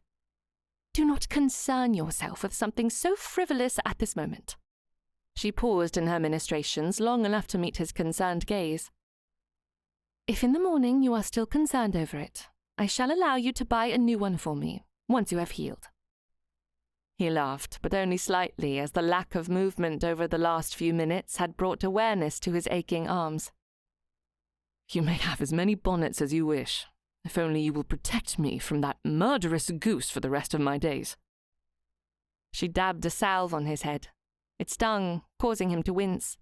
She blew on it, the tingling of her breath spreading down the side of his head. "Oh, it is not so bad, is it?" "Not terribly." "Good. Since you shall live, we will have to find a new spot for picnicking. I am quite disgruntled that our outing was shortened." He would have strolled out to the pond that very moment to find a new spot so he could spread a blanket for their supper, but a shiver ran through his body, one that even the fire could not calm. "Perhaps another day." "You cannot think I would wish you to find a spot today." Myra placed a bandage on his head before wrapping a longer one around it. "Your valet shall assist you out of these wet clothes and into a bath. Then you will spend the rest of the day in bed." Bed? Daniel loved the way she had taken charge, but there was no need for him to lie about as though he were an invalid. "I do not believe I stuttered."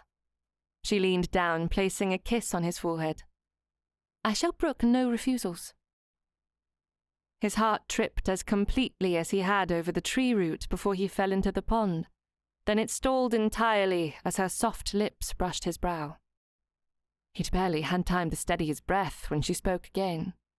Her voice was soft and different. "Daniel, do as I ask."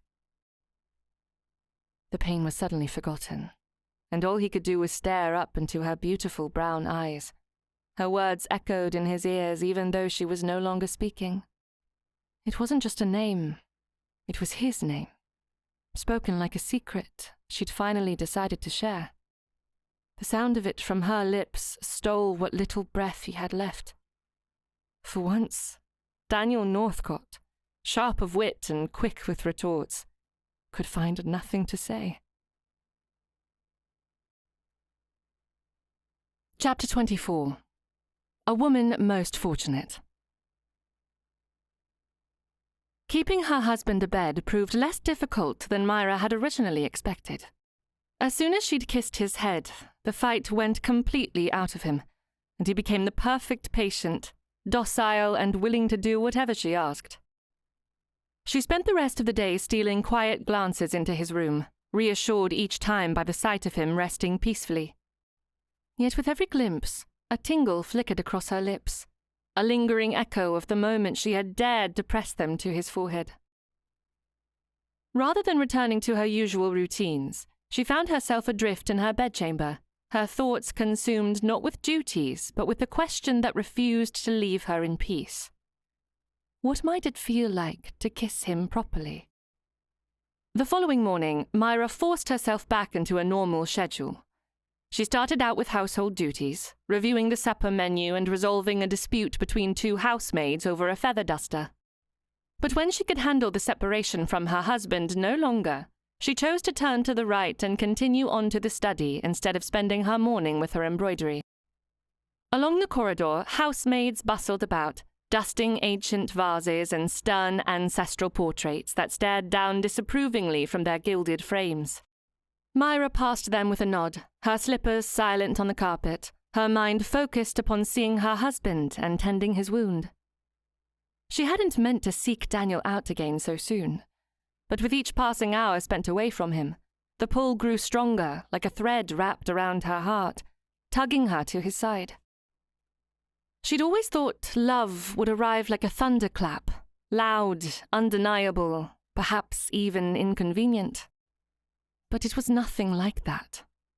Her heart had turned toward him, changing as she spent time with him, a warmth spreading through her chest with every stolen glance, brush of their hands and soft-spoken word. Somehow, he'd taken her heart captive, and she didn't want it back. If this was love, This ache to be near him, to see his smile, to brush her fingers along his hairline, to kiss his forehead. Then she hoped it never faded. Lightly knocking on the door, Myra didn't wait for permission. With the click of the doorknob, she pushed it open to find her husband sitting at his desk. She arched a brow and strode toward him, setting the basket of bandages down with a deliberate thud. "Can you not follow the simplest of requests? I believe I told you to stay abed." Daniel leaned forward, resting his elbows on the desk. "I took it under advisement, but your ministrations were enough to set me on a path to healing. I'm quite well, as you can see." "What of your injury?" She reached out, untying the bandage so she could clean the wound and apply a salve. "Surely one night was not enough to heal you." He winced as she pressed a wet towel against his wound. Reaching up, he ran his fingers along her arm, drawing imaginary circles from the top to the bottom that brought a smile to her lips. Goose pimples bubbled up on her arms, but she didn't allow her ministrations to suffer from the distraction. "Likely not, but I was absolutely restless." When she finished by tying the bandage off once more, she frowned right before she kissed his bruised and battered face. The dark circles around his eyes, black and blue with the hint of red, concerned her. She didn't have brothers, only sisters, and none of them had ever been in a fight with a goose. She simply didn't know what to do about his injuries, other than to provide the tender care she would have given to her sisters if they had been the patient. Myra kissed his right temple, determined to leave him in no doubt of her affections. "You could have said you were lonely." Daniel pulled her onto his lap and lifted his hand to touch her face. "I had not realized it until after you had left." The study grew quiet as she lifted her hand to brush an errant lock of hair that had dipped down over the bandage back into place. Her fingers lingered, the silky smooth texture of his dark brown hair drawing her closer. "Well," she said, her voice low, "you might simply ask me to stay." She'd expected another saucy comment from her husband, something that made it sound like she had barged into his bedchamber more than once the previous night, making herself a nuisance, but his eyes softened further, and instead of laughing or making light of the situation, Daniel coaxed her a little closer. His arms were warm, and a wave of pleasure rushed through her chest as he brushed his thumb across her lips. "Myra," he said, his voice husky but careful, as though any quick movements or loud sounds might break through the magic around them. She could have stood, said something pithy, and walked away with the basket of bandages, but she didn't. Instead, she shifted her chin slightly so she could meet his eyes. "Daniel?" He moved slowly, allowing her the opportunity to pull away, but she couldn't bring herself to do so. This was no longer about the assignment her aunt had given her. She'd fulfilled that when she'd kissed his forehead. This was about a desire growing inside her, the need to be near him, the hope that he wanted the same, to be with her. His hand trembled as he brushed his thumb along her cheek, as though he were surprised that she was still sitting on his leg. Myra's hand was still near his hairline, and she allowed her fingers to gently graze his scalp, bringing a smile to his face.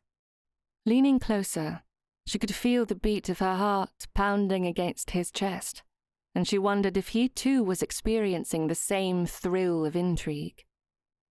Did he want her as much as she did him? Just as she was going to ask him to kiss her, Daniel leaned forward and claimed her lips with the same tenderness she'd shown when kissing his forehead. His lips were soft as they explored hers, comforting, almost hesitant, but most importantly, sincere.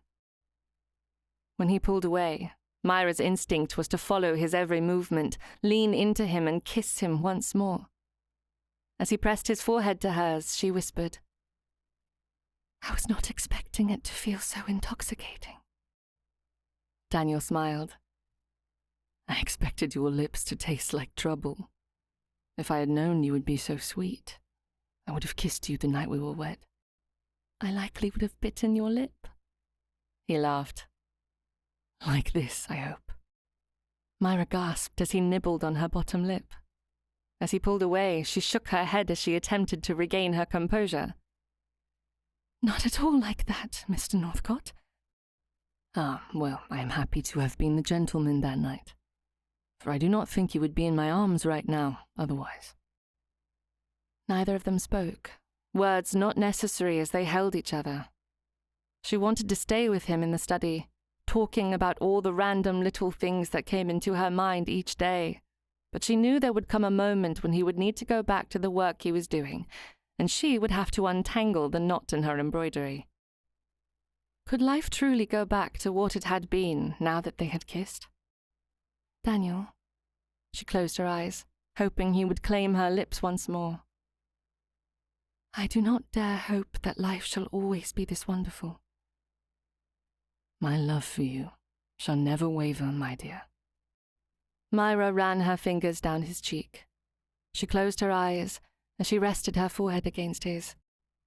Then I shall count myself the most fortunate of women, for my heart is wholly yours. He kissed her again, both savouring the moment, when the door to the study opened, breaking the reverie. Daniel, your butler claims you are not at home to visitors. Striding into the study, Lord Southwood took one look at Myra and then Daniel, raising a brow as he pointed a finger at them. A rooster caught in the hen house, I see. Myra stood, flustered, smoothing her dress down and then set about gathering the used bandages and replacing the lid on the salve before taking the basket and rushing toward the door. Before she left, she turned back to Daniel. I intend to visit my aunt today. Daniel followed her to the door. Allow me to send for the carriage. He didn't stay in the study with his brother. Instead, he followed her into the hall. Myra, by the time you arrive home, my brother will not be here. She touched his arm. I trust you will do what is best. Do be safe, my dear. I cannot bear to lose you. Not now. I shall return before supper. As Myra sat in Aunt Kingsley's personal parlour, the familiar porcelain tea set, adorned with delicate roses, sat precisely where it had during Myra's previous visit. The one stark difference was the air between them now shimmered with anticipation. She had a report to give. Myra perched on the edge of her chair, her gloves forgotten in her lap, her cheeks flushed and lips twitching with the kind of secret she could not contain. Aunt Kingsley poured tea with the same elegant grace she'd always shown, but this time her eyes sparkled with mirth. You look as though you have swallowed a scandal and cannot decide whether to regret it or savour it, she said as she stirred in a lump of sugar. What news is there from Blackbriar? We kissed. Her voice was breathless, as though she had ridden her horse with the speed of lightning instead of riding in the comfort of a carriage. The teacup halted mid-air, and her aunt laughed before taking a sip. You seem quite pleased with the outcome. It was perfect. Myra sank dreamily into the chair. She felt like she was floating as a smile permanently etched itself into her features. Until we were interrupted. A maid? Her aunt tisked in disappointment. You should talk to the staff about not entering closed doors. Or dare I say you should turn the lock next time. It was not the staff. Lord Southwood burst into the study as if Blackbriar was his inheritance and not Daniel's estate. It was quite vexing. Her aunt blinked, her eyes widening. Lord Southwood? Her teacup clinked against the saucer as she set it down with much more force than normal. What is that scoundrel doing in Bardsey? I am sure I do not know. But Mr. Northcott will take care of the situation and send him on his way. Her aunt was not satisfied with the answer, and Myra understood her reasonings. She stilled herself for the moment the question would be asked. Forgive my boldness, but did any of your old feelings rise to the surface when you saw him? Myra shook her head. Not a single one, Aunt. I know for certain that I never loved Lord Southwood. Daniel is so different from his brother. It makes me wonder if that fortune-teller was clairvoyant and not a charlatan. A very lucky charlatan. Aunt Kingsley said as she pressed the plate of lemon tarts upon Myra. She accepted a tart, slowly placing it on her plate before she took a deep breath. I wish for a new assignment. Oh dear, Aunt Kingsley laughed as she sat forward and placed a hand on Myra's arm. The need for coy glances and stolen kisses is no longer. Mr. Northcott knows you are amenable to his affections. He will be turning up in your bedchamber as steady as the tides. Myra placed a hand over her mouth. Aunt, however shall I prepare? Her aunt topped off both their teacups, slowly setting the pot down before she answered. Did your mother see to your wedding trousseau? Of course. Silk night rails. They are neatly folded in my wardrobe and far too pretty for bed. I do not know why she went to the expense, for it would be inappropriate to wear them elsewhere. You shall want to pick out your favourite and wear it tonight, my dear. Digging into her reticule, Myra found her fan. With a snap, it opened, and she set it to fluttering with all urgency as her aunt's advice replayed in her mind. Aunt, I shall forever be thankful for your guidance during this time. Chapter 25. The Truth About Family. What has your wife done to you? Your face looks as mottled as an overripe plum at the Covent Garden market. Southwood laughed as he poured himself a drink. Holding up the decanter, he looked expectantly at Daniel. Thirsty? A bit early in the morning, do you not think? Daniel entered the study, having just closed the carriage door behind his wife, more than a little disgruntled that his brother had interrupted the private moment with Myra. He eased onto the sofa with deliberate care, mindful of the fresh bruises littering his back and arms. The skirmish with the goose was a memory that would not soon be forgotten, as the pain radiated through his shoulders, a stark reminder of the attack. I have been awake all night, therefore it is rather late for me, more like an after-supper port. Southwood sat across from him. The last 3 months I have lamented my decision to leave Northcott Castle instead of attending the bazaar, knowing that I would have won her dowry. But looking at you, it seems I am quite the victor. Daniel smirked. She is rather sharp-tongued, but these bruises are not her responsibility. Oh? Then I suggest you find a man to teach you how to duck when engaging in fisticuffs. Certainly you have a reason for interrupting Mrs. Northcott and me. He crossed one leg over the other as he watched his brother down an entire glass of brandy. Southwood held the glass up as though he expected Daniel to play the good host, but he was sorely disappointed, frowning into the empty glass as Daniel stayed in his seat. I need to die, Daniel. My purpose in coming to Blackbriar Hall is to request your assistance in the matter. Must we start with dying? Mayhap I should refill your glass and order a light meal. Daniel stood, walked to the sideboard and poured a drink, carrying the decanter with him and filling Southwood's glass once more before he set it on the table. I am in earnest, Daniel. Daniel took a sip, then held the glass to his side as he swirled the contents. Allow me to check my schedule. I'm dreadfully overcommitted this week. Does next Wednesday work for you? Your wit is not appreciated. Well, he said, holding up his hands, tell me how we shall accomplish the task. Is it to be a pistol or a sword? Or, he sat forward a little, a bit of intrigue lacing his tone, the bloody bird that attacked me is likely still at the pond. No one would suspect a thing if you were to invade her territory. But while you are at it, please toss Mrs. Northcott's bonnet back. She should like to have it returned. Southwood smiled, a lack of enthusiasm in his features. You are in fine form, Daniel. It is not every day a man asks me to assist with his death. Forgive my excitement upon the matter. Have you worked out all the pithy comments, or do you have a few more to run through? Daniel sat back, considering the question. Only one more.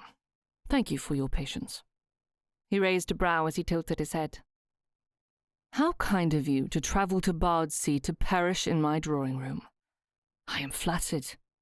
Shall we invite the neighbours for tea, so they can watch as you take your final breath? Very well, now that we are finished with that, Southwood said. He drank the contents of his glass once more before setting it upon the table. As you well know, our father is no longer willing to pay my debts. He has cut me off completely. I admit I am not surprised, though I am sorry, Southwood. Unfortunately, my creditors are aware of the Earl's decision, which means they have called in my loans. I am ruined. Surely you have investments you could pull from? I have done all I can. There was not enough to cover my debts. Not even the dowry of an American heiress could save me now. In truth, I am not so far gone that a generous dowry will not cover my debts, but the time it would take to get the money transferred into my coffers would leave me vulnerable. And now you come to me, requesting my assistance with your death. I am pleased. Although, why not request a loan to hold off your creditors until the American heiress's dowry is in your possession? Addiction is not so easily defeated, with or without a dowry in my pocket. For a heartbeat, Daniel could scarcely believe what he had heard. Yet when the truth settled, his heart swelled with a fierce pride. At last, his brother had spoken the words that might begin to set him free. Have you considered joining the military? Perhaps the discipline of serving your king will help you defeat the desire for dice and cards.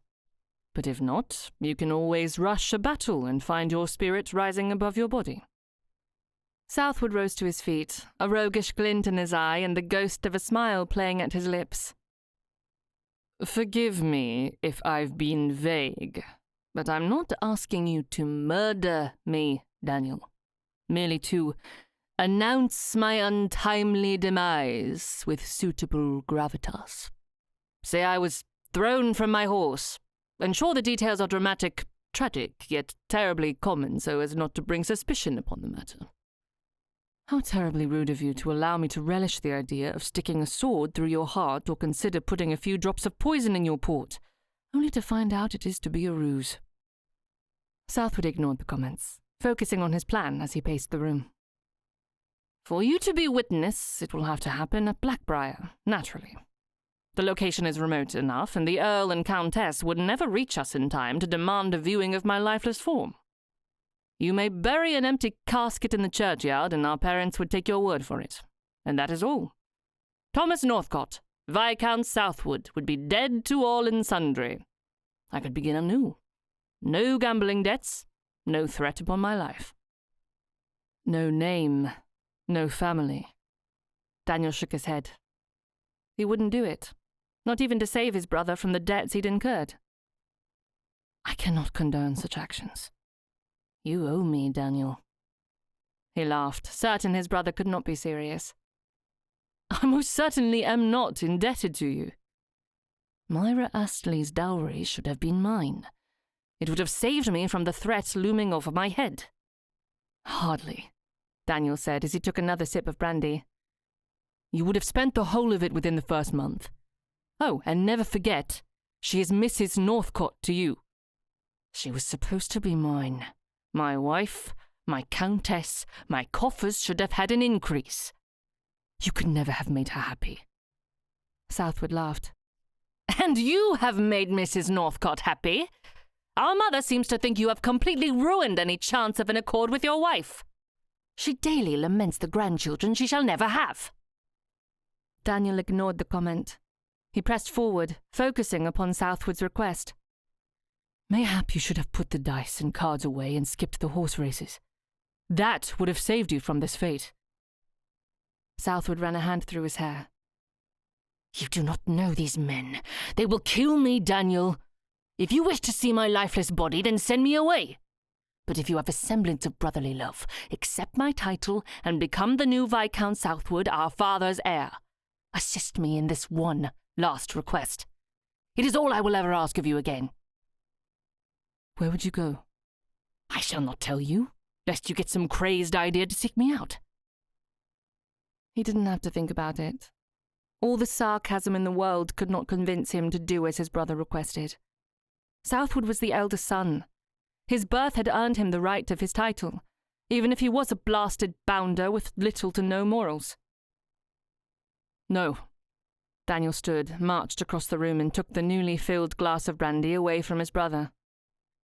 You will stay at Blackbriar, hidden away until you have overcome this addiction. No more liquor, no more gambling. You cannot save me, Daniel. Can't I? Daniel's voice rose as he narrowed his eyes at Southwood. That is all I have tried to do since we were young. Protect you, convince you to see the error of your ways. But you have merely proven my folly in the matter. I am lost to all good. Surely you know this. No, I do not!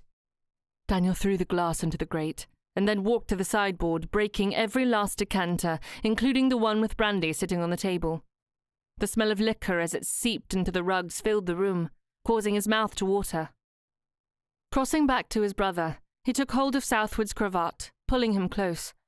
The pain in his arms and back were nothing in comparison to the panic gripping his heart.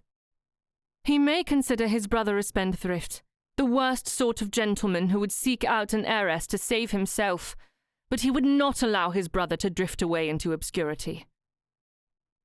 Then save yourself from a newly opened deck of cards and a spirited colt fresh from the paddock. Come to your senses, and fight for the life you wish to have. Southwood sighed, closing his eyes as he forced Daniel to release him. I have no fight left in me. He stumbled to the sofa, throwing himself upon it. Even our mother has washed her hands of my existence. She sent me away, her disappointment clear as she turned her back on me. No one can save me. Leaving, when you will only make your way to another table to build more debt, is not the answer. If I disappear once, I can do so again. Moving from one country to the next, racking up gambling debts wherever you go? That is not a life, Southwood.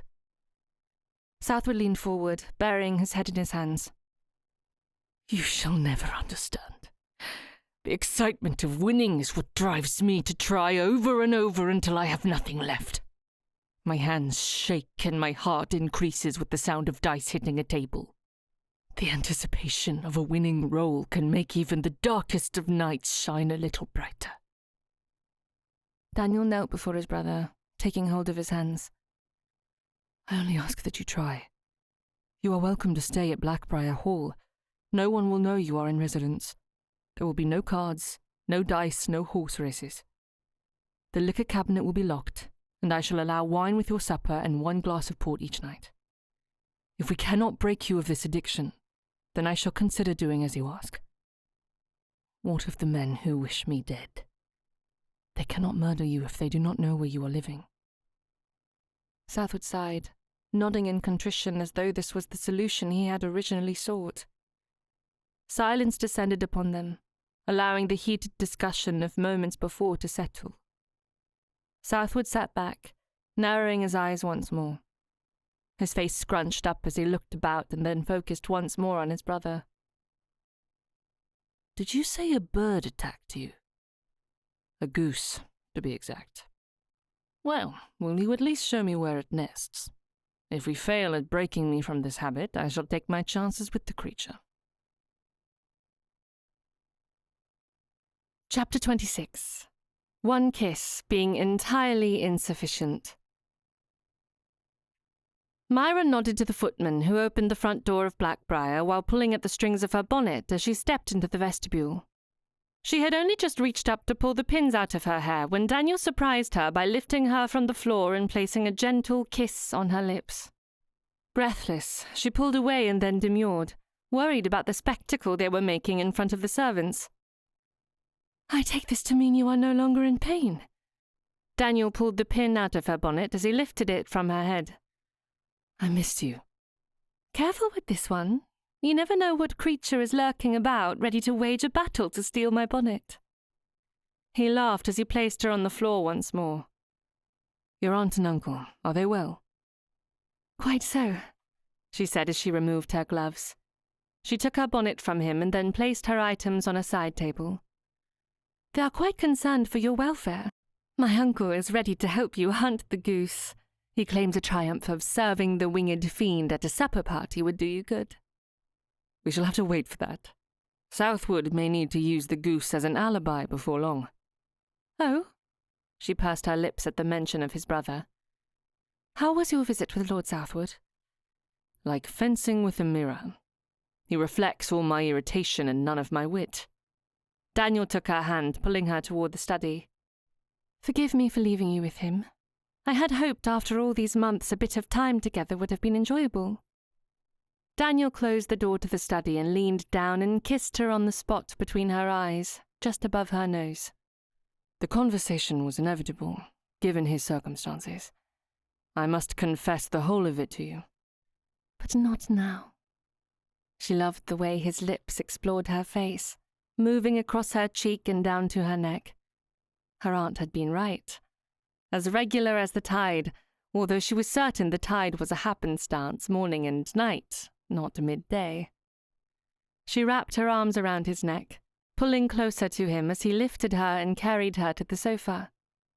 He mumbled something in her ear, completely incomprehensible, as he began to nibble. She gasped, loving the tenderness and the attention. Pardon me, I seem to be intruding once more. Myra instantly pulled away from her husband, stumbling from him so she could stand for the intruder. Summoning her composure, she turned to find Lord Southwood with the door to the hallway cracked open enough for his head to peek through. She turned to Daniel. I did not realize he was still in residence. Daniel stood, clearing his throat as he addressed the Viscount. Do you not understand the purpose of a closed door? Every door in this house is closed, Daniel. Shall I knock on them all before entering? Yes, Myra said as she rubbed a hand along her neck, attempting to rid herself of the lingering heat from Daniel's kisses. How she wished she hadn't left her reticule in the hall. She needed her fan. Without excusing herself, Myra walked to the door and curtsied to both her husband and Lord Southwood before making her escape. She'd been in her bedchamber for less than 5 minutes before a knock sounded on the door that led to the hall. Enter. She'd expected to find her maid, but instead Daniel stood in the doorway, his eyes cast down as though he were repentant. Are you certain I am allowed entry? Myra frowned at him as she paced the length of her bedchamber. Why did you not tell me he was still here? And how long does he plan to stay? I tried to tell you, but you said we could speak of it later. Only because you were kissing me. My dear Myra, you cannot present such an irresistible neck and expect me to behave like a gentleman. She turned to glare at him, hoping it would make him take the situation seriously, but when she saw his little pout, she nearly swooned. Stop looking at me as though you were a sad little puppy in need of affection. How shall I look at you? She crossed the room and placed her hands on his cheeks, gently squishing them as if she might knead contrition into his features. I would very much like a husband who is more repentant. When she stepped back to inspect her handiwork, his face was askew. The bruises from the previous day were still in full bloom like tragic violets, one eye squinting and his mouth twisted into a crooked grimace. She let out a laugh. You resemble a pirate who has lost a jewel and his dignity. Aye, well, milady, shall we parley about the matter of me treacherous brother? Very well. Myra took a seat near the hearth, pointing to the armchair opposite her. She left the settee on the opposite side of the room in full view, not ready to sit too close to her husband for fear that he would kiss away her anger. She would keep him at a distance until he had made full amends for not letting her know Lord Southwood had not vacated the estate. She listened until he talked himself into silence. She'd suspected Southwood had undesirable habits, but to find out he suffered from both the bottle and the gaming table was a shock. Daniel had made the right decision, but she certainly didn't have to be happy about it. How long do you think you will live here? I hope to convince my father to take him back. Perhaps he could hide in one of the estates less frequented by the Earl. Daniel sat back, crossing one leg over the other. If you wish me to send him away, I shall do so immediately. Forgiving him, she crossed the distance, making herself welcome on his lap. She draped her arms around his neck, kissing him on the cheek. I must admit, she murmured as she kissed him again, I may owe that fortune-teller an apology. Daniel laughed, his crooked smile making her heart skip a beat. That charlatan. She knew absolutely nothing. I scoffed at her declaration that you were my future. How wrong I was. Wrong indeed. Shall we send our gratitude to the true culprit? Myra kissed him again. Not yet. I am still trying to decide if this is all real or if your affections for me are a result of an addled brain from your tangle with the goose. I shall never live to forget that fight. Never. She tilted her head back as he kissed her neck. I shall endeavour to remind you of it for as long as I can remember. Daniel slowly pulled away from her. I must see to arrangements. It is imperative that no one discovers Southwood is staying at Blackbriar. He is rather frightened of the men to whom he is indebted. Tell me what I can do to make this easier on you. She smoothed his hair back, admiring the love she saw in his eyes. Your support means everything to me. Thank you for not asking me to send him away. I know it cannot be easy.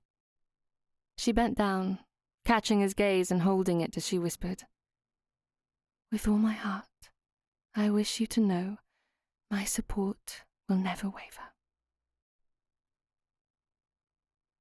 Myra held her head high as she sat at the supper table on the right side of her husband, her brother-in-law across from her. It pained her to know that their first informal meal as husband and wife was to be shared with Lord Southwood, but as hostess, she couldn't ask him to take his meal in his bedchamber. They ate in silence, Lord Southwood disapproving heartily with loud sighs and harumphs each time Daniel smiled in her direction. Myra placed her knife on the table, reaching for Daniel's hand. He took it, lifting it to his lips as he placed a kiss on her knuckles. Marriage suits you, Lord Southwood said as he looked at Daniel. One would think you would grasp the chance to accept my earlier offer. Daniel kept his eyes on her as he spoke to his brother. We have already decided your future. You decided? Lord Southwood lifted his empty wineglass. I am convinced abstinence will be the death of me. It may give you new opportunities. Daniel turned to his brother. Mayhap you could find a wife, not for her dowry but for her heart. Lord Southwood smirked.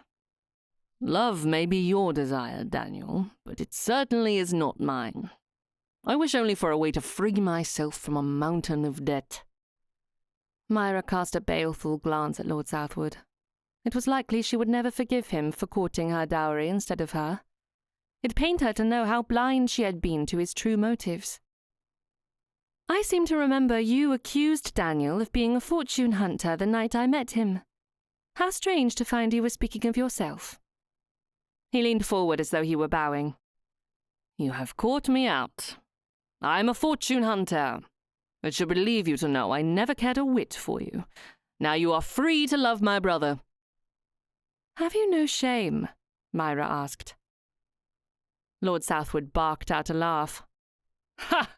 Have a care, Daniel. Your wife could freeze the Thames with those glacial irises. Daniel kicked him under the table. Do hush. Your wit is like a second helping of pudding. Unnecessary and poorly timed. My apologies, Mrs. Northcott. Lord Southwood winked at her, his charm every bit as stale as a year-old tart. I spoke out of turn. She nodded, accepting his apology. As long as he was at Blackbriar, she would be civil, but accepting his presence didn't mean she had to like him. His unabashed confession regarding her dowry made her even more thankful for the fortune-teller's shackles. Lord Southwood continued. I only wanted to make my offer in front of your wife so you could discuss the matter. He lifted his glass of lemonade, frowned at it, and then placed it back on the table without taking a sip.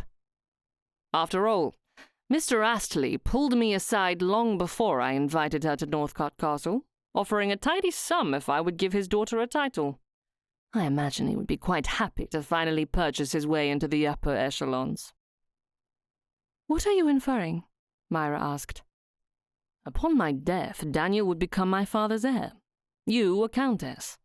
My brother has the power to make that happen. Myra burst into laughter, her hand tightening around Daniel's. Though he looks fit for a fight with his blackened eyes, my husband prefers finely tuned remarks over duels. I do wish you would consider my offer, Daniel. I shall leave it to you to speak with your wife upon the matter." With that, Lord Southwood stood and left the dining room. Daniel let out a slow breath and then turned to smile at her. "I do think an informal supper is quite lovely. Shall we agree to eat in this manner from this day forward?"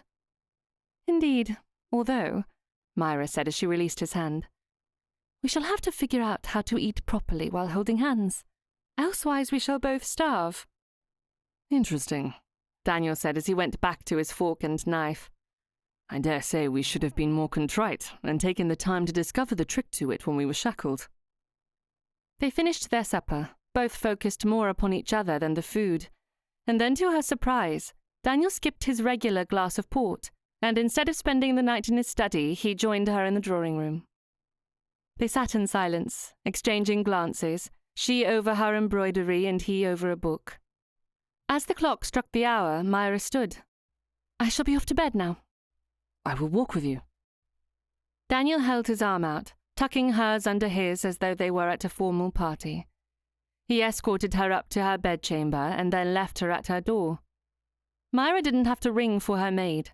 Lucy had already set out her white cotton night rail and quilted plush bedgown. Myra hesitated for only a moment before she crossed to her dressing table and sat. "I should like to wear the cream silk nightdress, the one with embroidered hearts." "Oh, that one is lovely," Lucy said as she rushed to the wardrobe. "What about the sheer bedgown? Please tell me you wish to use that as well." Excitement brewed in her stomach as she nodded her head. Her aunt had been clear upon the matter. She needed to dress in a most impressive manner. Her hands shook as she dressed, her head getting caught in the fabric and then her hands in the sleeves. "I'm a bundle of nerves," Myra whispered as she held her hand over her stomach. A mess of butterflies flapped their beautiful wings, flying all about as she waited, wondering if he would want to spend the night with her. When Lucy had finally finished weaving the last strands into the plait, Myra gave a grateful smile and then excused her maid for the night. Lucy curtsied, placed the brush and ribbons on the dressing table, and then turned to leave as a gentle knock sounded on the adjoining door.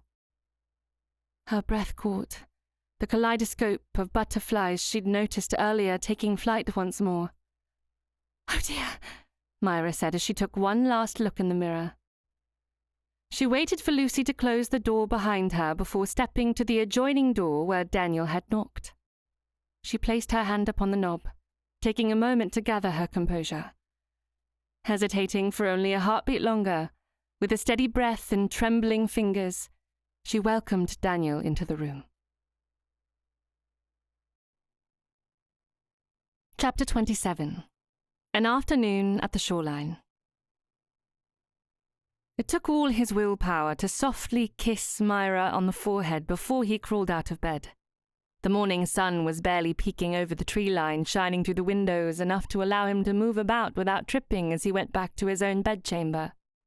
Although he'd prefer to spend the morning with Myra, continuing the night's activities and then breaking their fasts, he had much to do if he were to move his brother out of Blackbriar Hall and back to Northcott Castle, where Southwood and the Earl could work through their differences and take care of the mounting gambling debts. He had written half a letter to his father when Southwood entered the study, his swagger a bit too cheerful for a man who had a bounty on his head and no liquor in his stomach. Daniel looked up from the letter he was writing. "What is that smirk?" "It is too early in the morning for a smirk," Southwood said as his eyes glistened. "Then what are you on about?" "Not a thing," Southwood said as he crossed the room to look out at the rising sun. "Yet you never rise before noon. Something must be amiss." Southwood sat on the window seat, stretching his legs out in a self-satisfied manner. "Amiss? I dare not hope." Daniel decided there was no reason to press him further. When Southwood decided he wished to speak, he would do so. Generally, his revelations came with the clap of thunder, but since the sky didn't appear to have any rain clouds, there was no reason to worry. Dipping his quill once more, he reread the words before deciding his next statement. He needed to impress the urgency of Southwood's situation upon the Earl. Surely the Earl did not wish for his heir's demise. Writing more poetry? What do you know about that? Southwood raised one brow. I might have made myself a little more at home than you expected. I did not know my brother was so talented. Hardly. Daniel yawned as he continued to review his letter. Then what has you so distracted this morning? Correspondence. Southwood pushed away from the window seat. With whom? The Earl. Satisfied with all he had written, Daniel finished, signing his name with a flourish before he tossed a bit of pounce across the sheets to help the ink dry before folding the pages. We had an agreement, Daniel. You were not to tell our parents of my current location. Folding the pages, he pressed them down as he held the red wax stick over the candle. Choosing the stamp with an N, his signature stamp, he pressed it down to seal the contents of the letter from prying eyes. Everything is not always about you, Southwood. The letter was a plea for his brother, but it didn't reveal his location. If they were to stave off the creditors, the Earl would be necessary. Southwood crossed the room, his boots clumping against the hardwood floor. It may be the truth, but it is rather rude of you to say as much. Daniel pointed to his brother's feet. What is this? Do you expect to take a ride this morning? I do need the exercise. Do you not understand the concept of staying out of sight? He shook his head as he tossed the sealed letter to the edge of the desk where his other correspondence lay. If these creditors are as dangerous as you claim, we do not want them at Blackbriar Hall. If you do not wish to have my problems at your doorstep, then do as I ask and help me disappear. Daniel stood, stepping around the desk as his brother smugly folded his arms. Not a viable option. Very well, I shall stay hidden. Southwood leaned against the desk, stretched his legs out, crossing one over the other as his eyes roamed Daniel's person from head to toe. What are you doing in your study so early in the morning? Daniel leaned against the front of his desk. I already told you, answering correspondence. So you said. Yet I cannot help but wonder why you are not upstairs with your wife. Careful, brother. Insolence is an excellent way to discover how cold the hedgerow is at midnight. Ah, well, it is only that our mother lamented over the state of your marriage. I do believe she compared it to all the promise of a Shakespearean character who tragically discovers he is suffering from consumption. Charming. Daniel bit the side of his mouth as he considered all his mother had discovered in her short visit. One day had been enough for her to assume the marriage was a loss. Of course, Mamma is obviously mistaken. You light up like the night sky each time your wife is near, which makes me wonder how you pulled yourself from her side this morning. Unless your affection is all for my benefit. What purpose would I have to feign love for my wife? Southwood chuckled. Mayhap you wish to make me jealous. He tilted his head to the side as though he were waiting for a confession. When Daniel kept his mouth closed, Southwood straightened his posture once more.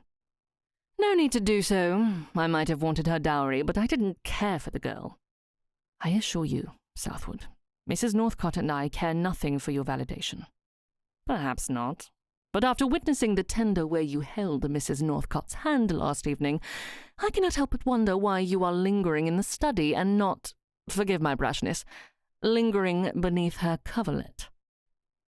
I would advise you to consider silence your safest strategy while residing at Blackbriar. Daniel left his brother sitting in the study. It vexed him that Southwood had so easily spoken of intimacy when it had taken him months to approach the door separating his and Myra's bedchambers. As he entered the hallway, Daniel stopped at the sight of Myra descending the marble staircase, her hand effortlessly sliding along the railing as the hem of her dress flowed behind. His hands ached to touch the silky strands of her honey-blonde hair. Darling, Daniel said, your beauty increases each time I see you. Myra crossed to where he stood, placing her hand on her hip. Then how shall I punish you for leaving me to wake alone? Pulling her into his arms, Daniel twirled her about and then kissed her before placing her on the floor once more. You shall join me on a walk to the cliffs and berate my foolish behavior the entire way. She went up on the tips of her toes and kissed his cheek. Or I shall simply have to charm you so that it never happens again. I do like that option, far more than the other. He took her hand, pulling her toward the door. Please tell me you are ready for a walk. I shall need but a moment to don my bonnet and gloves, sir. She playfully pushed him away as though he were a distraction to her preparations.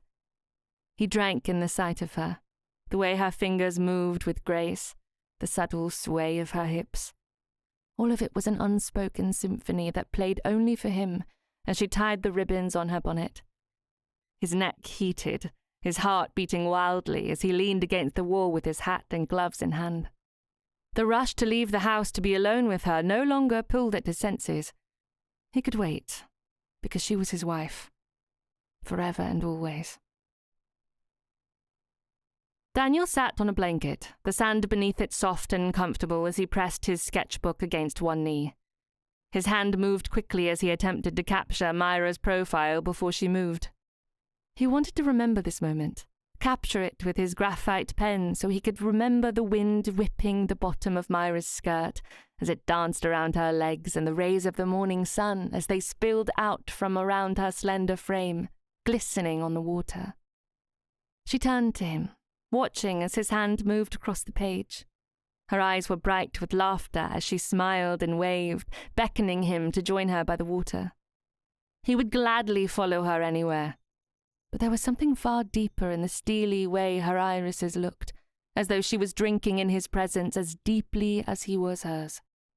Her kisses had been soft declarations, delicate threads weaving between them. Yet it wasn't until that moment that he truly felt the weight of her love. Her gaze mirrored his own. That they had struggled through heartbreak, scandal, and silence to find this fragile joy was a miracle. He had no answer for how they had arrived here, only the certainty that they had. A smile slowly spread across his face as he thought about the bonnet that had never been retrieved. She didn't blame him for losing it. She also hadn't run out and purchased a dozen new coverings to make up for the loss. She was perfection. A roguish thought crossed his mind, making him wish her current bonnet would suddenly find its way out to sea, but it was firmly attached with tied ribbons and pins.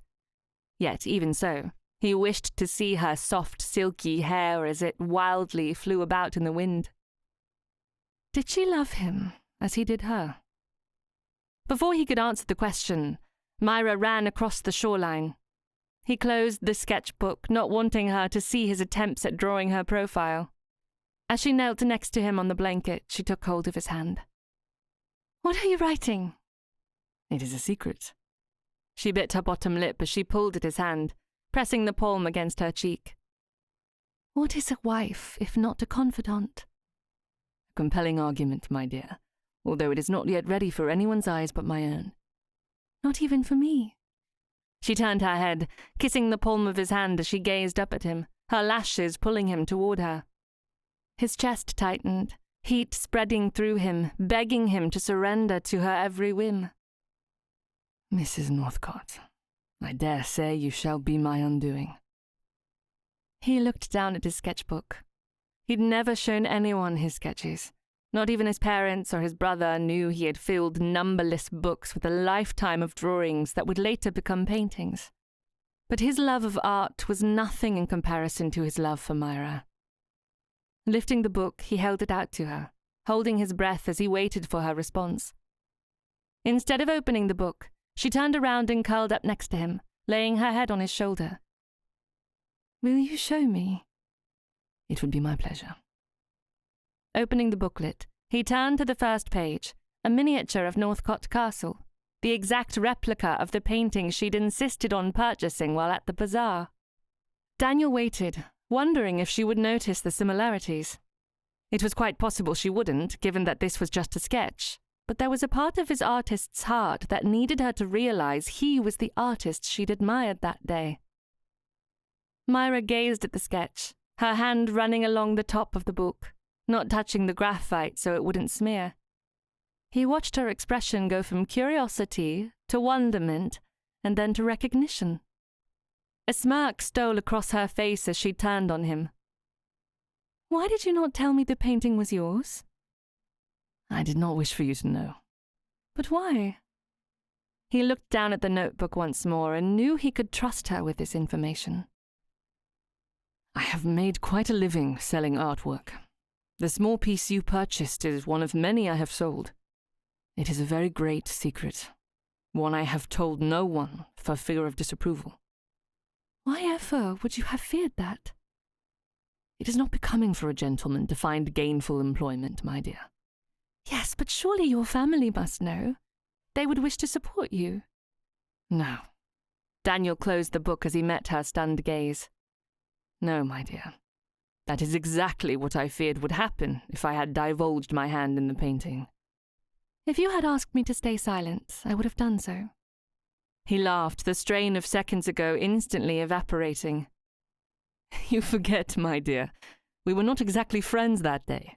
Every suggestion I made was met with opposition, including my suggestion not to purchase that painting. I suppose you are right. She reopened the book and ran her hand along the blank areas of the page again. But I should have liked to know that you were the artist. I shall never keep that information from you again. I pray you do not. Myra admired the sketch a little longer before she allowed him to turn to the next page.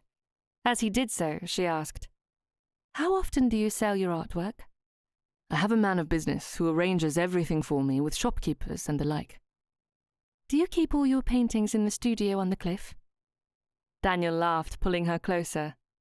His wife was full of surprises, and he dearly hoped she would never change. Now, how do you know about my studio? I followed you and watched through the window. He kissed the top of her head. You do not ever have to stand outside looking in. You are most welcome to join me as I paint. How often do you go to the art studio? Before we were wed, I would spend the summer months painting. Now that we are living here, I expect to paint for a few hours each day. But only painting during the summer months is not enough time to create great works of art like what you were selling at the bazaar. He held his sketchbook out. It is, if I spend the whole of the year thinking about each piece and preparing myself for the few months I have free to explore my craft. Myra sat up and turned to face him once more, but this time he noticed she sat on her legs. Once she was settled, she touched his face. What are you thinking, Myra, my love? I just wanted to look at you, Daniel. I never knew you were so complicated. Well, that is a sour compliment, if ever I heard one. With a teasing smirk, she leaned forward and kissed him on the cheek. Not at all, husband. I merely believed you shared the same afflictions most men within the ton suffer from. Wages, an overindulgence of port and brandy, horses, an alarming fondness for shooting things, possibly even engaging in a duel or two. But I seem to have discovered that you, Mr. Northcott, are a man of depth and distinction. Praise indeed, Daniel said. He tossed the sketchbook aside without a second thought and reached for Myra, drawing her into his arms with an urgency that made her breath catch. In one fluid motion, he guided her down beside him on the blanket, the shade of the umbrella casting a soft glow over them. His hand found hers as he leaned in, pressing a kiss to her lips. Chapter 28. The Past, which refuses to mind its place. The rays of the setting sun cast a glow upon the music room as Myra played the last notes of a waltz. Silence filled the room, and for the 100th time that day she let out a little sigh of longing. Daniel had left early that morning to meet with his man of business, and she was terribly lonely without him. Gone were the hours of purposefully avoiding her husband. Now she wanted to always be near him. If he was in his study, she would work on her embroidery in the same room. If he was in his art studio, she wanted to walk out there with him and admire each stroke of the brush. But to her dismay, he had left a note on the pillow next to her that morning, explaining the reason he had departed before sunrise was to return all the earlier to her. Yet, as shadows cast a dark hue across the room, she could not help but notice he was still away from home. She let out another sigh and then searched through the music to choose another piece. She had decided upon an old Irish tune when a soft knock sounded upon the door. "Enter." Mr. Melbourne entered, a silver tray in his hand. "There is a gentleman at the door, ma'am. I told him Mr. Northcote is not at home, but he refuses to leave and insists on speaking with you." Myra lifted the card from the tray. "Lord Cartwell?" She looked up at the butler, almost expecting him to provide an explanation, but when he didn't, she accepted that she was the hostess of this impromptu visit. "Please have tea brought to the parlour." "Very good, ma'am." Myra didn't know the visitor, but she had enough sense not to keep an earl waiting. Smoothing down the front of her dress, she rushed out of the music room to the parlour where the earl waited. Before entering, she stopped in the hallway to check her hair. Tucking a strand back into one of her pins, she took a deep breath and then entered with as much poise as she could muster. Poise had never been a strength, but she did her best. With a curtsy, she lifted her head to find the earl standing by the sofa. "My lord, I am sorry to inform you that my husband is not at home. He is away this evening on business and will not return for another hour or so." The earl's hands were clasped behind his back, his polished boot tapping impatiently as though her greeting and the niceties of society were unnecessary given his purpose at Blackbriar. His chin was high, chest puffed out as he slightly dipped his head. "Mrs. Northcote, my reason for visiting Blackbriar is as much to visit with you as it is to speak with your husband." Myra crossed the room and took a seat, thankful that a maid entered at the same time. Instead of allowing the maid to escape, Myra asked the girl to pour tea and then to remain tucked away in a corner. She may not know Lord Cartwell personally, but rumours of his questionable pursuits had reached her hearing when last she was in London. Lord Cartwell held back his laugh, graciously accepting the tea and cakes. "A chaperone, how quaint." Ignoring the barb, Myra clasped her hands in her lap. When she spoke this time, it was far less friendly than her greeting. "I cannot imagine why you wish to speak with me, my lord. Unless I am mistaken, we have not been previously introduced."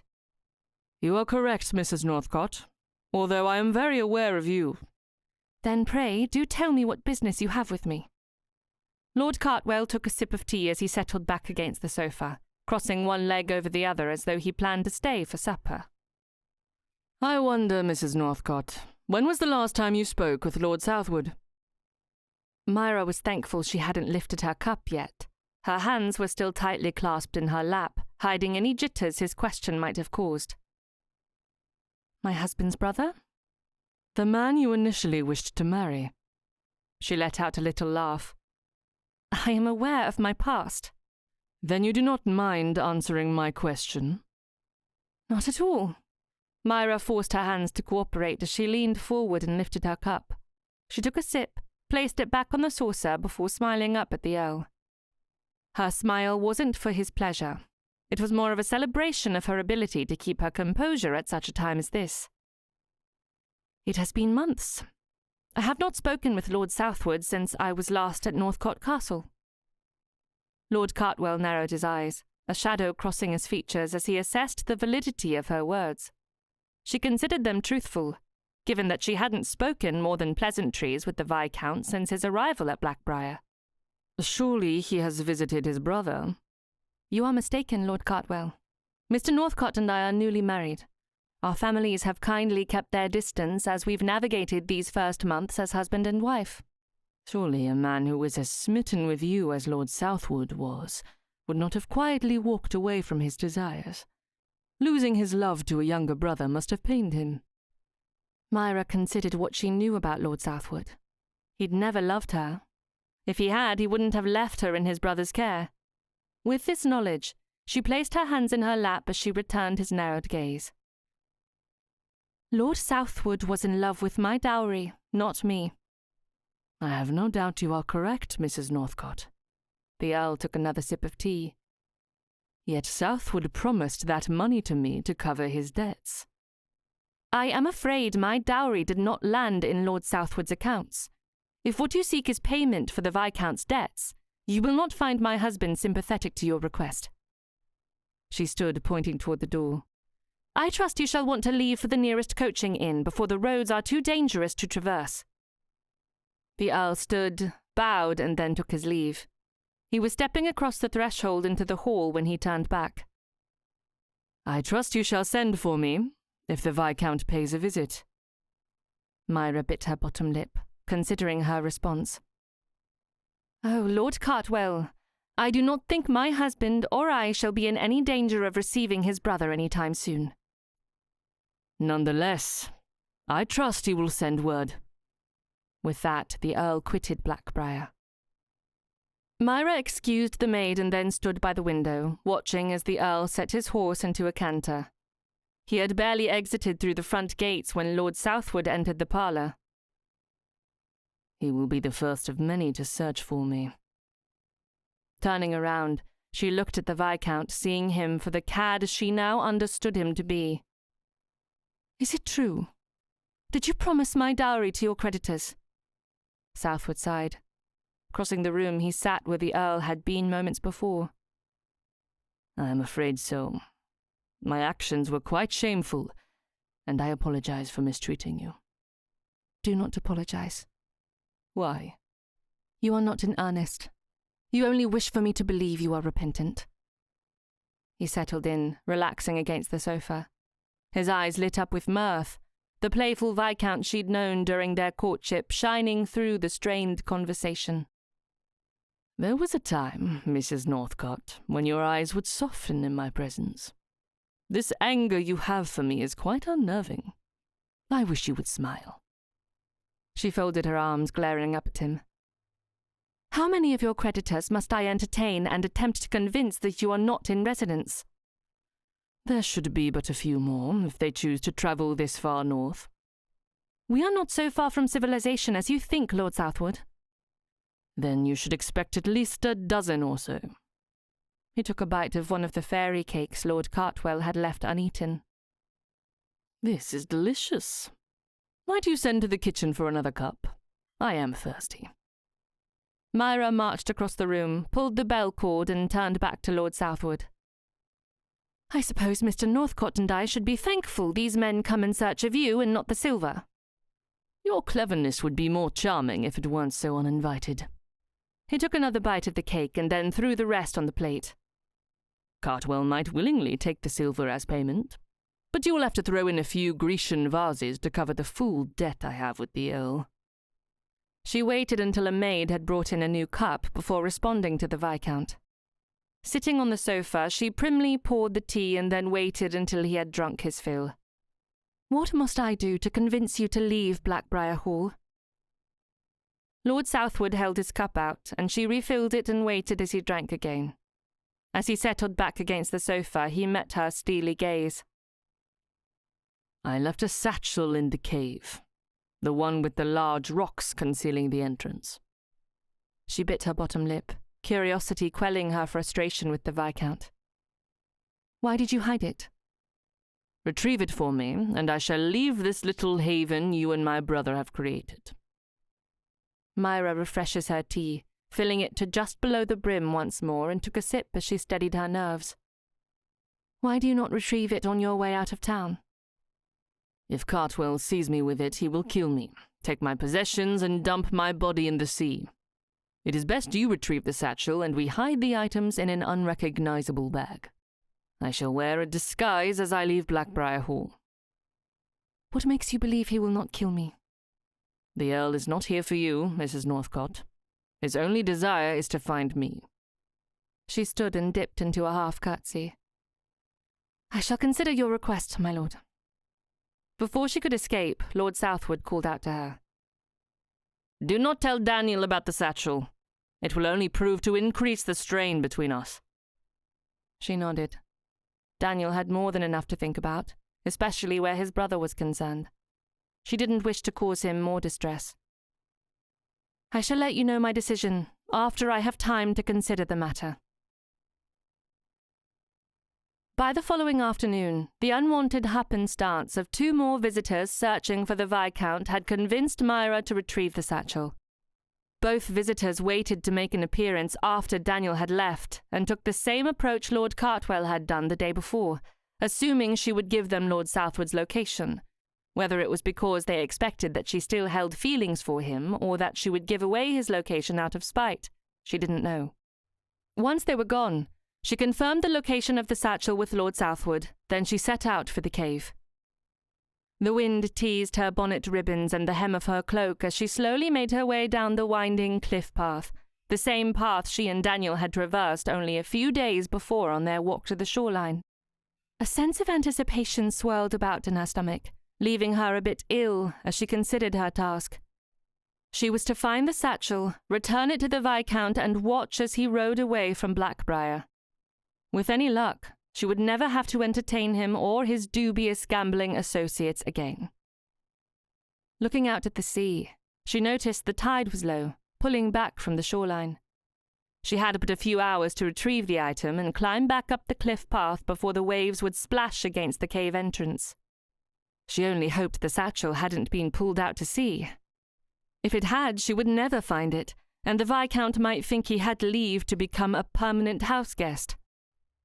She followed Lord Southwood's instructions, finding the entrance to the cave not only hidden behind 3 large rocks, but covered in a curtain of ivy.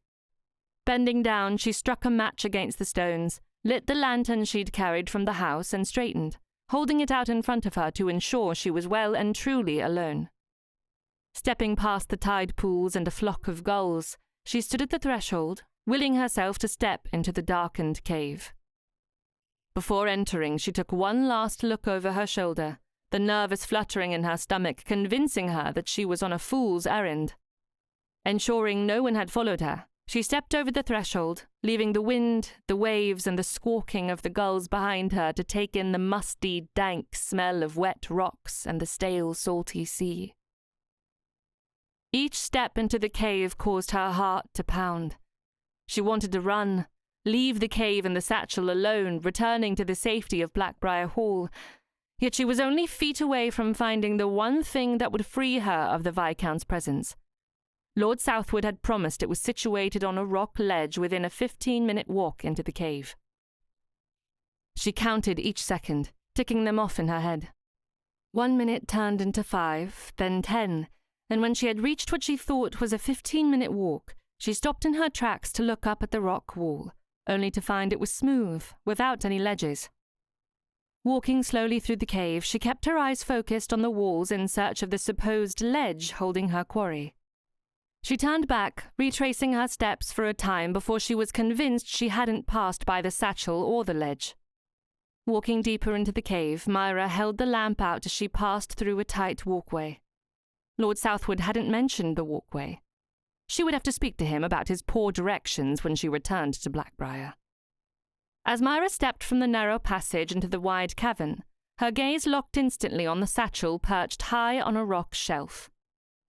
Her pulse quickened and her breath caught as excitement filled her chest. She'd found it. It was above her, far out of reach for both her and the water that would rush into the cave at high tide. Without hesitation, she dashed forward and set the lantern on a nearby stone, its light casting frantic shadows across the walls as she scanned for the rock handholds Lord Southwood had described. The rocks jutted from the wall like a ladder, waiting for her to take hold and lift herself up from the ground. She stepped toward them, every second ticking louder in her mind as she reminded herself that there was only so much time before the tide came in for the night. As she neared the wall, she placed a foot where the ground should have been, but found it had disappeared beneath her. A scream tore from her throat as the earth swallowed her whole. She dropped like a stone, her cry echoing off the cavern walls. Pain shot up her leg as her ankle twisted on impact, the breath knocked clean from her lungs as she hit the damp, muddy bottom. As she lay there, her whimpers were the only sound in the dark hole. She could see the flickering light above from the lamp she'd brought with her. It would go out soon enough, and then all she would have to keep her company would be the darkness and a sharp throb of pain pulsing through her ankle. That was until the tide came in and filled the hole where she was now trapped.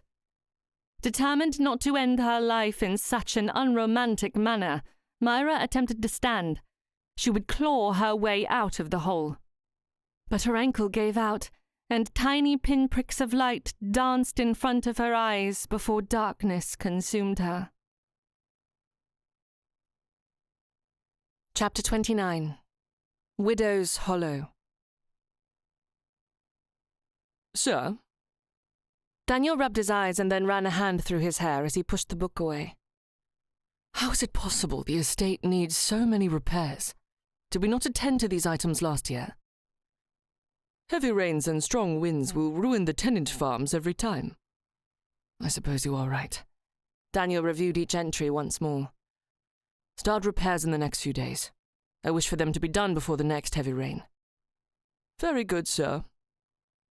He closed the book, stood, and then started toward the door. They'd spent the entirety of the day reviewing improvements necessary to keep Blackbriar Hall in order.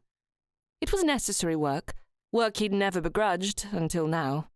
Any time spent away from Myra seemed wholly unnecessary. It had taken all his effort to keep his thoughts focused upon the task at hand instead of her honey blonde hair and her soft brown eyes as she teased him. Keep me apprised of the work. Indeed, sir. He was only in the steward's office, the back side of the stables, but it felt like miles away from Blackbriar Hall as he crossed the yard, anticipation at seeing his wife building in his chest. He would cancel all further plans for the rest of the week, if only it meant he could spend every waking moment with Myra. As he entered the house, he threw his hat on the side table. Melbourne, where might I find my wife? Mrs. Northcott left on an errand over 3 hours ago, sir. I assume she will return shortly. What sort of errand? Daniel made his way to the study as the butler followed behind. She did not confide in me.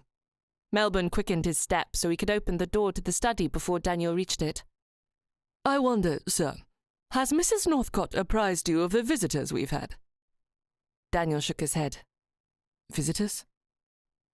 Lord Cardwell, Mr. Dresden, and Sir Ethan Powell. Melbourne held out their cards.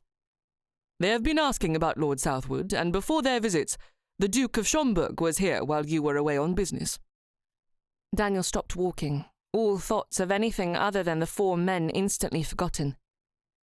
Is Southwood aware of their visits? I am afraid so, sir. And Mrs. Northcott?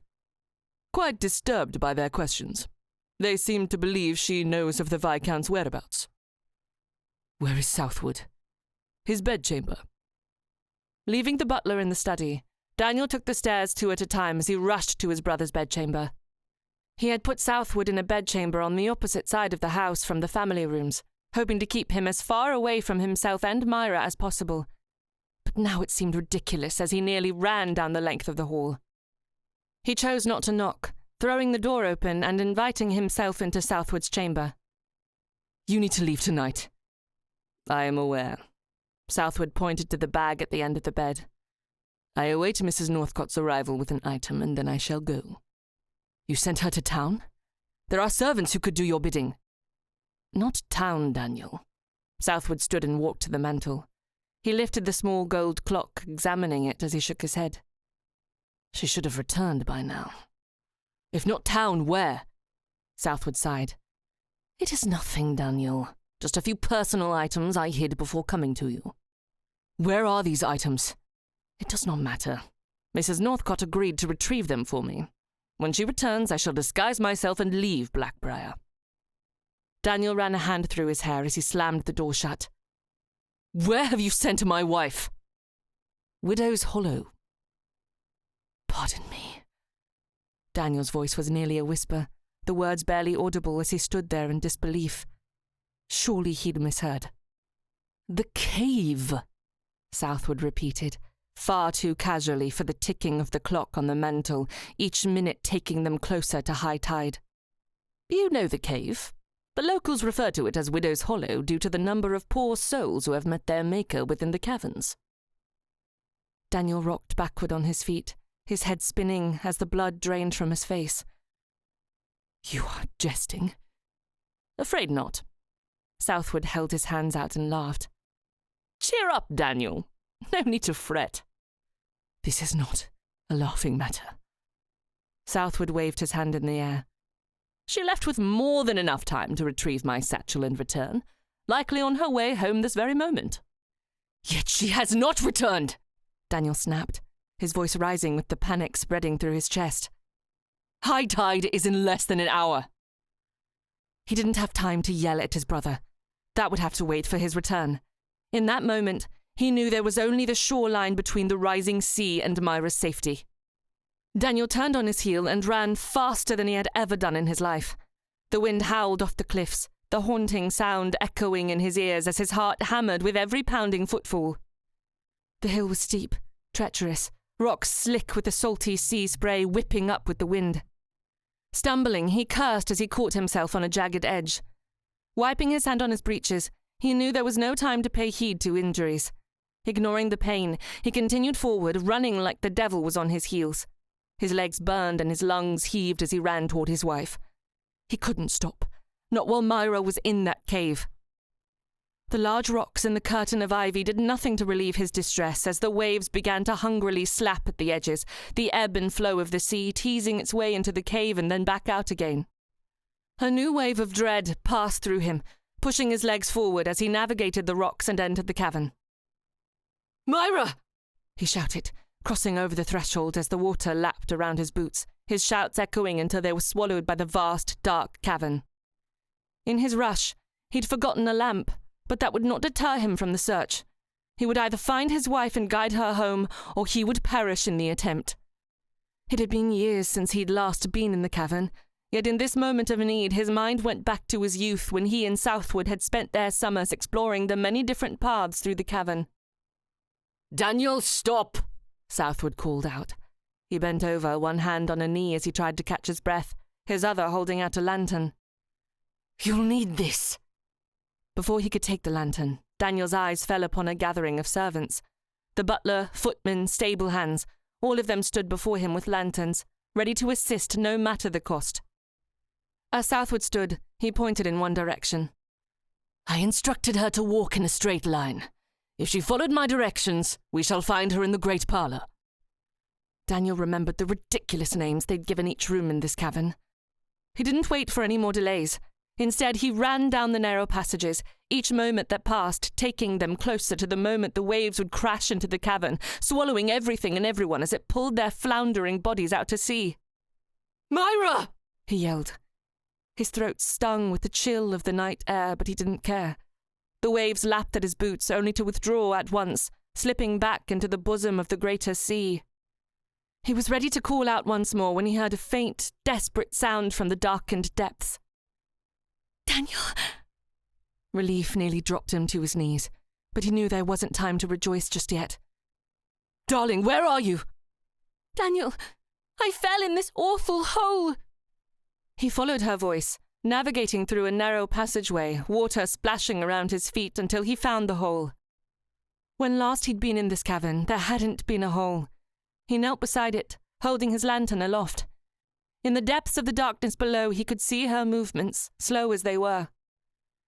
"You came for me!" she gasped, her voice echoing in the cavern. He could see a slight movement as she tried and failed to stand. Daniel crouched down, his eyes focused solely on his wife. His voice broke as he called out, "I shall always come for you, my love." She tried to stand again, pushing up from the ground, but he could see she was weakened from being in the hole.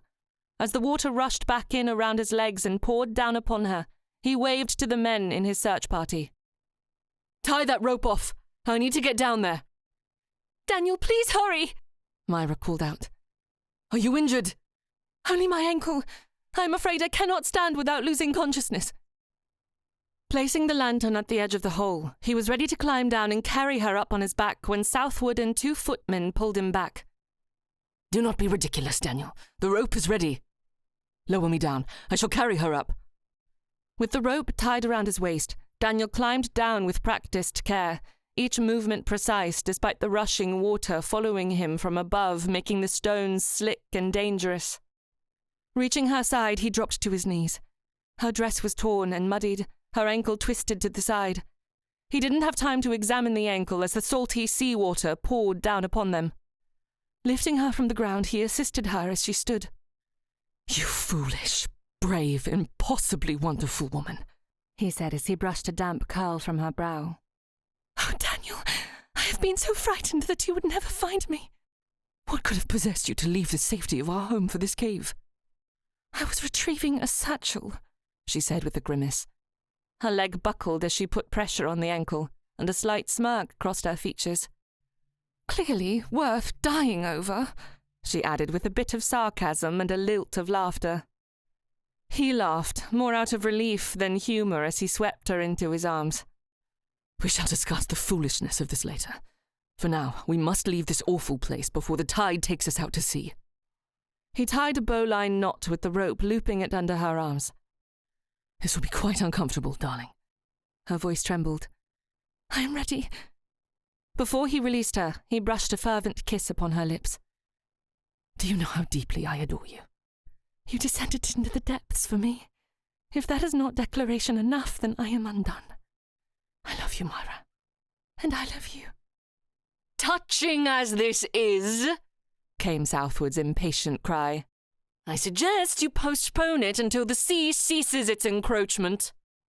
Daniel yelled back up to Southwood and the others, and watched as they slowly pulled her up, his wife dangling above him as water continued to pour down on him, filling the bottom section of the hole and then rushing back out as it escaped through a tunnel in the rock wall. When Myra made it to the top, the rope was thrown down once more and Daniel tied it around his waist as he was also pulled to safety. Daniel didn't speak as he entered the study. He walked directly to the sideboard, poured a glass of port and then swallowed it in one gulp. He slammed the glass down, refilled it and drank again. Did you retrieve your precious money? Not money. At least not until I sell the items. Then what, pray tell, was more important than Myra's life? Has the bone setter left? Southwood stepped up to the sideboard and pulled the decanter toward him. Daniel instantly placed his hand over the spout. We had an agreement. After what we went through this night, you cannot be so unfeeling as to deny me one glass. We did not go through anything. Daniel pulled the decanter away from his brother. I nearly lost my wife due to your selfishness. I shall never forgive you for what you have done this night. Come now, Daniel. Southwood smiled his grin, as practiced as ever, but his charm had never impressed Daniel. Mistakes are inevitable. I dare say I am only human. Yes, but must you be such an idiot of one? Show me a man who is rumoured to have never made a mistake, and I shall prove it a falsehood.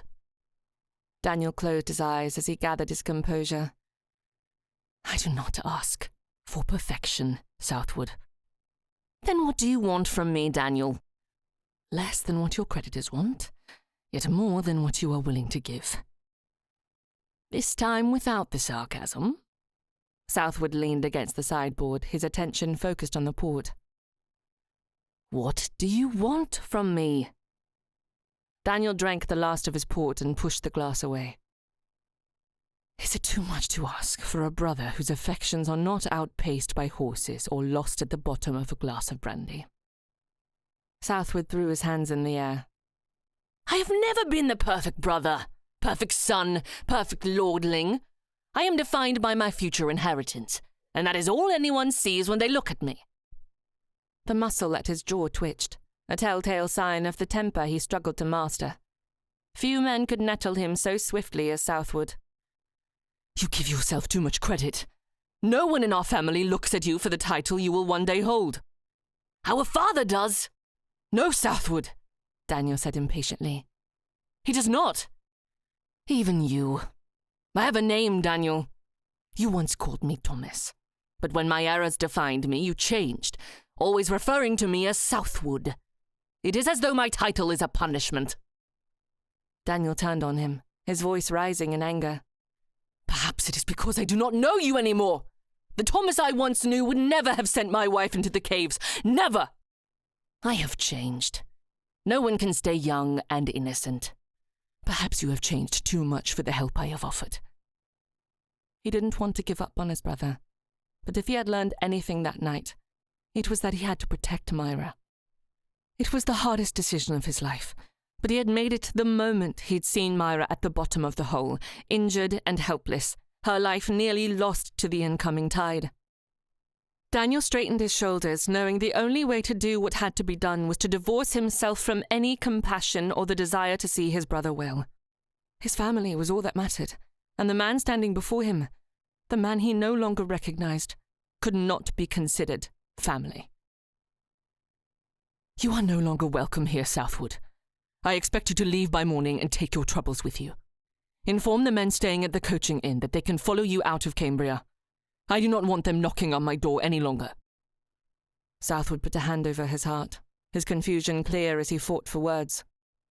When he finally spoke, he was hesitant. I cannot fault you for this decision, but consider all we mean to each other. My brother is lost. I do not recognize the man you have become. Please, Daniel. Southwood reached out. Must I fall to my knees and beg for your forgiveness? It would be in vain. Southwood walked away, his head down in shame. With one last look at his brother, he stopped before crossing the threshold. You will convey my apologies to Mrs. Northcott and wish her a speedy recovery? He would do nothing of the sort. Myra would never hear of Southwood again, not if he could help it. You shall find my tolerance expires at sunrise. I will send word to the stables to have your horse tacked and ready for your departure. As Southwood left the study, Daniel finally allowed the tension in his body to release. He placed a hand over his heart as he slid to the ground, his legs refusing to hold him aloft any longer. A sob wrenched from his throat as he realized all he could have lost, and all he had lost that night. He hated the way he'd spoken to his brother, hated the position he'd been forced into, and yet he would say every word once more if it meant Myra would be safe. Unless Southwood realized his flaws and made serious efforts to change, there could no longer be a relationship. Southwood needed to make a course correction. If not, he could no longer remain a part of Daniel's life. Later that night, long after Myra had fallen asleep, Daniel lay next to her, watching as her chest rose and fell with every breath. Her eyes fluttered as she slept, and every once in a while she would frown or pout, making him wonder if her dreams had taken her back to that dark hole. He watched as she rolled to her side, ready to adjust her injured ankle as necessary. But as she moved, her eyes opened. "Daniel?" "I am here, love," he whispered. She reached out, her hand searching for his. He scooted closer, taking her hand and kissing her palm. "Sleep now. I shall stay here and protect you." As she curled against him, she whispered, "I was so frightened. The worst fears plagued my every thought. But out of everything I knew I would miss, the one thing that still haunts me and makes me ache inside is never being with you again, never speaking to you or feeling the warmth of your embrace." "There will be no more caves, no more satchels, no more unwanted guests, and I shall never leave you." He thought about it for a moment and then chuckled. "I suppose I cannot keep the promise about unwanted guests. We are bound to have a few more in our future." She kissed his neck as she folded more closely into him. "I have no doubt the vicar and his wife will visit again. We cannot avoid them." Daniel laughed. "No, I suppose we have no control over who lives in the neighborhood." "Daniel," Myra murmured through a yawn, her eyelashes tickling his neck. "Do not be angry with Lord Southwood." Daniel glanced down at her, tension instantly flowing into his shoulders and down his arms. She was tucked so trustingly beside him, fitting as snugly as a soft blanket, yet her request was more than he could bear. Taking a moment to calm his nerves, he waited until the words were soft instead of terse. "Why ever not?" She gave a sleepy sigh, placing her hand on his stomach and pushing away all the strain of seconds before. "Because you are stronger than him, and far more handsome besides." Daniel gave a soft laugh as he twisted her hair around his fingers. "Love, no one is as handsome as me, but I am honored you finally noticed." When she snorted into his chest, he grinned. Truly, darling, what good is strength and excellent breeding if I cannot make you laugh? Myra squeezed him in a gentle embrace. I did not realize my husband was so humorous. It is time you understood as much. Daniel. She went up on her elbows, her hand slowly caressing his face. Forgive your brother. Daniel closed his eyes as he shook his head. That was the last thing he wanted to do, at least tonight. Why? The anger will consume you, and before long I shall not recognize my husband. It went against everything he had decided only an hour earlier to agree to her request, but he knew it was worth an attempt. For you, and only you, I shall endeavour to forgive. Thank you. Now I wish for you to sleep. As do I. She settled her head against his chest once more. Thank you for being so soft. Soft? Daniel grinned as he pulled the blankets back up around her shoulders. You meant to say strong and muscular, I believe. Whatever you say, husband. The sun was still slumbering when Daniel slipped out of bed. He dressed and made his way down to the hall, past the maids as they dusted tables and vases, and opened the drapes for the moment the light would spill through to bring life to the sleepy hallways. As he descended the stairs, he heard Southwood's voice echoing in the hallway. Please ensure Mr. Northcott reads the letter. I do not wish for it to be thrown into the grate. I promise, my lord. Daniel stepped forward, his jaw set as he gazed upon his brother. I shall take it now, Melbourne. The butler held out the letter, and Daniel turned it over and broke the seal. He silently read every word, and then peered up at his brother. What is the meaning of this? You are right, Daniel. I am not fit to be our father's heir. I do not believe I said those words. Southwood placed a hand on Daniel's arm. You did not have to. It was apparent in the scolding I received last night.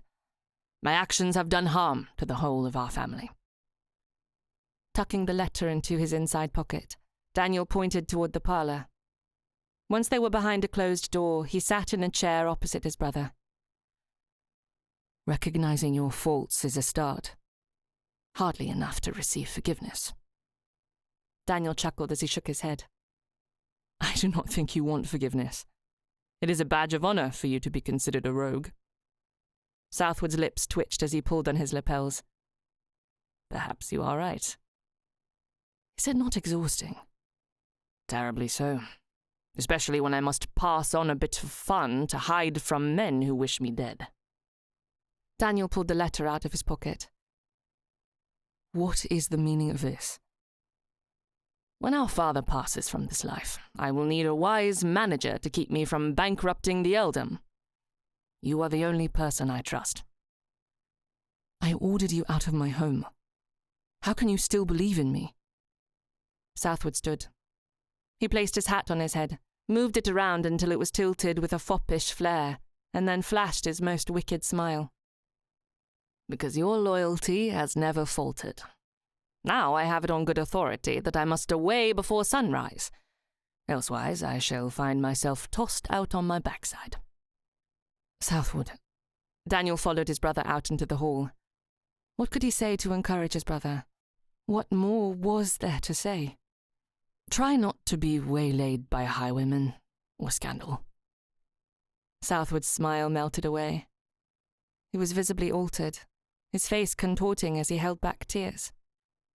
Clearing his throat, he sniffed and then dipped his head. I am sorry, Daniel. Are you? I shall find a way to make amends for what I did. One day, I will be worthy of your forgiveness. Daniel lingered in the doorway as his brother rode away. He patted the outside of his frock coat. The letter his brother had written, giving him access to the earldom's accounts once the title became official, would be filed away until the day it came due. He only hoped that on that day, his brother would prove himself capable of handling the estate without bringing ruin to their father's legacy. Chapter 30. The Countess's Little Secret. Myra held tightly to Daniel's neck as he carried her down the stairs into the parlour. She'd been abed for a week due to her broken ankle. There would be many more weeks spent in the privacy of her bedchamber, afternoons with her husband reading to her while she worked on her embroidery. He'd even set up an easel so he could paint while keeping her company. But the arrival of the Earl and Countess of Hastings was important enough for them to emerge from the privacy of her bedchamber. As he placed her on the settee, the Countess covered her with a blanket, tucking it around her to keep her warm. "We cannot have you taking a chill after all you have endured." "Thank you, my lady." It was a nice change to leave her bed. She only hoped this morning's visit would prove she was strong enough to leave her chambers more often, as long as Daniel agreed to carry her. She had no qualms enjoying his arms as he held her. "A nasty business, this mess with Southwood." The Earl sat with a glass of brandy, slowly swirling the liquid as though it were out of habit, and not as if he truly wanted the drink. "Have you heard anything new?" Daniel asked as he sat in the armchair next to where Myra sat. She wished he could sit next to her, but her ankle required elevation, or so the bone setter had said so when he'd wrapped her injury. "He has left England, sailed out of Liverpool, likely to the Americas or Barbados. We do not know his destination." The Earl continued to swirl his drink, his focus transfixed upon the liquid as the morning light reflected off its surface. "With all the trouble he has caused, I cannot wish he had stayed." "Surely his troubles have not gone with him. What of his creditors?" Daniel sat forward, his attention on the Earl and a little crease in his forehead that made Myra's heart beat a little faster. She loved his earnestness. She knew that was only one of the questions plaguing her husband. There had been many sleepless nights as he'd paced the bedchamber worrying about the debts. Myra reached out to touch his hand, and a flutter of happiness filled her stomach as he accepted her touch, lifting it to his lips so he could kiss her palm. Oh, how she loved her husband. His gentle touch was more than enough to bring happiness into their lives every day for as long as they both lived. The Earl harumphed. "The 4 men you wrote about have all visited Northcote Castle. I had the butler send them away without granting the requested audience." "Can we not speak of happier things?" the Countess said as she smiled at Myra and then Daniel. "I wish to know everything about Blackbriar Hall and this." The Countess pointed to Myra and Daniel's joined hands. A blush instantly crept into Myra's neck and cheeks. She bit her lips together and then realized she had no reason to be bashful. It may not be the way of society, but she hoped when people saw her with her husband, they would see how deeply she cherished the man he truly was. "We are quite happy, my lady," Myra said as she held Daniel's gaze. "Indeed," the Countess said. She turned to her husband. "Well, I believe we have worn out our welcome." Daniel and the Earl both laughed. Daniel kissed her hand again before looking at his mother. "We are most happy to play host for at least a day. Do not rush back to London unless you feel compelled to do so." "Then neither of you hold me accountable for my actions?" "I have not revealed your dirty little scandal, Mamma." Myra sat up. "Scandal?" The Countess took a dainty sip of tea as she composed her features. "I should have thought my actions would have been revealed by now. Daniel, whatever has delayed the confession?" "I wished to keep your reputation untarnished." "Well, I hardly think it is necessary amongst family. Your father is wholly aware of my activities and supplied 2 bottles of strong drink for the blacksmith. More than enough to keep him from breaking the shackles." Myra's eyes went wide as she looked to the Earl. The mention of the inebriated blacksmith and shackles could only be in reference to the night they were wed.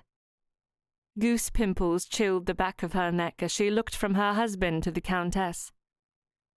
"Please do confess all, my lady." Without any shame, the Countess spoke of hiring the fortune-teller and arranging the entire affair. Myra's thoughts drifted back to the afternoon she'd spent in the Countess's private sitting room. Tears burned in the corners of her eyes as she remembered everything that had been said. the Countess's desire for Myra to find a different man to court. Daniel squeezed her hand. I'm sorry, Myra. I should have told you long before now. Please do not cry. She hastily wiped the tears away, offering a little smile to her husband, hoping he would realize these tears were not for the Viscount. Turning to the Countess, she hesitated before asking, Then you were in earnest when you declared that I was too good for Lord Southwood? I most certainly was, my dear girl. I could not live with the knowledge of what my son had planned for you. A life of loneliness in a small village while he carried on with gambling and other pursuits which we shall not mention. Myra laughed as she shook her head, more tears spilling upon her cheeks. I was convinced you disapproved of me, especially when I set Daniel aflame at the supper table. Not at all. The Countess covered her mouth as she laughed. It was in that moment I knew what I had to do. I had already determined that Daniel admired you. My decision was a gamble, one that I took daring to hope that once you were out from under Southwood's disingenuous declarations of love, you would realize there was a far worthier option. Unfortunately, I had to act quickly, before Southwood requested your hand in marriage. I do apologize for not trusting that you would discover his heart was in the wrong place. Do not apologize, my lady. I was blinded by fanciful dreams and well-placed compliments. You made a far superior choice for me, and for that, I shall forever consider you my benefactress. She turned to Daniel, needing him to know her tears were shed from pure relief. As she gazed into his blue eyes, she knew words were not necessary.